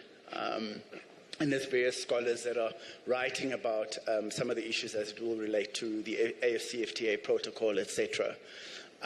Eleanor Fox speaks often about, for instance, that there are also important trade-related issues and trade barrier-type issues that have very important impacts on competition. And the simple idea that you may build a regional champion in Zimbabwe that could be exporting to East Africa, but if there's a regional cartel arrangement, it ain't going to happen. So some reflections on the kind of broad agenda and the grand challenge when thinking about it from the perspective of the continent at large. Yeah, I think when you are in this setting of a free trade area where you are trying to reduce the barriers to trade in goods and services, when you are trying to expand the market access for businesses, it's very important that you take care of some of the concerns that the stakeholders may have. We talk about a lot of international cartels, about also these investment that is happening in different countries because of more opening of the market. And this is exactly what the AFCFTA is trying to do. But it comes with those concerns that when you are opening your markets, you have some bigger companies coming in your market and having to take over the let's say market shares of the national companies, etc., etc. So you have to cater for those issues, and it's exactly what the AFCFTA Competition Protocol is trying to do. And removing the barriers to entry, facilitating also trade and investment. but also putting a framework to combat these cartels and these anti-competitive measures that the national competition authorities and sometimes the regional competition authorities cannot address. So the scope of the AFCFTA competition protocol is geared towards that objective. But as it has been observed, when we will be having this Continental Commission Authority, it will not be at the beginning able to do all of this by its own. You will need to pull the resources together. You will need to put a cooperation framework together. And that's why we are also having this network of commission authorities in the continent, both at national, regional, and continental level, in order to tackle these big issues of international cartels, of mega mergers, as Eleanor Toth is calling them, but also the digital market that is emerging.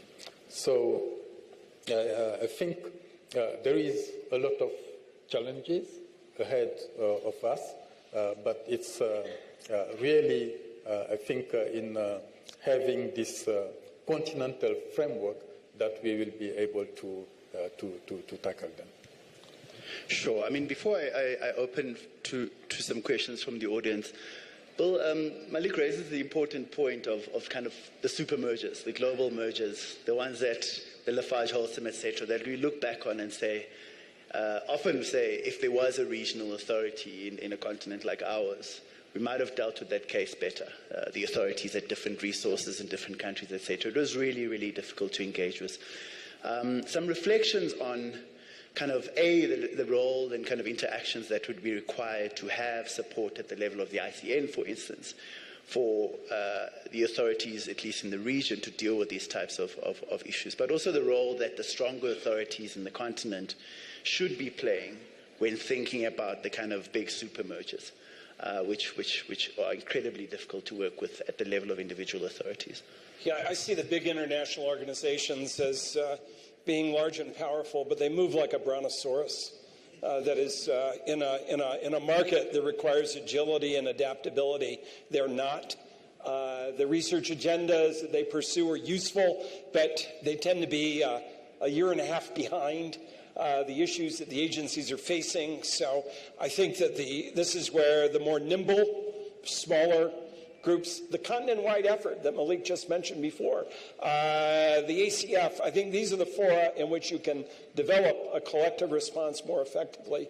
And the large agencies have the advantage of the database, the experience base. They're in a better position because they've had repeated experience with specific matters, and they can bring that to bear more effectively. And especially, they can say useful things about the structuring of an investigation. They have more resources to pull together this body of knowledge from what other jurisdictions have been doing. A couple of my colleagues here have mentioned what you can gather, for example, from the big jurisdictions. There's a remarkable outpouring of information now that's entering the public domain from the big tech matters that are being run in North America and in Europe. That is highly detailed, fascinating, fact-specific information about how these enterprises operate. It's being put into the public domain as a consequence of the DMA negotiations. It's coming out of the big abusive dominance cases. So I want to take that data stream and incorporate it into what I'm doing. Big agencies have more capacity to do that. So you look to the leading agencies on the continent to play more of a role of assembling that information, bringing more experienced case handlers to bear and making that know-how available to other agencies. And as you've been saying, these relationships don't form automatically. My colleagues here know better than I do what it takes to build the trust, and especially starting anew, but potentially very significant network that it takes a real sustained, dedicated effort over time. And you have to convince each institution, each organization that it's worth it, that the return from doing this kind of work is going to be significant. I'm confident that it is, because there's a lot of valuable information about how to structure that. The larger agencies can play a lead role, and as again my colleagues have mentioned, South Africa has been uniquely generous in making its know-how available to other authorities. In the case of Mauritius and others, where do they come in the continent? They come here first.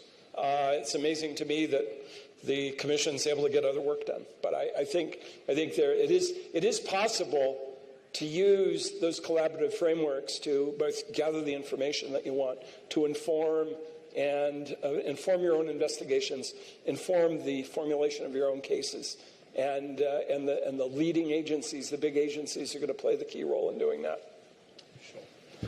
I think we have just a tiny bit of time left. Are there any interesting and pressing comments and questions? And we'll take one or two maybe, and then I'll ask my panel to wrap. This will all end in 2 minutes. Mr. Kariuki.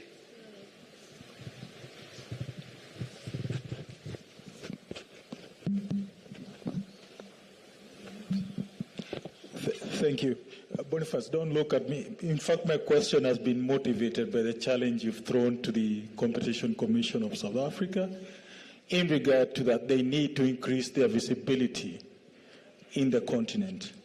What advice would you give to them how to handle the could be geopolitical supremacy wars which may exist or which may be existing among the competition agencies?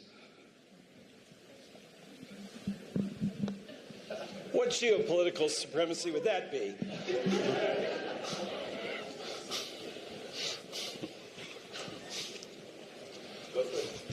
Okay. I hope I understood your question. Before I hazard a guess, my take, or rather my comment, was actuated by the fact that if you look at competition enforcement, both on the continent and also regionally,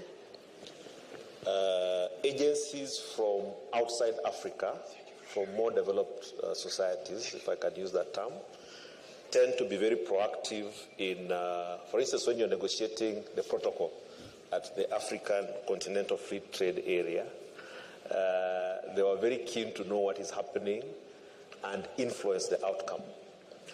So my thinking is that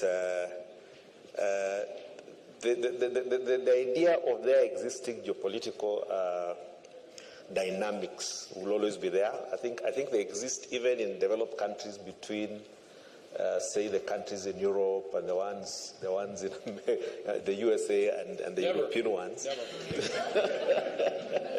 But my answer would be that I think there's still room for the Competition Commission of South Africa to play a leading role. And in this contest, what will matter is what plans you have in terms of what you can put on the table, vis-a-vis the resources that you're willing to avail.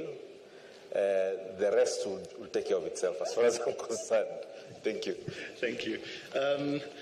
Given we are behind, I'm going to end it there, unfortunately. Unless I have other permissions, but I understand that it's game over. Colleagues, thank you very much for engaging with us. DG, you can hear that... You can hear that even as we're resource constrained in our authorities here, they're going to be doing a lot of work outside of this country as well. Please understand when they do their reporting back to their principles. We have visibility, we have know-how sharing, we have knowledge platforms on cases, but also wider market studies. I think there's a very important lead role in the gender setting role to be played, but also the bread and butter of case-specific knowledge sharing across the continent. That's the kind of big agenda, at least coming from this panel. Gentlemen, thank you. Even as we didn't have diversity, otherwise we at least had very interesting and diverse views. So thank you for your time. If you join me in thanking them. Thank you very much. I must say, Thando, you've done very well in managing time. Well done. I have one important announcement to make. There is a vehicle that has been left unlocked. It's a Mercedes-Benz with registration number HG63SWGP. HG63SWGP. I hope it doesn't belong to any of our next panel members. Our next panel, ladies and gentlemen, will focus on the 2019 amendments to the Competition Act. And our moderator will be Tanya van Millis. Could you make your way to the... Thank you. Just to, if I could remind you of our app. Our app is still on. Our app still works. And unfortunately, we are not doing so well with the uploading of photos. Please.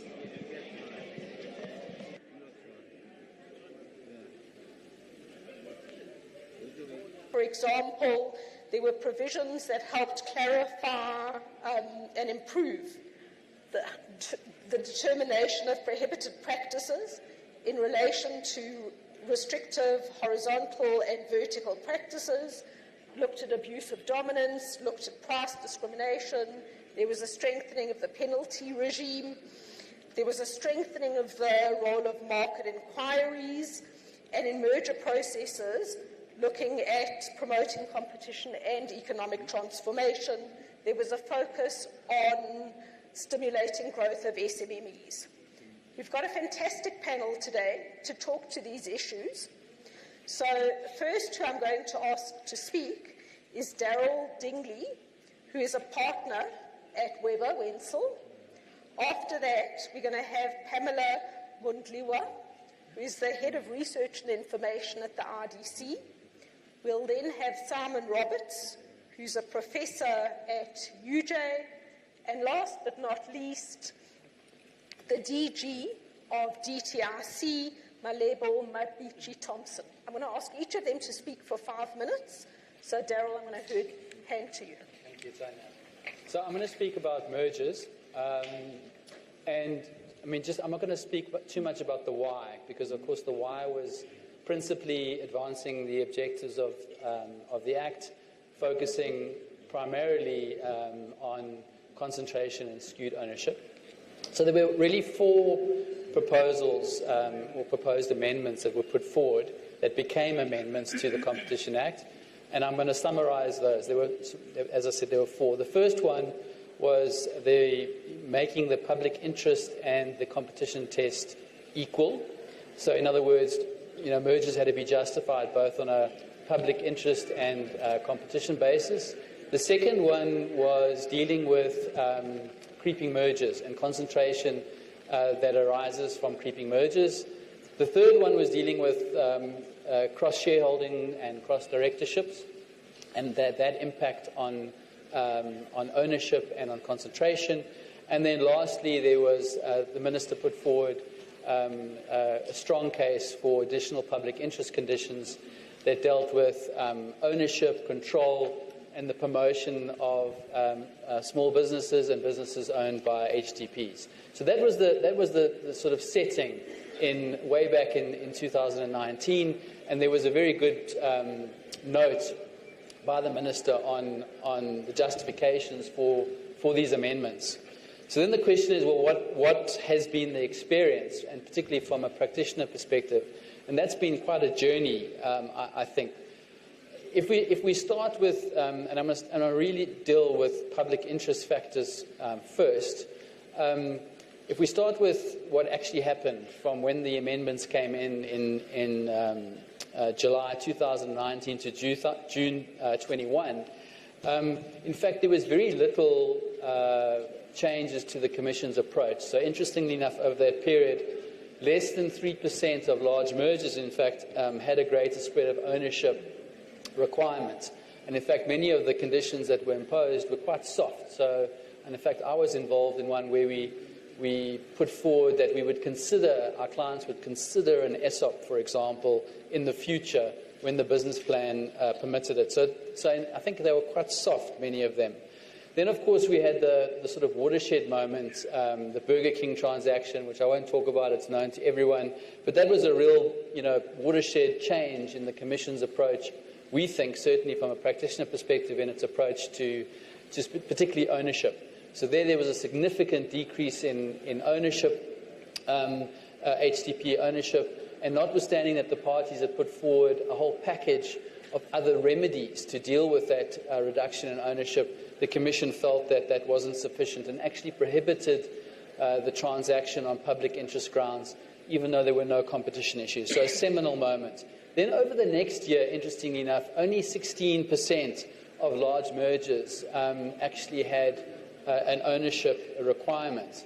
And then in January 22, practitioners, we were all informed by the Commission that now there was a positive obligation on ownership. So we needed to tell our clients that there was this sort of positive ownership requirement. And if you look at over the period 2022 to 2023, 28% of mergers had ESOPs imposed as part of conditional approval, which is interesting because it's quite low, and only 32% of mergers approved had conditions relating to the participation of SMEs and HDPs.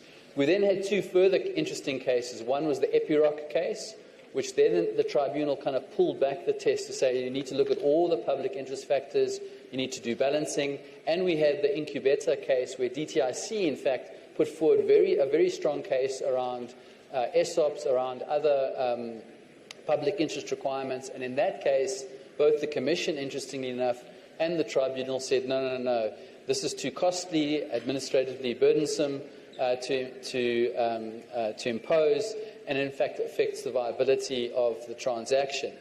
We then had, of course, the public interest guidelines that came out that kind of pulled it back again to a very kind of strict enforcement level.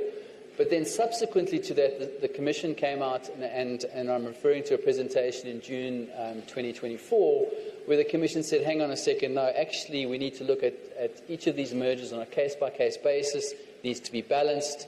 ESOPs and HDPs are important, but they can be, you can promote ownership in other ways. But ownership and supporting ownership in particular, other remedies is only if you can't find, if it's infeasible to impose that kind of level of conditionality. So we've sort of come sort of a long journey back to sort of, certainly I think in our view, a case-by-case approach. But has public interest been successful? I mean, that presentation that the Commission gave which covered public interest objectives from 2019 to 2024 was very interesting, and I like looking at some of these numbers here. So the value of worker equity, 60 billion. HDP transaction values, 16 billion. ESOP beneficiaries, 238,000. Supplier development initiatives, 3.7 billion. Procurement commitments, 19 billion. Skills development, 2.8 billion. CapEx commitments, 69 billion. So if you look back at what the Minister was trying to achieve, I think the Commission and authorities can pat themselves on the back. But of course, what is the challenges that we still face? And I think there are a number of them. I think the first one is, of course, these conditions which are arguably focused on industrial policy are only focused on M&A activity. In other words, it's only M&A activity where most of these conditions are imposed. And that has some consequences. What about everyone else who doesn't get engaged in M&A activity? They arguably get a leg up because they don't have these kinds of conditions imposed upon them. Has there been any consideration of the welfare impacts of that and the impact on competition that you've got this type of conditionality on these parties? Has there been any assessment of whether the transaction costs, because this all comes at a cost, has impacted upon deals. And we can certainly, as Webber Wentzel, say there have been deals that have collapsed. There have been deals that haven't happened as a consequence of these transactional costs where the parties have thought, well, we can't afford to do this and it's too high risk. The other thing is there still seems to be a level of kind of horse trading and gamesmanship that happens in relation to these negotiations that happen on a kind of one-on-one level, and that, of course, introduces uncertainty. And then very briefly, on some of the other amendments, just on the issue of creeping mergers, this hasn't been as significant for us as practitioners. Yes, it comes up from time to time, and I suppose we've been puzzling a little bit as to why. I think probably the main reason is that when the transaction is before the authorities, it's notifiable. And because structural remedies focusing on past transactions are unlikely to happen, the remedies happen at that level on the transaction that's before them. That either blocks them or there's other conditionality that's imposed on that transaction, or perhaps there's a recognition that there's some level of uncertainty and inefficiency that creeps in if you prohibit these types of transactions. And then lastly, I think on cross-shareholding and cross-directorships, I think the issue there is, well, that has been quite kind of front and center, and we've seen a lot of mergers where, in fact, directors have had to step off boards where there's been compliance conditions imposed, and we would say that has been quite effective. Thank you. Right. Thanks very much for that, Daryl. Pamela, we're going to hand to you. Thanks very much, Tanya, and good afternoon to everyone. So my input today is going to focus on abuse of dominance as well as exemptions. Exemptions I think I'm particularly interested in because it dovetails very well with my current role at the IDC, as a development financier. But I do have a history in competition, so can reflect a little bit on what's been happening with regards to abuse of dominance. So I think the issues that the amendments were seeking to address have been highlighted already, so I won't repeat them.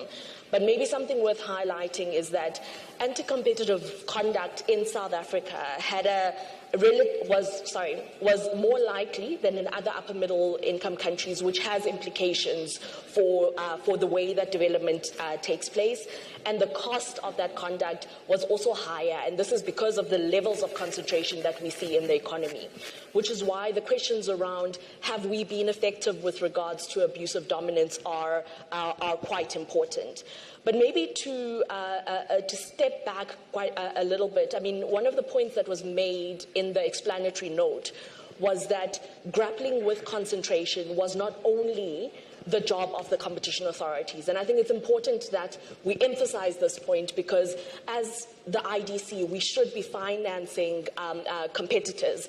Competition law is largely an ex post tool, which means that it comes into effect, oh, my picture's not correct. It comes into effect after the damage has been done.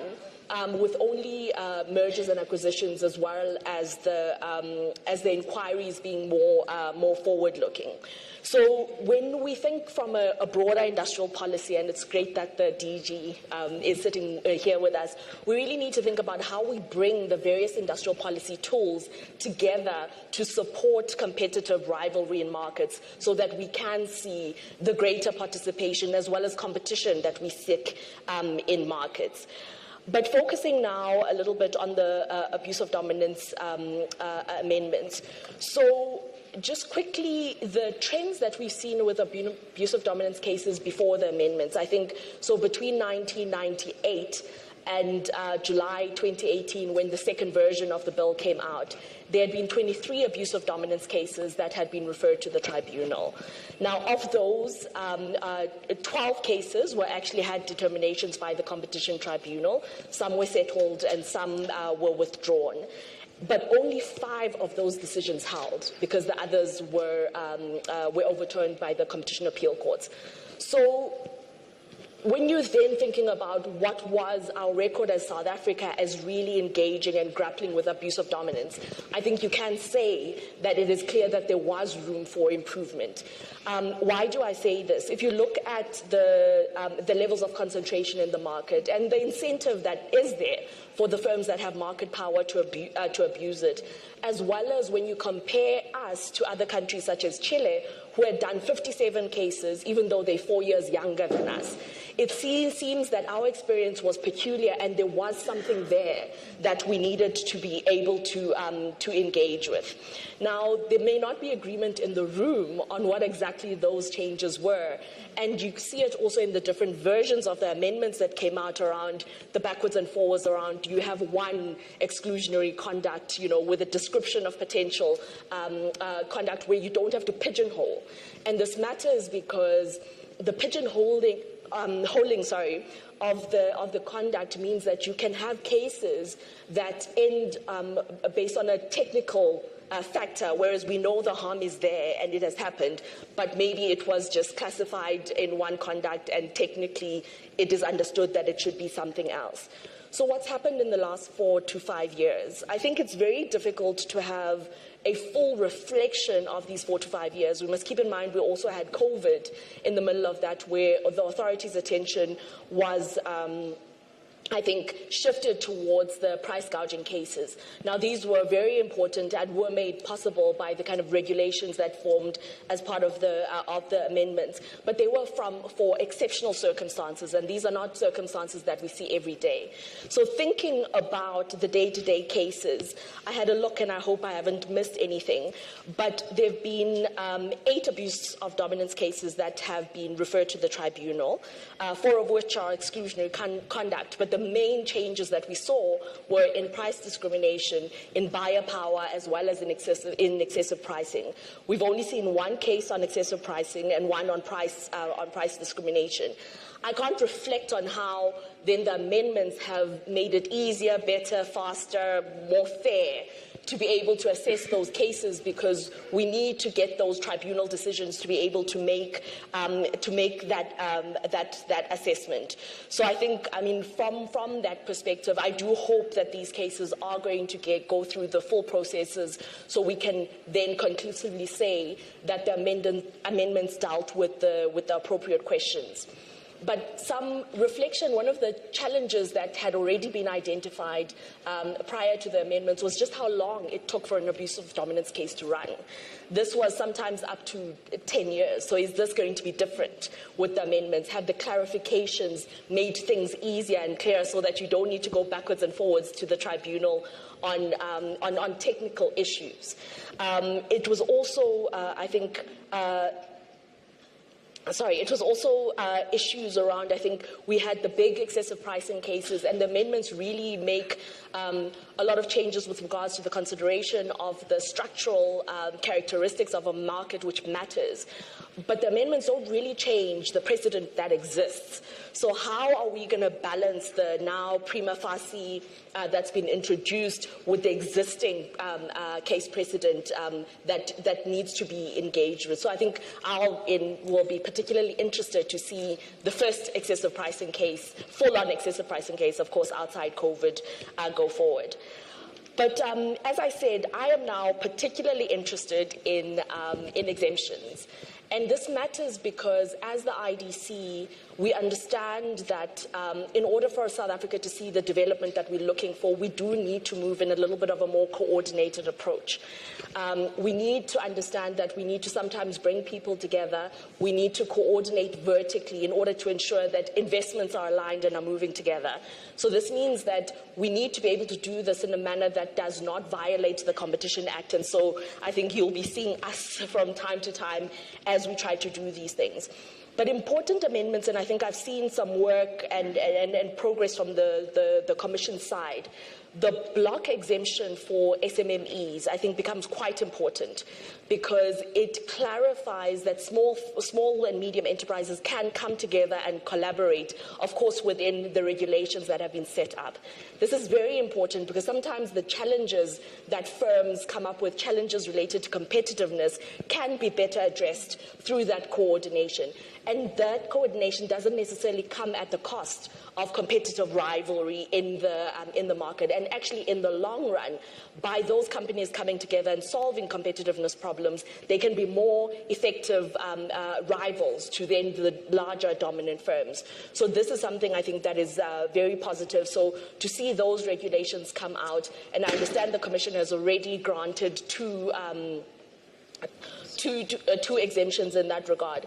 But I'm also seeing that on the standard Section 10A exemptions, that the Commission has granted exemption that's bringing together challenges in markets such as hospitals to be able to bargain and procure collectively. And I think this is important because when we're thinking about the barriers to entry and expansion in South Africa, it's always been, have the rules of the game been tilted in the favor of the challengers so that we can see the dynamism that we're looking for. So anything that tilts in that favor, I think then becomes quite beneficial. I'll leave it there for now. Thanks very much for that, Pamela. Simon, over to you. Thanks very much, and thank you to the Commission and Tribunal for the invitation to be on this panel. It's a great honour. And also, congratulations to authorities for, the amazing work. I think the previous panel highlighted this.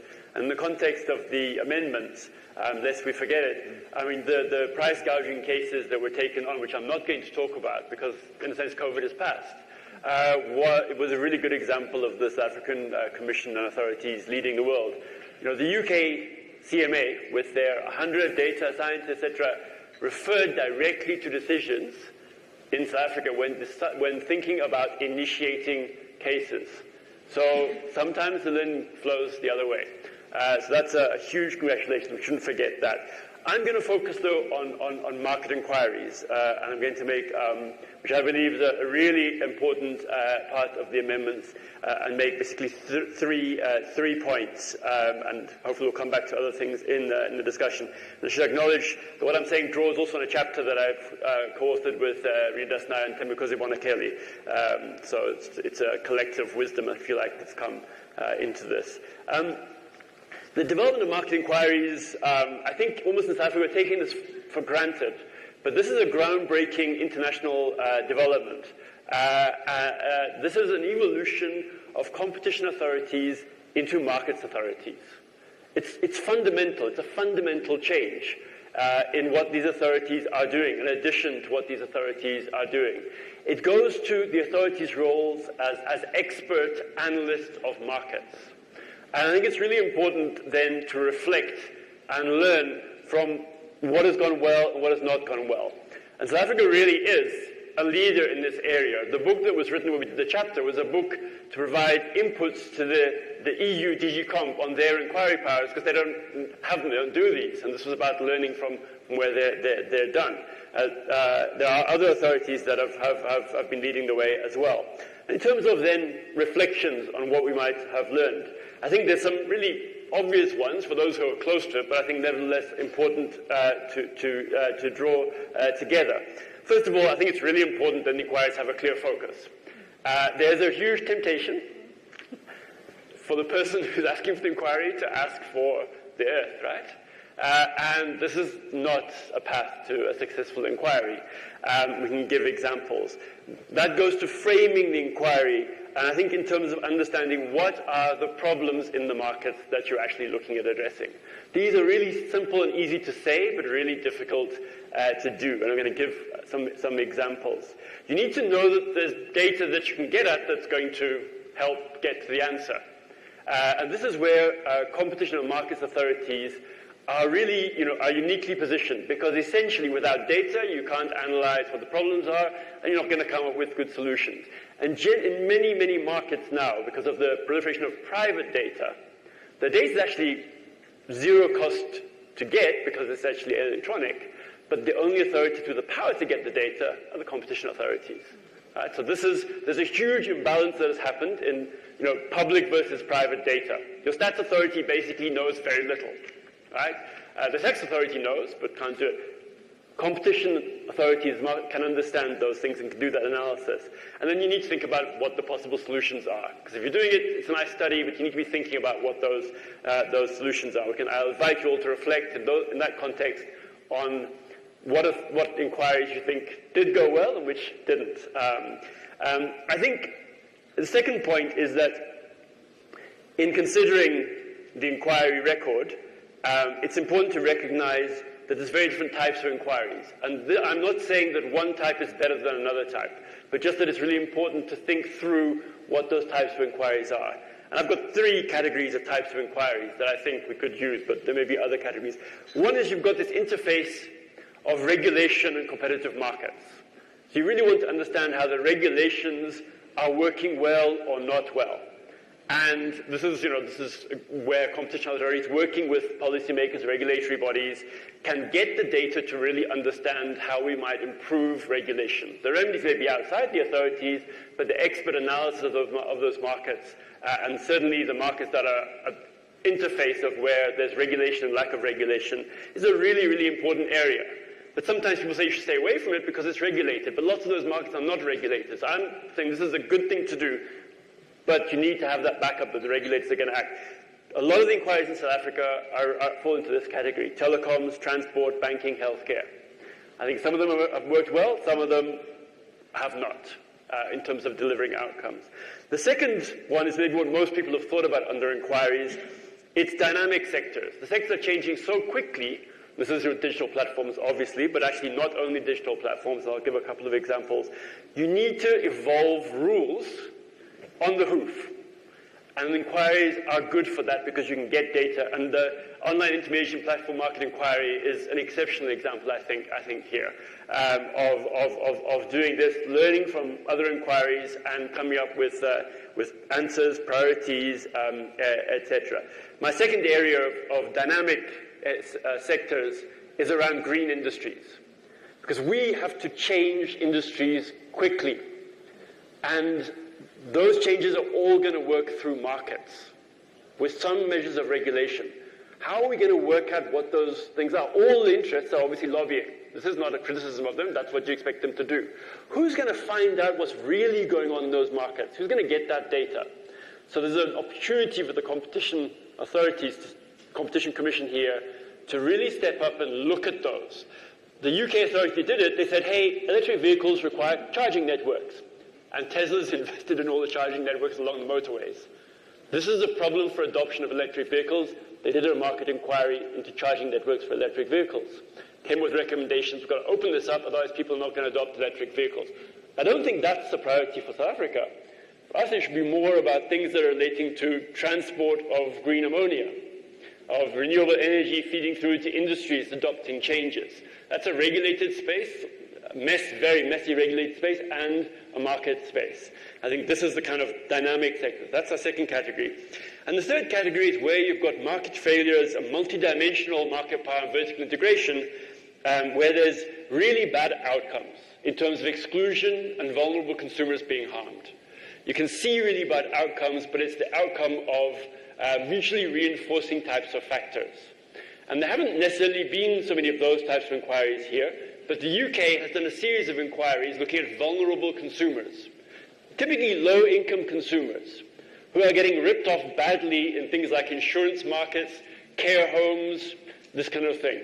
And that's an area where it brings kind of consumer protection together with competition. Again, here, there's a difference. The authorities are separate, but I do think that it's really important to kind of really, there's low-hanging fruit in terms of changing the rules to improve outcomes. So barriers to entry for SMEs would fall under that. Clearly, an inquiry can cut across these, but I think it's helpful to think about these three categories if we're learning the lessons and organizing how to go forwards. Let me finish there, and I come back to other questions or examples. But I think these are my reflections on inquiries. Thanks. Thanks very much, Simon. Malebo? Thank you very much. I think I'll look at those amendments from the point of view of the why of the amendments, because the panel members have already dealt with some of the key parts of the amendments. The why being that we correctly do not see competition law as the panacea in equalizing markets, making markets work as they should. We understand that competition law is one of the many instruments that one must put in place in order to have a country that industrializes and that functions in that way. we do it in a context of being characterized as the most unequal country in the world, which means even if you do have these authorities, you do constantly have to be looking at how do you improve access of those that may be marginalized to these instruments and remedies that are lying in these institutions. And those remedies may not necessarily come to you in the form of you being the one that is harmed, but in the form of how, being part of the marginalized, do we use the instruments to actually uplift you as well. And so there are competing priorities in there.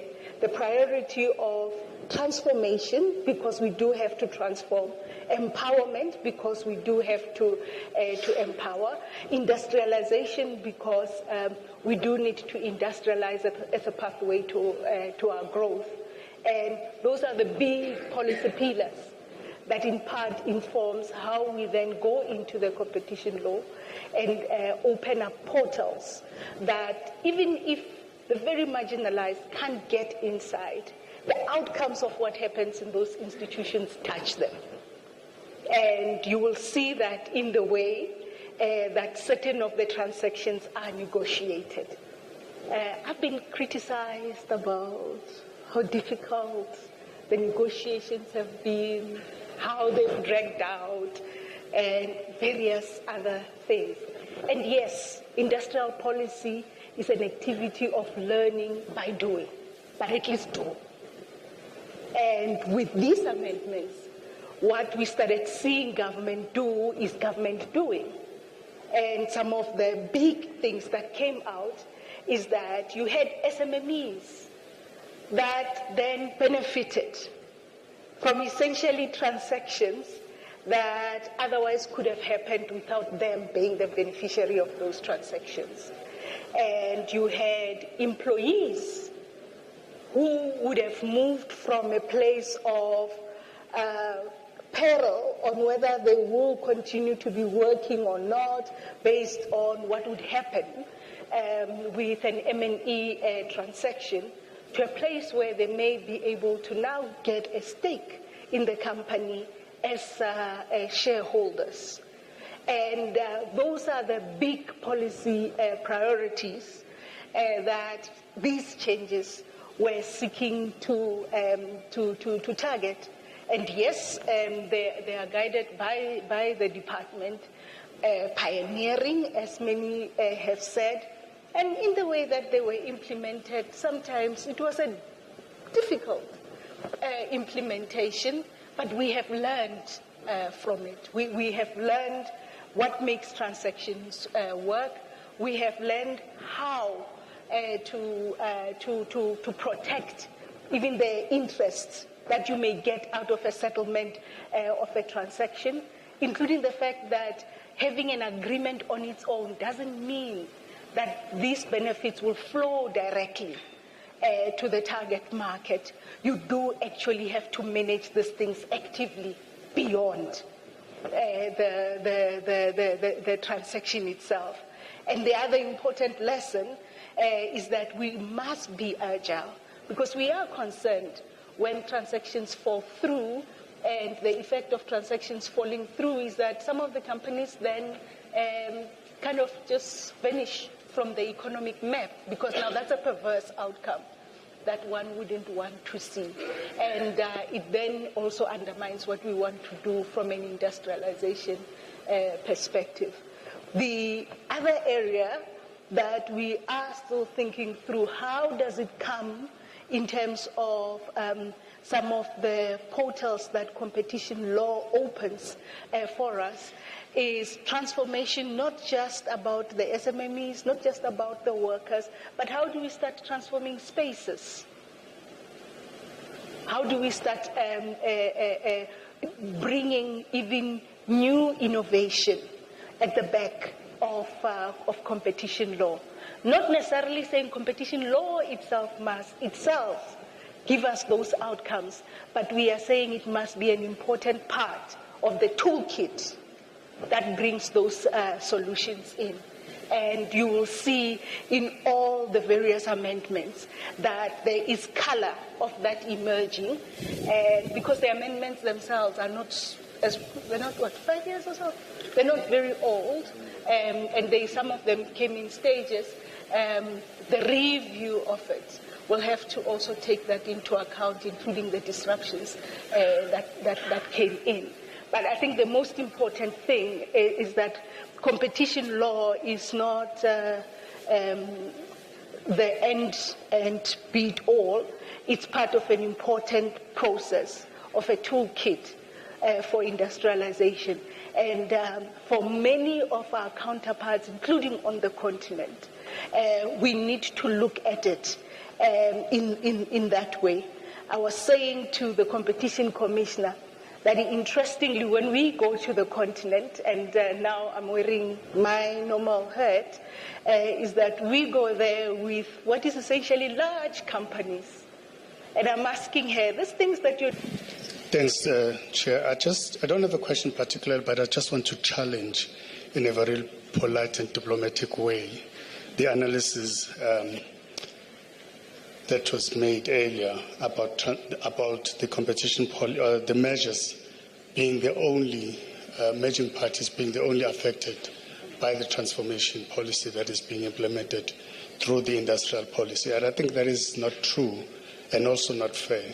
I think what the DM said earlier this morning was quite clear, that what we're trying to do now is to then use all policy levers that we have as government to follow each other in alignment. He used the analogy of having a situation where you have a policy that is forms as a foundation and that affects a certain sector, and then another policy is going to follow up where there is a failure. So if you look at the BEE Act, which started the issues of transformation, all the conditions that are now in measures and acquisitions through the procurement conditions, the localization conditions, the skills development conditions, those conditions were actually embedded in the BEE conditions, and now they're transferred through the amendments in the Competition Act, and I think they're working together to then spearhead the transformation agenda across. So even if you look at the foreign direct investment through the equity equivalent, even those conditions are actually implemented there, where if companies that are investing don't want to take BEE, they have the obligation to invest in localization in supply development conditions. So it's spread across in government. So it's not true that only in the measures acquisitions parties are affected by the transformation policy. I think what maybe needs to happen is that the Competition Commission, through the advocacy unit, needs to do a lot of impact analysis and then report back to the measure parties and inform them on the impact that the DG has been speaking about, how SMMEs now all of a sudden have access to funding, not necessarily from DFIs, but from measure parties who are able to give them funding, who are also able to give them access to funding, access to funding and markets that they will not necessarily be able to happen. So I think in your analysis, I want to challenge you to tell you that the impact of the new amendments are working greatly in terms of spearheading transformation than from where you sit in terms of a burden to and to fast track the transactions from an application point of view to the Commission. Thanks. Thanks very much. Anyone else want to add? I've got one there.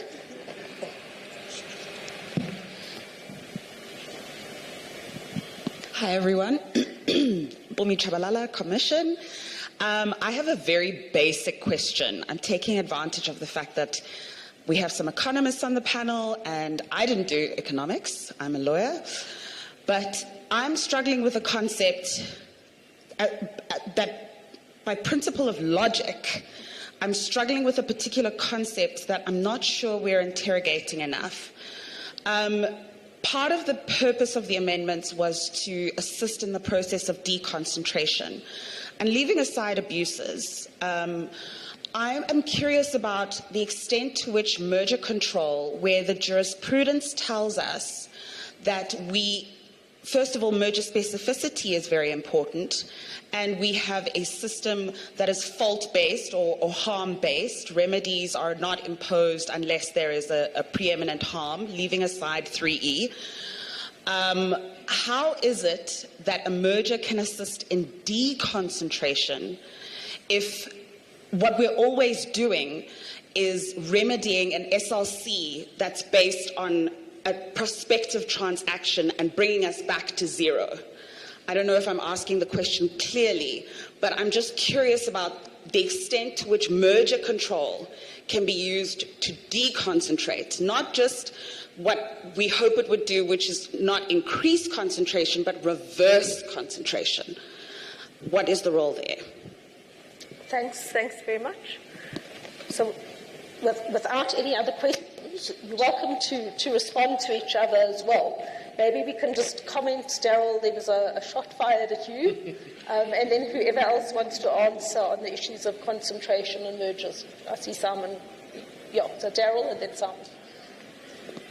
Yeah, I think, first of all, I think there definitely needs to be coordination of policy, and there needs to be an understanding of policy, and perhaps, your suggestion around greater advocacy, I think, is a good one.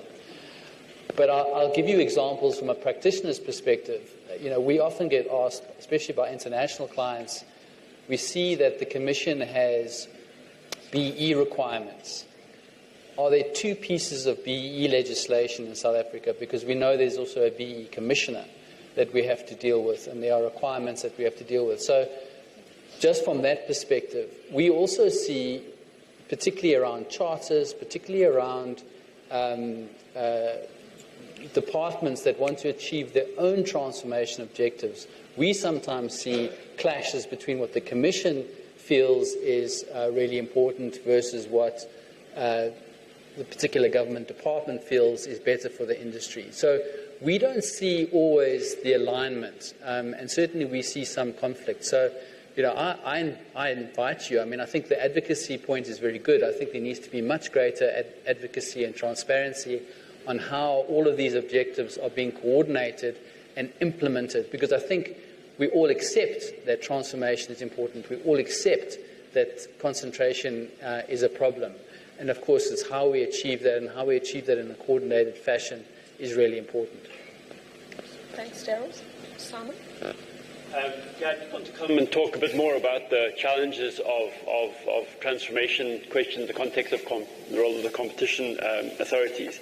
I think, I want us to cast our minds back. If we were 30 years ago saying the economy in 30 years' time will have this structure, I think we would all think that the structure at the moment is failure of transformation.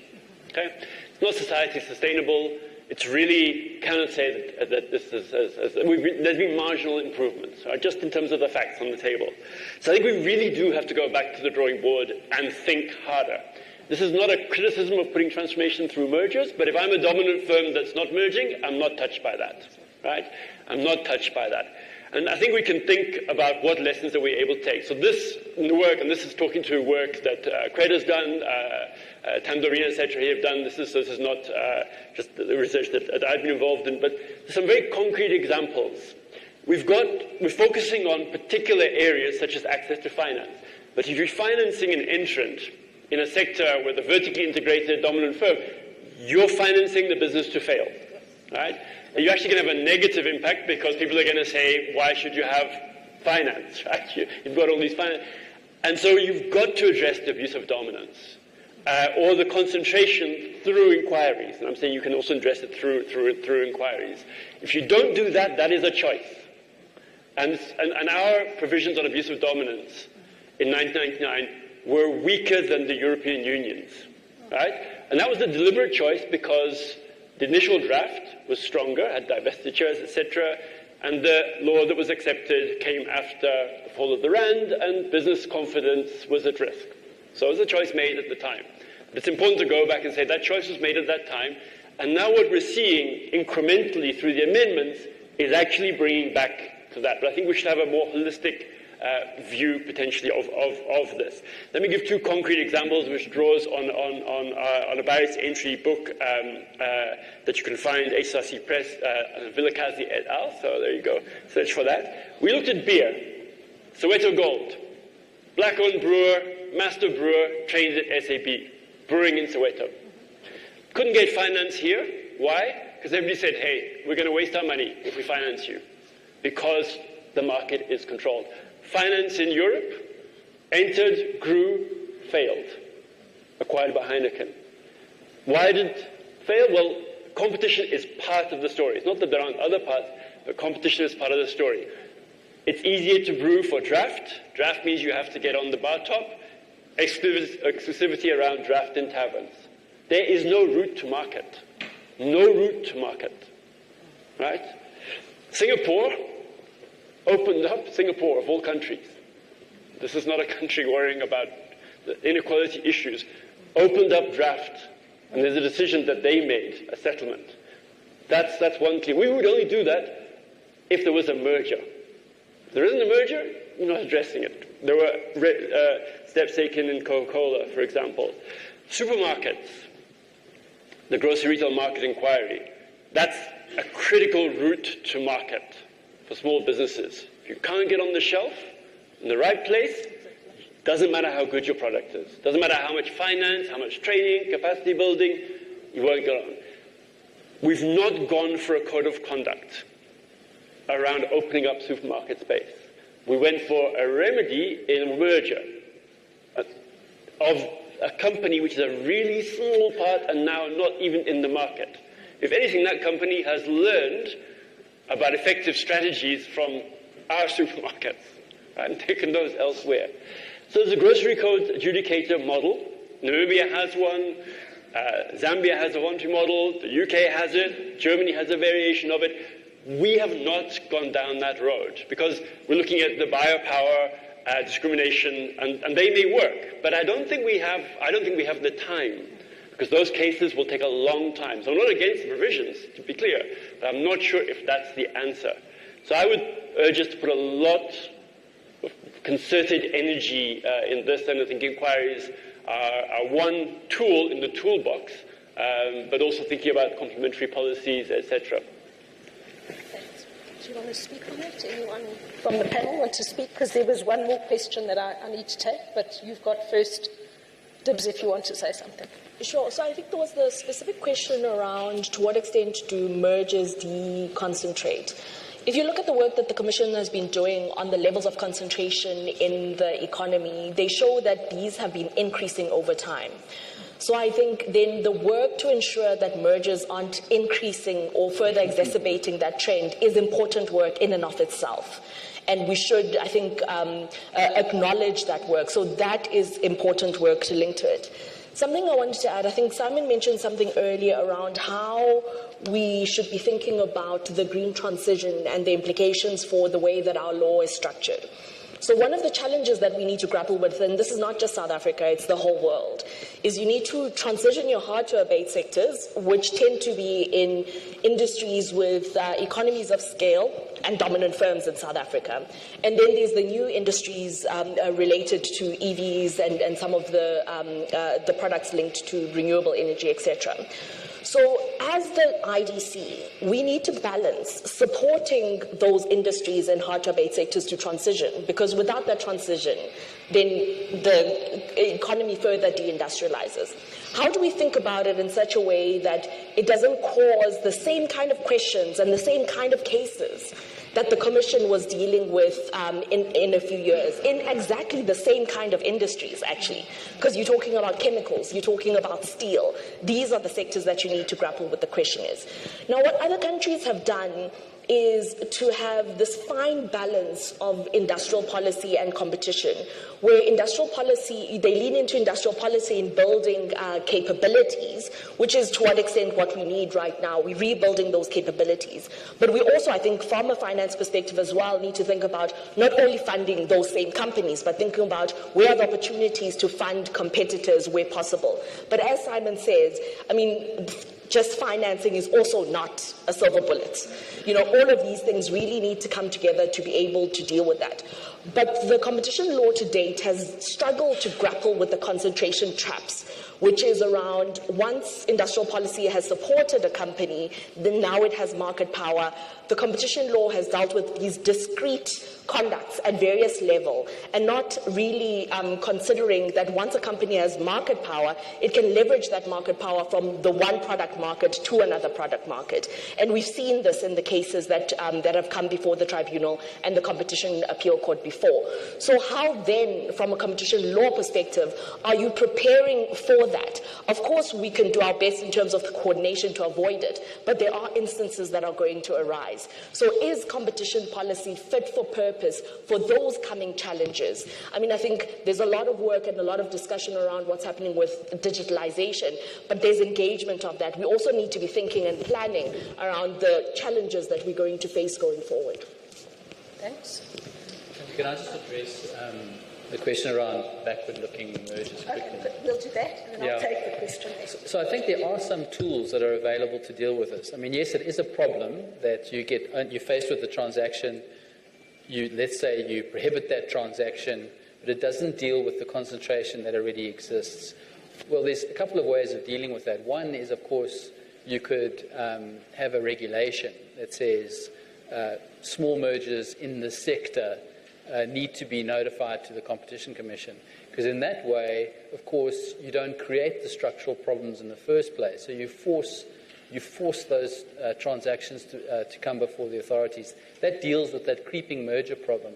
The other way to deal with it, of course, is in market inquiries. So you've got the concentration analysis, you know where those problems are, and those structural changes can happen through a market inquiry. Those powers are there. So there are actually tools to deal with it.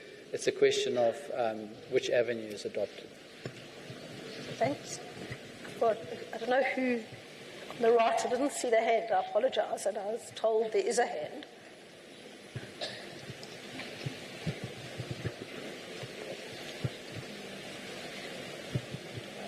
Thanks and good afternoon to everybody. My name is Trevor. I just want to, I know the panel have attempted to address this question partially, but I think it's just because of the albatross that South Africa we are carrying because of the history, and also that I would say that our industry is kind of maturing, because you can also see with some of the major businesses that have been players for many years failing. But also to transition into that, or before I get into that, just to appreciate also for the great work that the Commission is doing, and also that the IDC have been doing for over the years. And so now being faced with the high issue of unemployment, and also to transition to get into green technology and all those things. So for now, the model it's around the startups or the small businesses is just to face on the low-hanging fruit rather than innovation.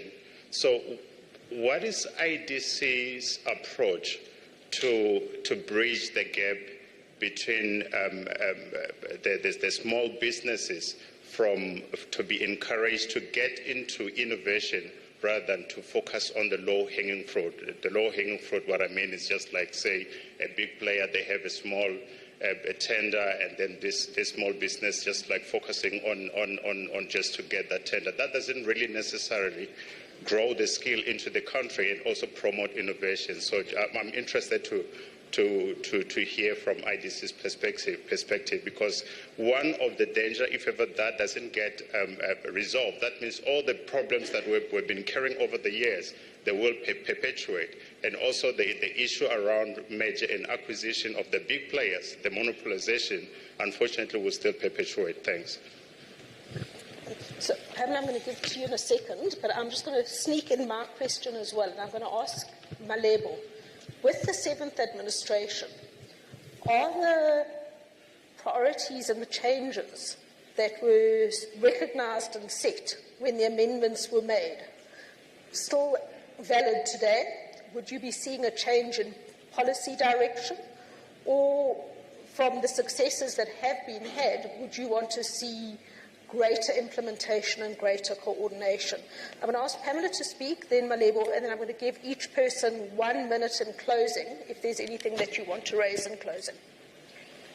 Sure. So I think the question you're asking around what is the IDC doing to ensure that the startups of today are able to grow. So one of the things that the IDC does is we have a project development unit. Within we have a project development unit, and what we do with the project development unit is that we partner with companies from pre-feasibility stage, and we will fund even the pre-feasibility studies.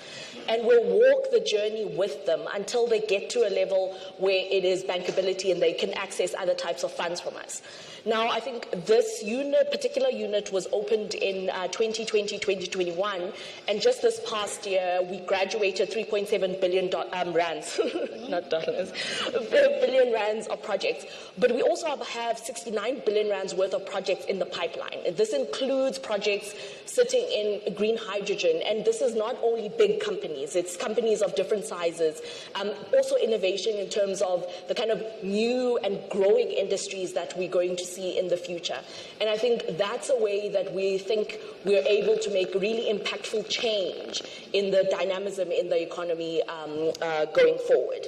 And particularly, I think with the green hydrogen, we've taken the approach of thinking quite carefully about what would it take to have a successful green hydrogen ecosystem in this country. So we're already thinking about what is the pipeline infrastructure that's required, what is the infrastructure for exporting, who do we need to engage, who do we need to talk to. I'm sure the Commission is already worried and thinking about all the cross-shareholding that we will have, because we do take equity in these companies, and particularly when they're starting small, we do need to take that equity.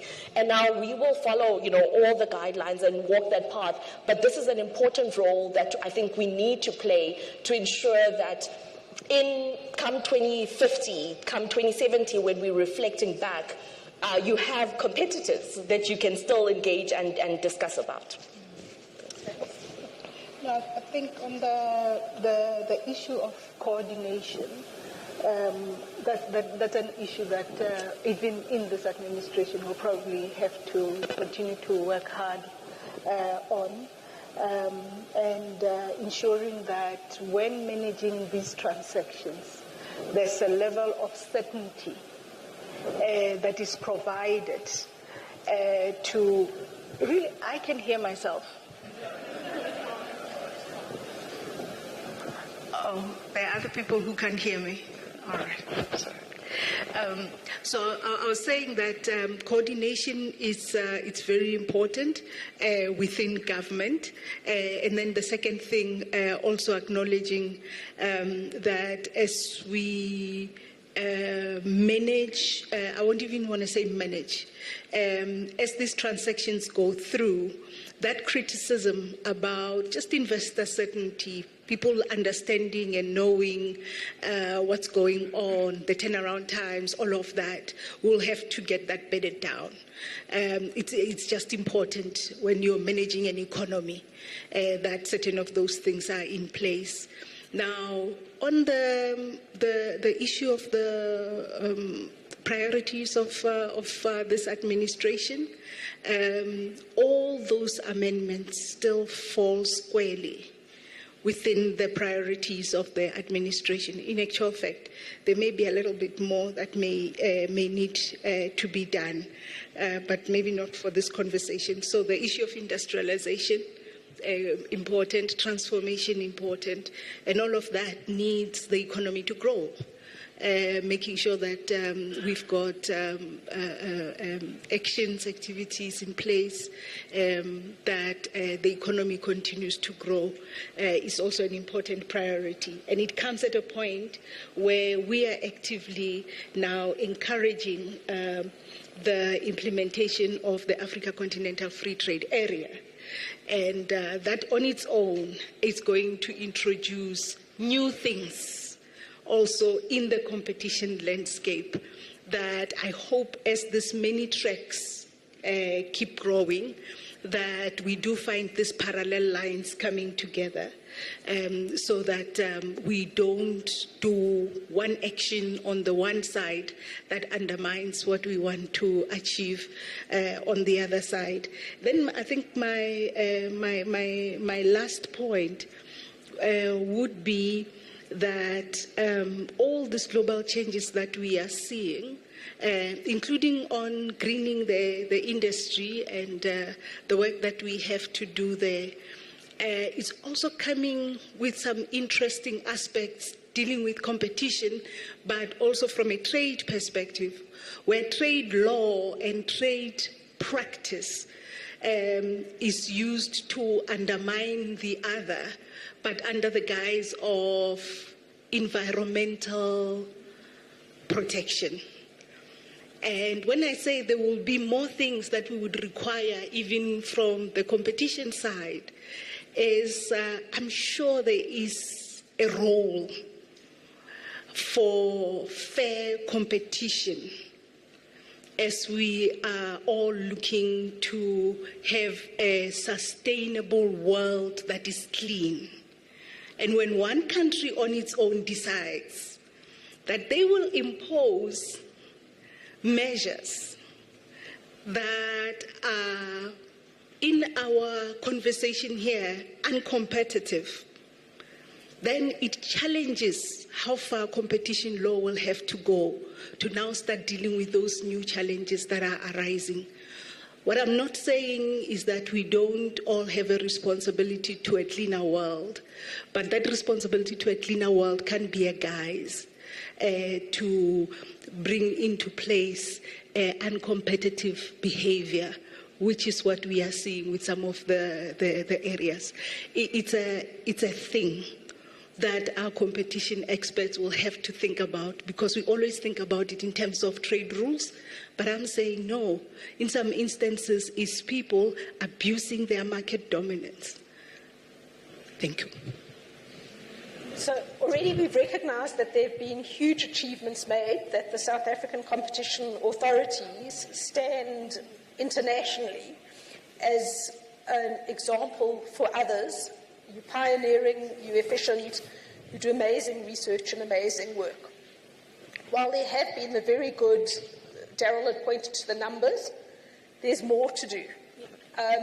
And not only is there more to do, but there's a way to improve what we're doing. So, for example, greater coordination, making sure industrial policy is linked through a variety of mechanisms. At the same time that we're trying to do that, the world is changing and changing very fast. So Simon had pointed to the need to be dynamic, to take on the new industries. And I know a lot of the stuff when it was being said was people were looking, Doris, at you. So the challenges rise as the conversation goes further, and the expectations rise as well. But we know, if anything, the Competition Commission is up for the job. We're running out of time. I'm going to give everybody no more than 1 minute. I'm going to be violently controlling on that. So, Daryl, I'm going to start with you. Okay. I just want to reflect on, again on the dynamic discussion I think that Simon raised. And certainly I'd like to see market inquiries trying to deal with that, because, of course, there are recommendations and findings that come out of that, and remedies. You know, how do you deal with the dynamic nature of the market going forward without having to initiate another market inquiry? That's something which I think we need to tackle. Greater coordination, I think we've all talked about that, and I think it's important, including looking at, so there needs to be a proper coordination between industrial, social welfare policy and competition policy, and certainly greater transparency around that. I think that's important, and maybe also looking at the industry master plans. I think they're somehow being a little bit neglected. And then lastly, you know, we also mustn't forget about innovation. Innovation markets was something, 10 years ago was, I'm showing my age at 15 years, 20 years ago was something that was really kind of front and center. And we looked at innovation all the time. Innovation was important. That seems to have fallen away a little bit for some of these, taken a back seat. And I think that needs to be reinvigorated, especially when you have abuses of dominance that in these dynamic, like digital markets, where software vendors are pushed out of markets, these small software vendors that want to use large platforms. something needs to be done about encouraging innovation. Right. Thanks for that. Pamela?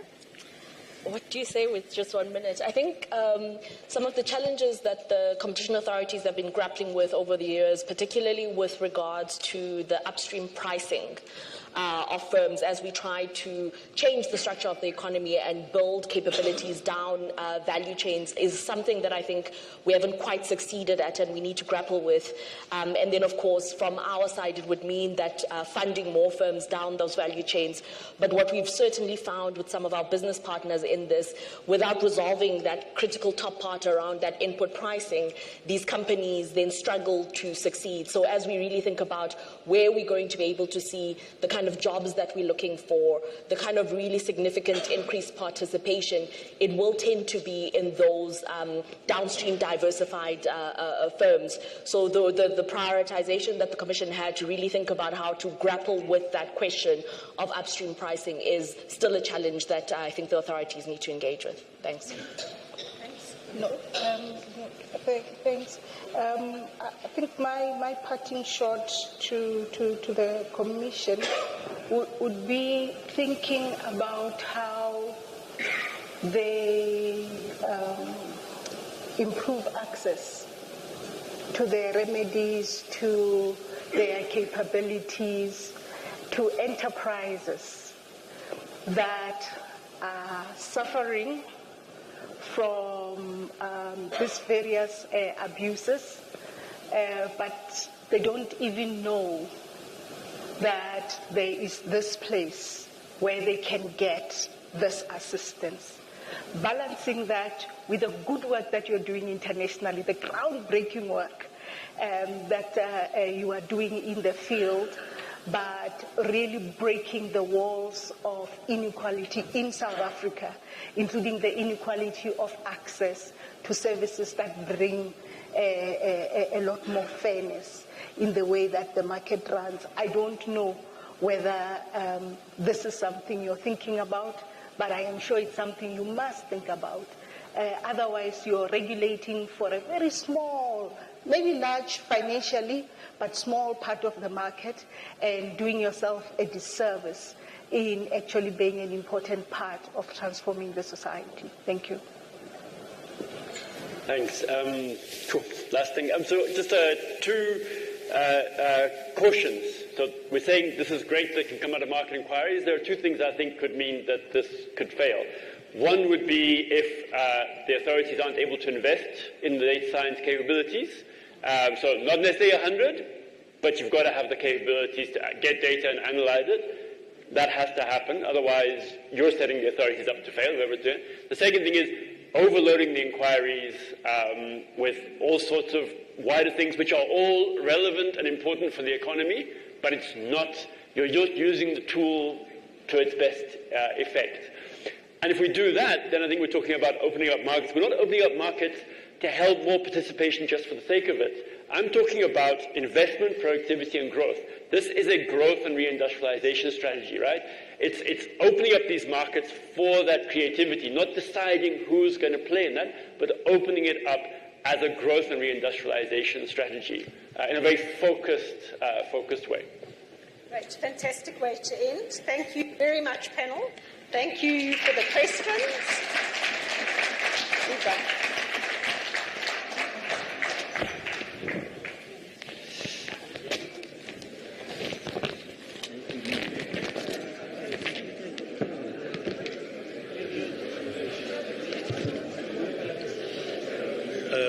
Thank you very much. Ladies and gentlemen, we are going to shoot straight into plenary session 5. I am well aware that many of you have looked at your programs and you've looked at me and you wondered what happened to the tea break. Well, we are pressed for time, so I do apologize for coming between you and your tea, but it's all in the interest of trying to save time.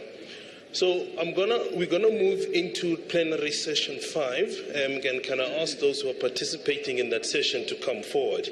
And this session will explore how institutional design and its legal procedures performed, including what has worked and what has not worked. And as our panelists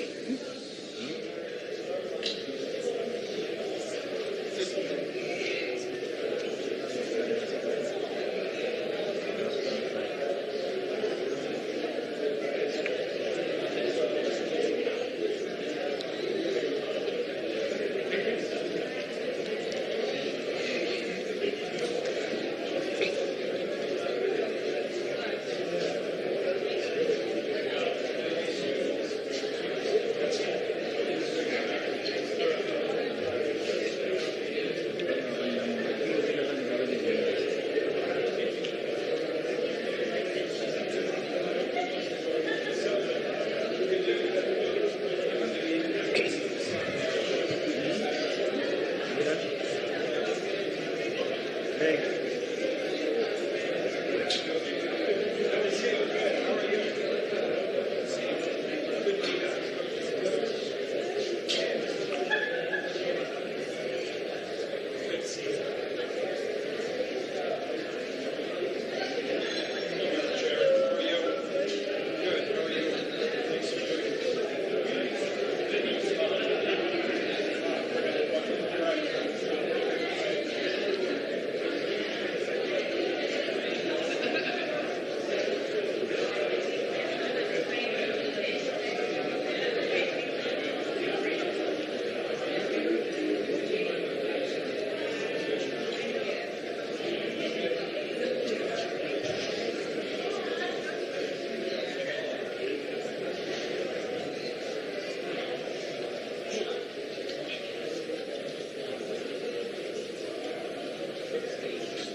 Our panel is seated. And as we're about to begin the next plenary session about what has worked and what has not worked, I'd like to remind Bukhosi Baki Majenga, Jerome Wilson, and Chris Charter that when you speak about what hasn't worked, remember you still have to appear before the tribunal. So be careful what you say. Thank you. It's going to work. Hello. Hello. Okay, yes. Good afternoon, everyone. I'm so pleased and so honored to be here with an esteemed panel of experts. I had the privilege of working with each of them. So today we are going to talk about the institutional design and legal procedure. We have spoken a lot about the challenges that those institutions are facing, but we have to talk now about the design of those institutions. By way of background, the institutional design in the context of competition law in South Africa separates the prosecution and investigatory powers with the Commission, adjudication with the tribunal, along with further appeal rights to the CAC, the Competition Appeal Court. This has often been lauded as ensuring a sound administrative justice. However, the design has come also under criticism for criticism around lengthy delays in cases of being open to abuse. So today, our panelists are going to discuss about the main question about what has worked and what has not worked in the past 25 years. Just to introduce them quickly, we have Professor Bill Kovacic. He is a professor at the University of George Washington. He was in the previous panel. We have Advocate Jerome Wilson, Senior Counsel at the Johannesburg Bar. And next to him, we have Chris Charter. He is the Director and Head of the Competition Law Department in Cliff Decker and Hofmeyr. And not but not least, he is the Chief Legal Counsel of the Competition Commission, Mr. Bake Majenge, who is also the Manager of the Legal Services Division. So if we can kick off, start with you, Bill, around the institutional design and procedural legal procedures. If you can please provide us with a comparative perspective from your experience, not only from the US but also globally, regarding other jurisdictions. Have you encountered a similar debate in other jurisdictions? And in your view, what is good, what was good for, what is good about South Africa having created specialist institutions? Over to you, Bill. I think on this exam in the world, there are no right answers.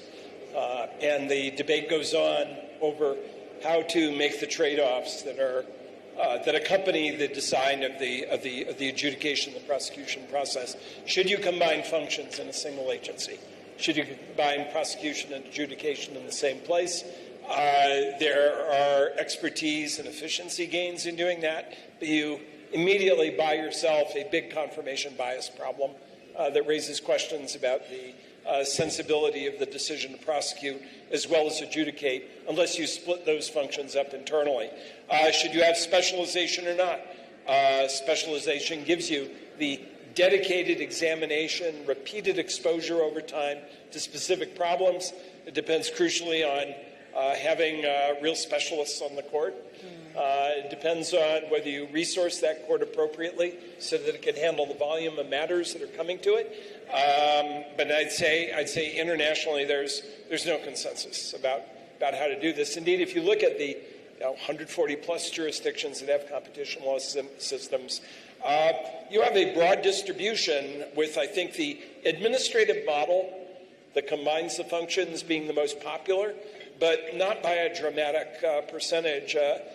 Easily 1/3 or more, depending on how you define it, of the systems around the world have a prosecutorial model where the competition authority brings its cases in the first instance to either a court of general jurisdiction or a specialist tribunal, but a body outside the agency, and then appeals either through the regular courts or through specialist courts. The South African model is widely followed in a number of jurisdictions. The specialization of the tribunal and even the appellate body has important counterparts around the world. What we don't have is a very basic answer to the question, which one yields the best substantive results? Which one disposes of matters most effectively? This is a wonderful research project, but when I look at the choices that South Africa made, nobody, I think, can say that the jurisdiction made the wrong choice, because there are no wrong answers on this exam. There's just a continuing amount of experimentation where systems continue to work, resolving which of these trade-offs make the most sense. But jurisdiction after jurisdiction debates this all the time. The one I'm most recently familiar with, United Kingdom, the Competition and Markets Authority, has a mix of these features, and the debate goes on all the time about where the CMA, what the CMA's decision-making role should be, and where should it bring its cases. I see. All right. And then, so basically, the South African institutional design is what is being followed in other jurisdictions. It's in a mainstream of what's regarded as being acceptable practice. And I think the thing to keep in mind, again, is that all of these choices involve trade-offs. Trade-offs between expertise and some notion of procedural fairness. Trade-offs between speed and accuracy of the outcomes. Trade-offs between the efficiency that comes from bundling functions together, but at the cost of a public perception that perhaps you're not fairly evaluating evidence. And a strong argument that you could have made at the beginning, and I think was made, that why require the Commission to bring its cases in the first instance in front of a separate tribunal, arguably to increase confidence in the soundness of the decision-making process that's being made, so that no one could accuse the Commission, as agencies outside of South Africa are accused, of combining the prosecutorial function and the adjudication function in the same agency, so that the people who launch the case look at themselves as decision makers and say, my goodness, I must have made the right decision to bring the case, and I'm going to vindicate that decision as I look at the evidence. That's a universal concern, and the agency where I spent most of my life in the U.S. faces this objection all the time, because there are other safeguards, but you will never persuade outsiders that in some sense this mechanism is somehow rigged, because both of those functions reside in the same decision-making model. And South Africa avoided that by splitting them apart. All right. Well, thanks so much, Bill. Over to you, Jerome. What are the challenges, if I have to call it problems, or that what do you think are the challenges that the current institutional design is facing? Or what is the problem, or what is the source of the problem, if there is any? Is it about the substance, the merits, or is it about the procedure side of it? Look, I mean, I think every competition law practitioner, whether at the Commission or in the private sector, would agree there is a problem in terms of delay in getting matters heard. You have prohibited practice cases that take, I think, upwards of 7 years in some extreme examples, even to get to the tribunal from a complaint referral.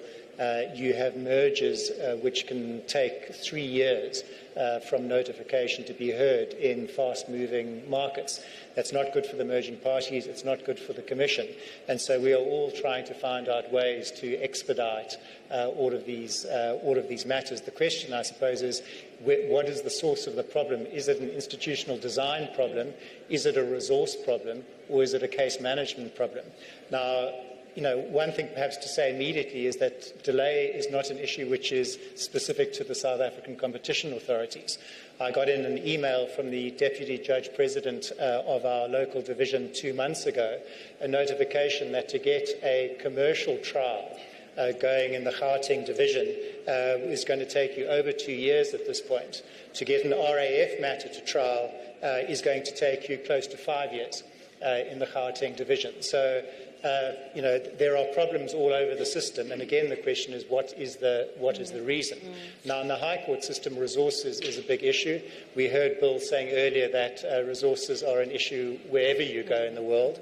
I think it is a particular issue in South Africa, and I would go further and say in the competition law context in South Africa, my sense is it is not the institutions or the institutional design so much that is causing the delay, but delays that are taking place within the institutions, both within the Commission structure, time taken to investigate mergers and prohibited practices, and then also when it gets to the tribunal. And I would say in particular, and I say this having spent some time acting on a part-time capacity at the tribunal last year, the Commission has an ever-expanding mandate, and we have heard a lot about very good things that the Commission is doing, but the reality is they are generating a huge amount more work. Market inquiries, investigations of prohibited practices, mergers coming through the door, and yet all of that now has to go to the tribunal, which is currently sitting, the last time I checked, with 2 permanent members and I think 5 part-time members. So you have this bottleneck where these poor people, and I counted myself amongst those, are having to try and manage an ever-expanding caseload. And the question is, what is to be done about that? Now, you would say, well, there's the institutional problem for me, if there is one. It's not re-engineering, perhaps, the Commission and the tribunal to collapse those into a single structure.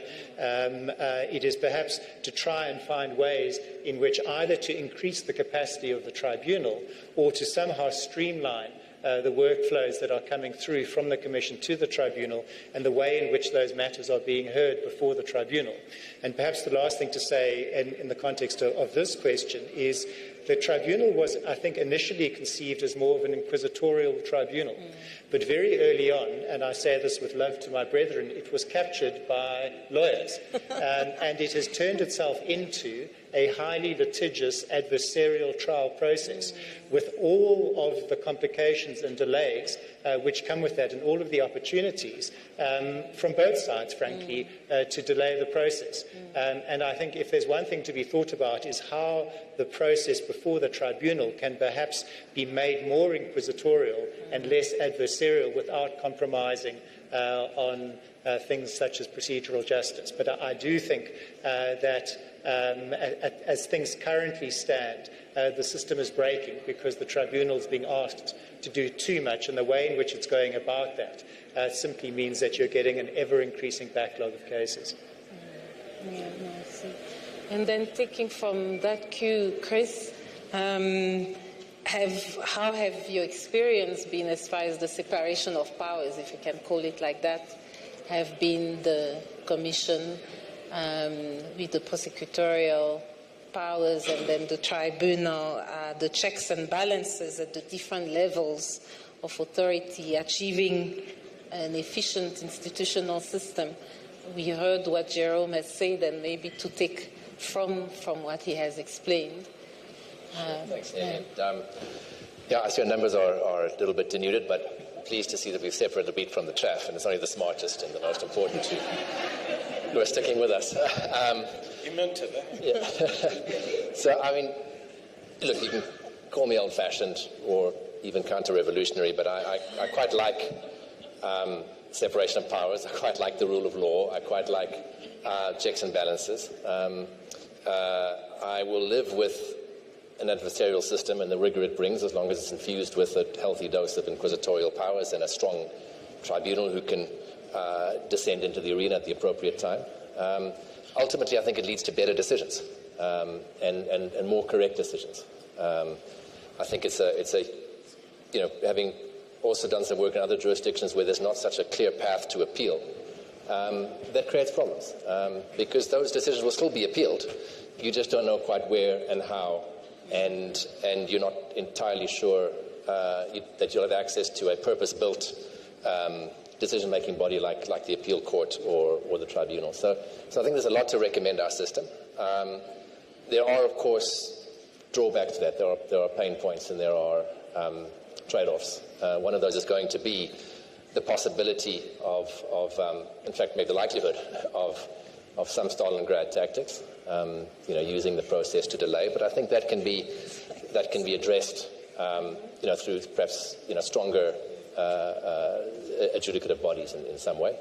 I think that steps were taken to try and streamline the process as much as one can. The 17th Amendment to the Constitution at least removed the SCA as yet another forum to shop around at. I do think we need to watch a little bit carefully the overuse of the Constitutional Court as kind of a court of last instance in cases where perhaps the expertise isn't there. I think certainly one can't deny that constitutional imperative is vital, and that there should always be a final check to make sure that decisions aren't unconstitutional, that the legislation isn't unconstitutional. But I think we run a little bit of a risk of a more populist approach, and saying, well, let's forget about how the law works, let's forget about all of the rights of the accused and the like, but let's at the end justify the means. And we kind of infuse everything with kind of a pure policy-based decision-making. And I think we must be careful of that as well, because ultimately there are inefficiencies in rule of reason adjudication. There are inefficiencies in a multi-appeal process. And certainly, a totalitarian state will be more efficient. The trains will run on time. But you've got to realize what you also might be giving up. So I think it is a trade-off. Overall, over 20 years, I think the system has worked well. And I know we'll get into it a bit later about whether the delay is really the system or whether there are just maybe some cleverer ways to administer that system, which could help. But just to follow up on what you say, do you think that there is a rush into going into the appeal courts up to even the constitutional courts? Is there some compromise that is happening in the process? That people are not satisfied by just stopping at the tribunal and going? It's a fair point. I think it's almost inevitable in a lot of hard-fought matters that whatever the outcome, whether it's the prosecutor or the defendant, will go to the next level, which I think in really important hard-fought matters is probably right. I think that's how you build up a body of precedent. One of the things we do get from our system, and that goes to the high courts as well and how we run all of our judicial systems, is we do have a body of precedent, which ultimately helps. So I think it's not necessarily a bad thing, but I do think that at some point, I think we have to understand that it is important to sort of take a view earlier on. But I think the last point I want to make on that is it's a bit of a misconception that every respondent in every competition matter just wants to take measures right through to the Constitutional Court, and that they have the means or the appetite to do that. I think certainly over my years of practice, the vast majority of the work we do is always counseling clients and parties and business participants how to actually comply. And I think most will be willing to settle early on rather than go through the pain of a protracted hearing. So I think we focus too much on the ones that have gone to 10 years. There's a significant number of key decisions that have taken 2 years, which, all told is not too bad, frankly. Thanks, Chris. And now, not last, but not the least. our dearest Chief Legal Counsel, Mr. Majenge, if we can just take us through from what has been discussed thus far. Is it the design, as Jerome was mentioning, or is it more on the procedural issue? And what has worked well and what has not worked well? And after the 25 years, are we going forward or are we going backward? Is it really a design issue, or is it more about, as Jerome has mentioned, and also Chris, I think they mentioned about more capacity and resource issue? Yeah, thanks, Nelly.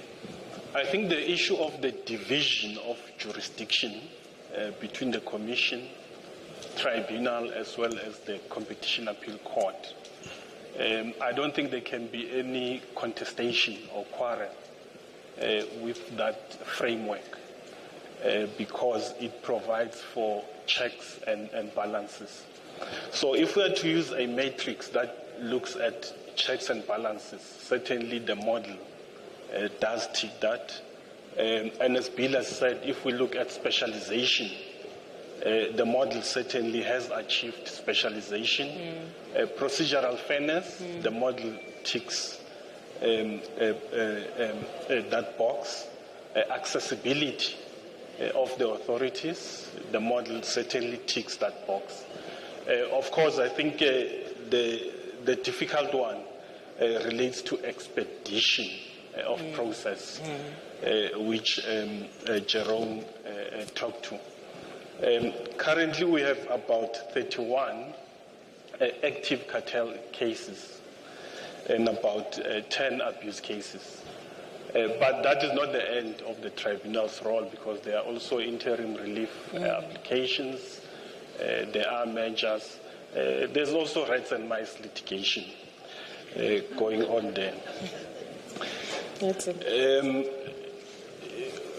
Doing a modeling of all this is not an economic modeling, which I've done.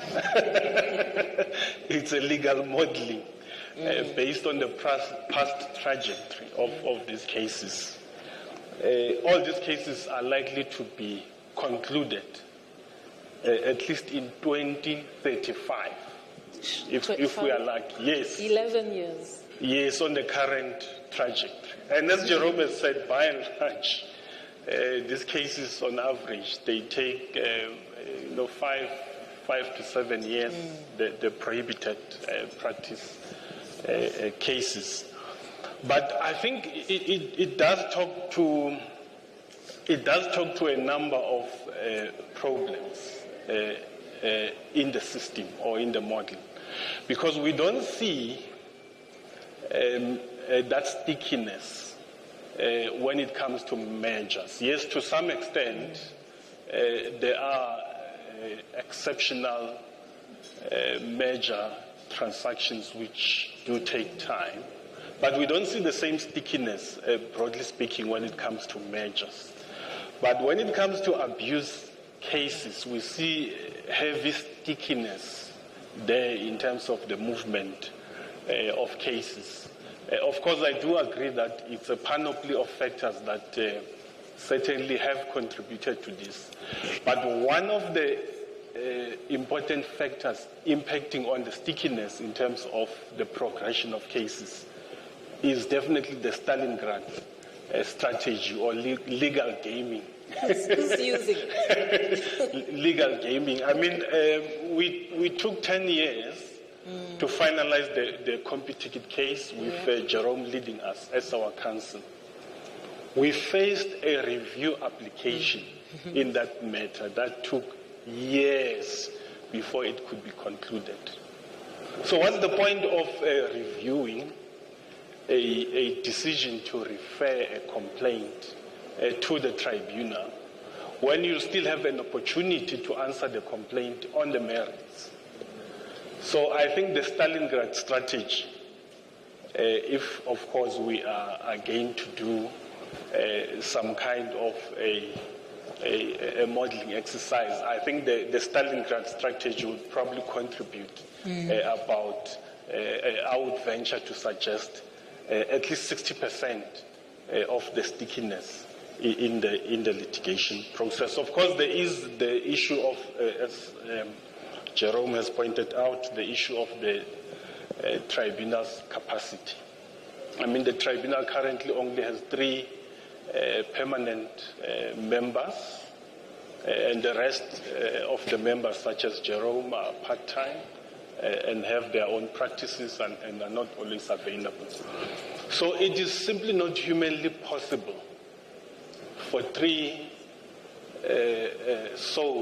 poor souls, to re-equal the point made by Jerome, to absorb all this litigation, particularly in the context of the expanded scope of the competition authorities. Yeah. So what you seem to have identified is actually not only the design. From what I've heard from the panelists, doesn't seem to be really the issue, but it's more the implementation, the resources, the delays being caused by the resources, the Stalingrad approach, as you've just mentioned, and I think that's what Chris has also mentioned. So Bill, from what we've heard, and in fact, you started by saying, in fact, this design can be regarded as some form of best practice. But when one hears the challenges that are still being experienced, despite this very good design and separation of powers and check and balances, what can be the kind of the approach that can be an institutional design that will eventually address those challenges? Jurisdictions have used a number of approaches to assess the efficiency of the system, to assess the quality of the results, and to suggest refinements. One approach that jurisdictions have used is to look at the speed of the resolution of matters at all stages of the process.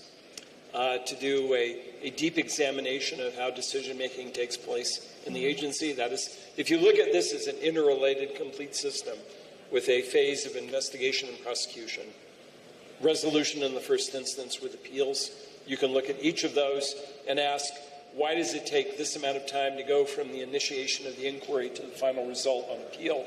You can look at each of those.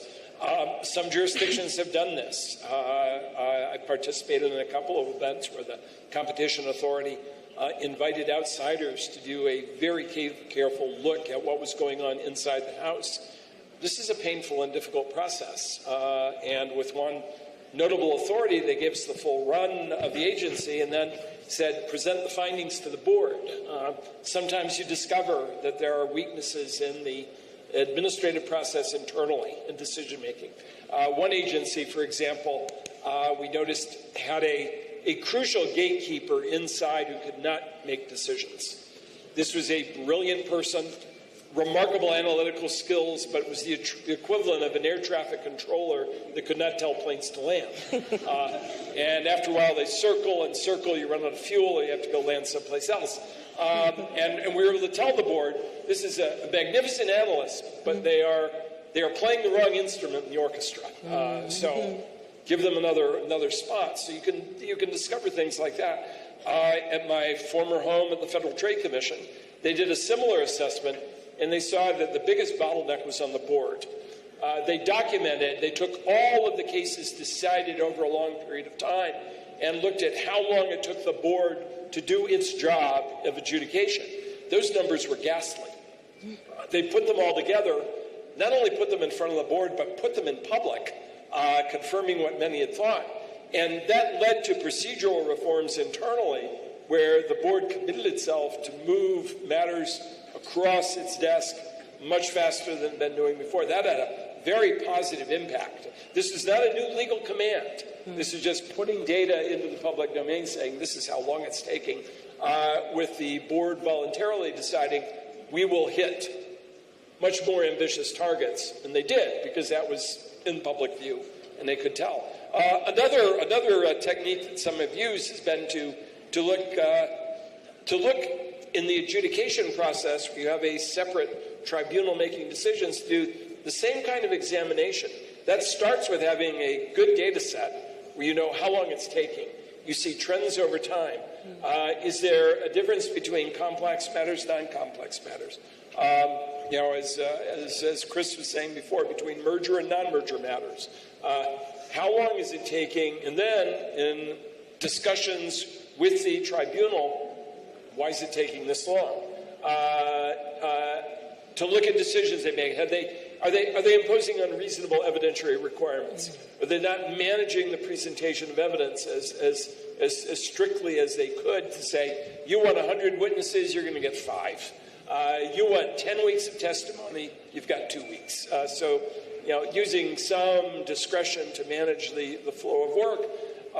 I'll just mention one other technique that's been informative, I think, is to have meetings of judges as judges who've done these cases to talk about case management, but to have judges who had some real success in managing difficult matters saying, this is how I do it. So it's a discussion among judges, but also case studies that are very informative. And usually it's a case study of something that went really well because the judge managed it well, and a case study of a catastrophe, usually with another court, but to look at how you can, what accounts for the variation in the amount of outcomes. And sometimes you come back to the matter that Jerome mentioned before.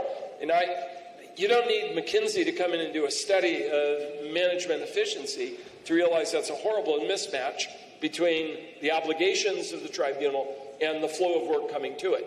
And you can ask, do you need part-time members of panels to resort to that more frequently? Expand the number of individuals who are eligible so you bring in... And maybe a bit more of a process whereby only the really important cases are picked, the ones you want to send a strong signal.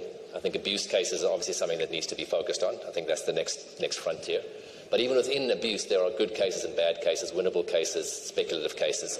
Pick the ones you can win. Then I think, you know, just on the investigation side specifically, I think a lot of it is, you know, just how many cases are pushed through to the tribunal. It seems like it's too many. And I think, very important to note that, I have a tremendous amount of respect for all the investigators that I've worked with on mergers and on predator practice. I think the work ethic is fantastic. I think that this is my perception, maybe a little bit of a bureaucracy in terms of getting those decisions through. There are people who've worked really hard on getting to grips with the real meat of the matter. They have a recommendation, and there's just potentially committee after committee and subcommittee and decision making. And I think it's any large organization, any government organization suffers from that a little bit. Try and cut some of that out, I would suggest, and then get the incentives right. I think you want to be rewarding and incentivizing efficient investigation rather than just bringing prosecutions. As I said, I think we're past that stage of our life cycle now, and I think there should be incentives for robust investigation, good reasons to drop a case as well as good reasons to bring a case, and I think that should perhaps be a real part of the sort of the incentives. And then I suppose, Nelly, if I move a little bit more radically outside of our existing systems, some things maybe to think about is better use of or more use of ex ante rules. I'm not talking about guidelines or that kind of thing. Sort of the kind of things that we see in some of the digital interventions in other jurisdictions. So you put ex ante rules in place. You set the rules of the game up front rather than trying to build precedent and work out what's illegal. You say it up front. That might save some time and some investigations, and maybe something to think about is what I believe that they're looking at in jurisdictions like Canada, which is maybe leveraging private prosecutions a bit more, because I think that when in the right circumstances, when a private prosecution happens and they're dominus litis, they aren't bound by all of the difficulties that the Commission has, wearing several hats and being pulled in a number of different directions, they will make things work quicker. So that might be a framework to try and think about, to try and speed things along. Becky, regarding delays, you've heard. I think my question can be as simple as your comments from what the other panelists have just said. The question will have been, what is taking so long? How can competition authority fast-track the processes? But I will let you comment on what they have said. Yeah, in fact, if we look at the issues, the Commission, all that the Commission wants is to get these cases to trial. That is all. But look at how Stalingrad has evolved, the Stalingrad strategy to delay cases. Firstly, we had the so-called referral rule challenge, in terms of which the Commission was required to plead the same case as what has been submitted by a complainant. I mean, that was a very ridiculous litigation, but it happened nonetheless. And it took years for us to defeat that proposition in the Supreme Court of Appeal in Yara. And then we had this Rule 15 access to documents litigation before pleading. It took at least 8 years for the Commission to defeat this in Standard Bank. But that litigation has had a considerable impact in terms of delaying cases. So we got rid of the referral rule. We got rid of Rule 15 access litigation. And now look at what happens. Now suddenly we have exceptions, a proliferation of exceptions. And characterization? Maybe yes, some of the exceptions do involve questions of characterization, but you then see that proliferation of exceptions after the referral rule and the Rule 15 litigation have been defeated. And if you look at the questions that arise in these exceptions, all those questions, almost all of them, can be resolved at the trial. Almost all the questions that arise in those exceptions can be resolved at trial stage.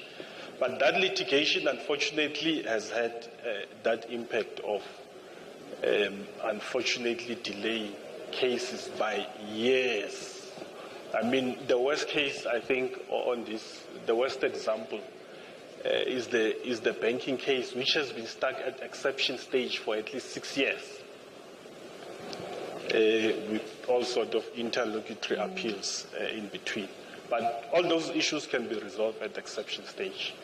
So in fact, I would venture to make it's not even a radical proposition that we need to get rid of exceptions in tribunal proceedings. Because, by the way, this is a procedure that is not even it was not a procedure that was originally envisaged when the tribunal rules were crafted, but it's an importation from the High Court rules. And it won't be a new thing, by the way, to cut out procedural steps or a step that is susceptible to abuse. It has happened, for instance, in the case of the magistrate court rules, where there was an abuse of the request for further particulars in the magistrate court. So what was the police's response to that? To simply remove the procedure because it's simply not helpful. And by the way, the procedural concerns that we had raised are safeguarded by the trial process.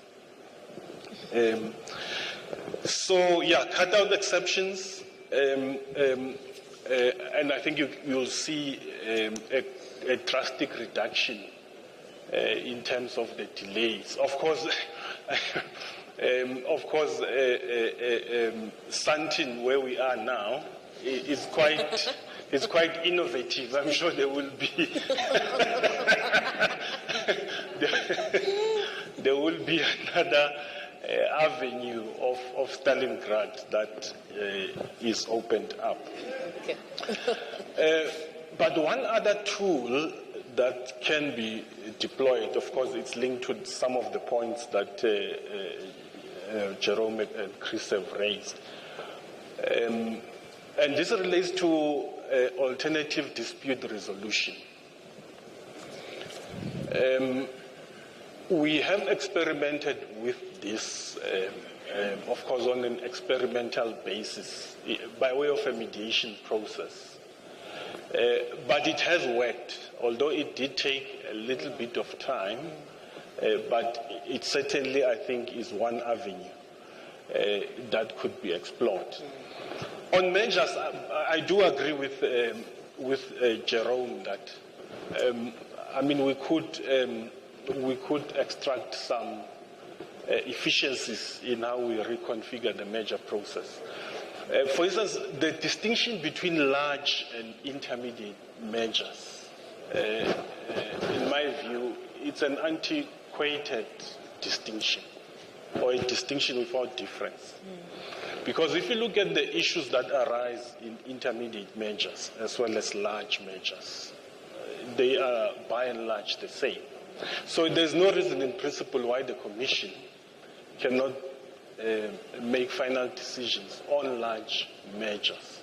Of course, the procedural rights will be safeguarded through the right of recourse, as is the case with intermediate measures in any event, the right of recourse to the tribunal. But what is happening in large measures, we almost see a duplication of the Commission's investigation process, the same process being duplicated, of course, in the tribunal, of course, through a litigation process. So certainly, I think there are some low-hanging fruits in terms of extracting efficiencies. But for prohibited practices, it's really a very simple mechanism to simply cut out exceptions. All those issues raised in exceptions will be addressed. You can raise whatever issues you want to raise at trial stage. I also agree with Chris' point on case selection. It's also an important point for the Commission to take into account. Thank you so much, Bakez. You were talking about cutting out the exceptions. I could see Jerome was... No. But we don't have enough time. I'm just going to take a few questions. Yes, I can see from the audience, maybe two, to allow you to pose your questions. Of course, the debate can still carry on after. It's just that I see we are in... Yeah, go ahead.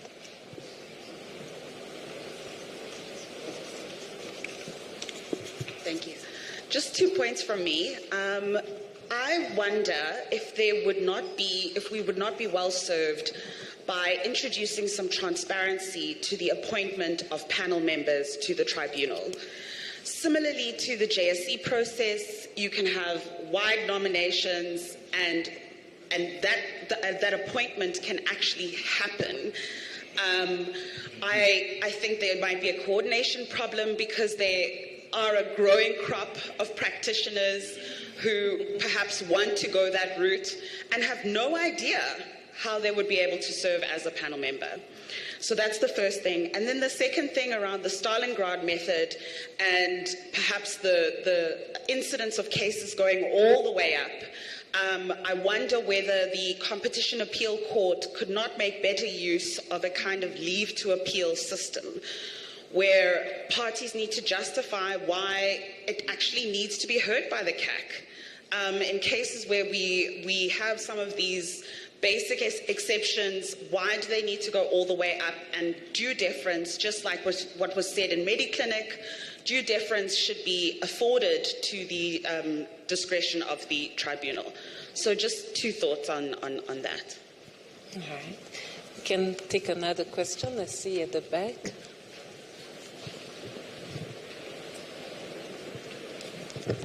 Thank you, Chairperson of the session. My question is not directed at anyone, but whoever is brave enough can try and answer it. The past has gone. We have learned the lessons from the past. The present is here with many battles and challenges.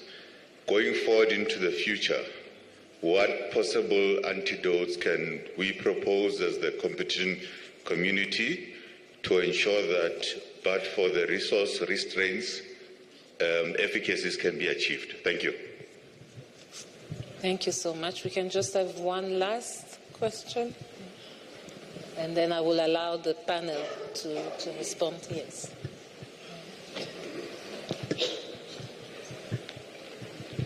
Thank you, Chair. My question pertains to a potential establishment of an SME unit. Where you get a complaint from an SME, let's say in relation to abuse of dominance, that those cases must be investigated within 60 days. It's also to make sure that the SME survives the commission process, otherwise they will fail. So that was just something that I was considering to make sure that they get at least quick recourse. Thank you. Thank you so much. SMME unit, yes. So I will allow the panelists to just give us a 2 minutes answer for the 3 questions we have on the transparency in the appointment of the tribunal members and also leave to appeal system, and we have the anti-dose going forward and the SMME unit. I think it's useful to make clear to the public how the appointments take place, and as part of the appointments process to examine what the pattern in backgrounds, professional experience are for the panelists. I think this is very informative. I think it's interesting to look at the body of experts who are on the panel, who's involved. I think that kind of public discussion can point you in the direction of a system that gets you a high quality of jurist and increases public confidence that the choices are being made well. I would think that would be a straightforward and widely accepted way of doing this. But in many jurisdictions, the path to appointment is hardly obvious. Where a number of jurisdictions rely on a headhunter to identify potential candidates. Those are brought to the ultimate decision maker. There could be a posting of a notice in some instances that lets you know who's being invited, what the qualifications are to be desired. But I'd say a number of jurisdictions could do better in explaining how they do this. And I think on going ahead, and this could be a narrow-minded academic's preoccupation, but I would see benefit in examining more carefully some of the specific exemplars of matters that went really well. That is, matters that, in effect, went on a fast track because of good case management, because of good case selection, even matters that were difficult, where the parties walked away thinking I was treated fairly, but it was a relative shortcut rather than a long journey. And I'd say again that kind of specific examination of matters has, I think, been a useful tool in other jurisdictions to just ask why, where are the bottlenecks, why are they happening, how could you accelerate the process? But I'd also acknowledge right away that kind of inquiry is it's very touchy, it's very sensitive, because you're looking at human beings making decisions about how to shape programs, and that's sometimes it's simply individual human choices that in many jurisdictions you have a really good judge, a terrific judge, confident about what they're doing, good parties on both sides. They move the matters along. On others, you can have the horror stories 5, 6, 7, 8 years. You have zombie cases that go on forever. So a lot of it is the skill and ability of the parties, the prosecutor, the court. But to have examples that say, and people who've done it well say, this is how you can do it and make things move along more quickly. Perhaps I'll just add on the appointment of panel members, whether it's part-time or permanent. I'm curious as to why the appointment of acting part-time members hasn't been as frequent as it could have been. There were various people last year who did it for a period of time. One of those is still continuing. But why is that not being used? Is it because, as Mpumi's question suggests, people don't really know about it, they're not putting their hands up? Is it a question of resource limitations? And how do we fix that problem? And it might well be. At the moment, it's a case where the minister appoints based on recommendation of, I think it's the chair of the tribunal. But if that system is to be retained, it may well be helpful to have transparency where a notice goes out, and then the minister and his team gets to see who is potentially interested. Otherwise, you end up choosing from perhaps a much smaller pool of people than would otherwise be available. So I think that can be looked at. And I also think consideration could be given to the other idea of applications for leave to appeal in certain matters, rather than just there being an automatic right of appeal, even in relation to matters which are not meritorious. As you said, I don't agree with the rejection of exceptions as a way to deal with the problem. In fact, I think that would make it much worse, because the whole point of an exception is to kill at the beginning stage a case which either is so unclear that it can't be understood or that is not a case at all. And it seems to me the worst thing in the world is to get rid of exceptions and go before the tribunal in a long trial process cases which have either of those characteristics. All right. Okay. Chris, maybe the question about anti-dose or the SMME unit? Two things that struck me out, Udi, on the SMEs. I think it's a fascinating thought. I think when the new rules came out on biopower and price discrimination, I think a lot of us assumed that we'd just be faced with the floodgates being opened with SMEs, coming through with complaints. It hasn't happened, and I think that's some might say that was relief, but I think it's a problem, because I think there does need to be unlocking that. I mean, we've heard a lot even today about the inequality and the fact that SMEs are struggling to find their place in the sun. And I wonder, and I know that if money were no object, you can set up a division within the Commission to actually specifically focus on impact on SMEs rather than wait for the complaints to happen. Because I think the harsh reality is that the SMEs don't have the resources to bring those complaints and to, everybody knows that the Commission has to investigate a complaint regardless, but best practice is to front load that complaint with quite a lot so the Commission has something to go on and can take it forward quite quickly. And SMEs don't have those resources. So I think that's something to think about, in terms of unlocking, I think, that source of legitimate complaints. But of course, careful what you wish for, because then we'll have more complaints to deal with. And that will just take me, I think, just to the question of I suppose, deference to the tribunal. I think it is important for an appeal court to always be deferent to what happened in the court below, because they heard the evidence, they were there, they could see the demeanour of the witnesses. So I absolutely think that it's necessary to pay some deference to that outcome. But I don't think that means that that an appeal court should no longer exist. I think there are important decisions to be made there, and I think that when you talk for me about leave to appeal, that might be something to think about if the appeal court is inundated with huge amounts of appeals. But I think at the moment the bottleneck is at the tribunal, and I get the sense that the appeal court is probably sitting on its hands a bit, saying, "Where are the cases? What can I do?" So I think we need to unlock that more than anything else. I wish I had an answer to say, well, how can we make things more efficient? I do think that if we had the resources, they would be more efficient, but it's a tough ask, as Bill says. There's a limitation of resources, and I do think, just to reiterate the point, that I think a lot more focus has to be brought on efficiency of investigation, and picking the cases that not just that you can win, but that you need to win, and really, I think, focusing on that. I mean, there's a handful of cases waiting in the wings where, Barker, there are, 12, 27, 54 respondents, in a cartel case.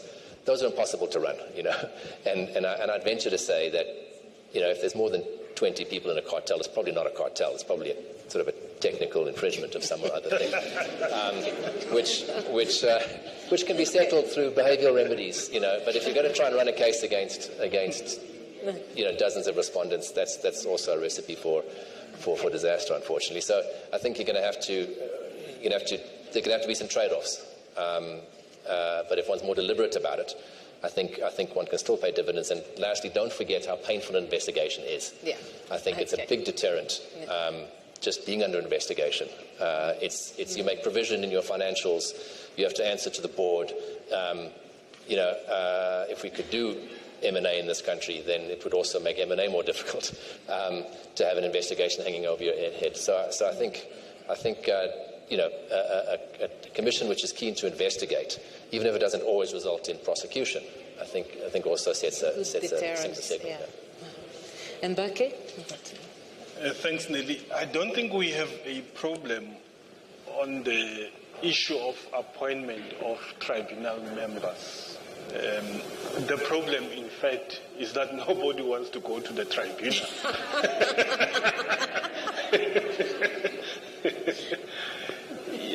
Because you'll be sitting there with a truckload of these cases all by yourself, and unfortunately, it's like working at the legal aid board. An extreme example. So that's really on appeals. Actually, the problem is not so much, as Chris has said, whether there should be an automatic right or a leave process. I think the problem with appeals generally is the fact that, of course, this is a topic for another day, is the fact that there is a dichotomy in terms of how the tribunal approaches competition cases and how the Competition Appeal Court approaches competition cases. And that dichotomy in terms of approach is actually encouraging appeals rather than discouraging them. But of course, that, as I said, that's a topic for another day. Okay. No, thank you very much. It looks like we really run out of time.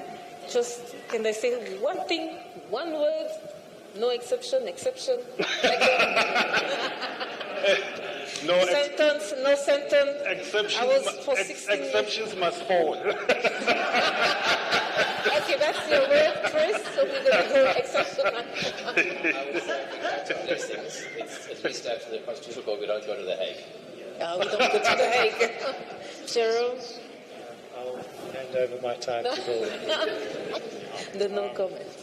That's a big additional issue is whether the legal standards are set in the right place. All right. Yeah, and that's a universal issue too. So it's not just a South African issue; it's universal. Everything we've been talking about has broad international significance. There aren't great answers. They're the best of imperfect answers. That's it. Wonderful. Please let's just give a round of applause to our panelists. Thank you so much.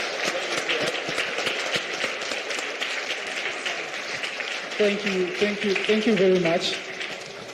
To use Bake's favorite phrase, this session was illuminating.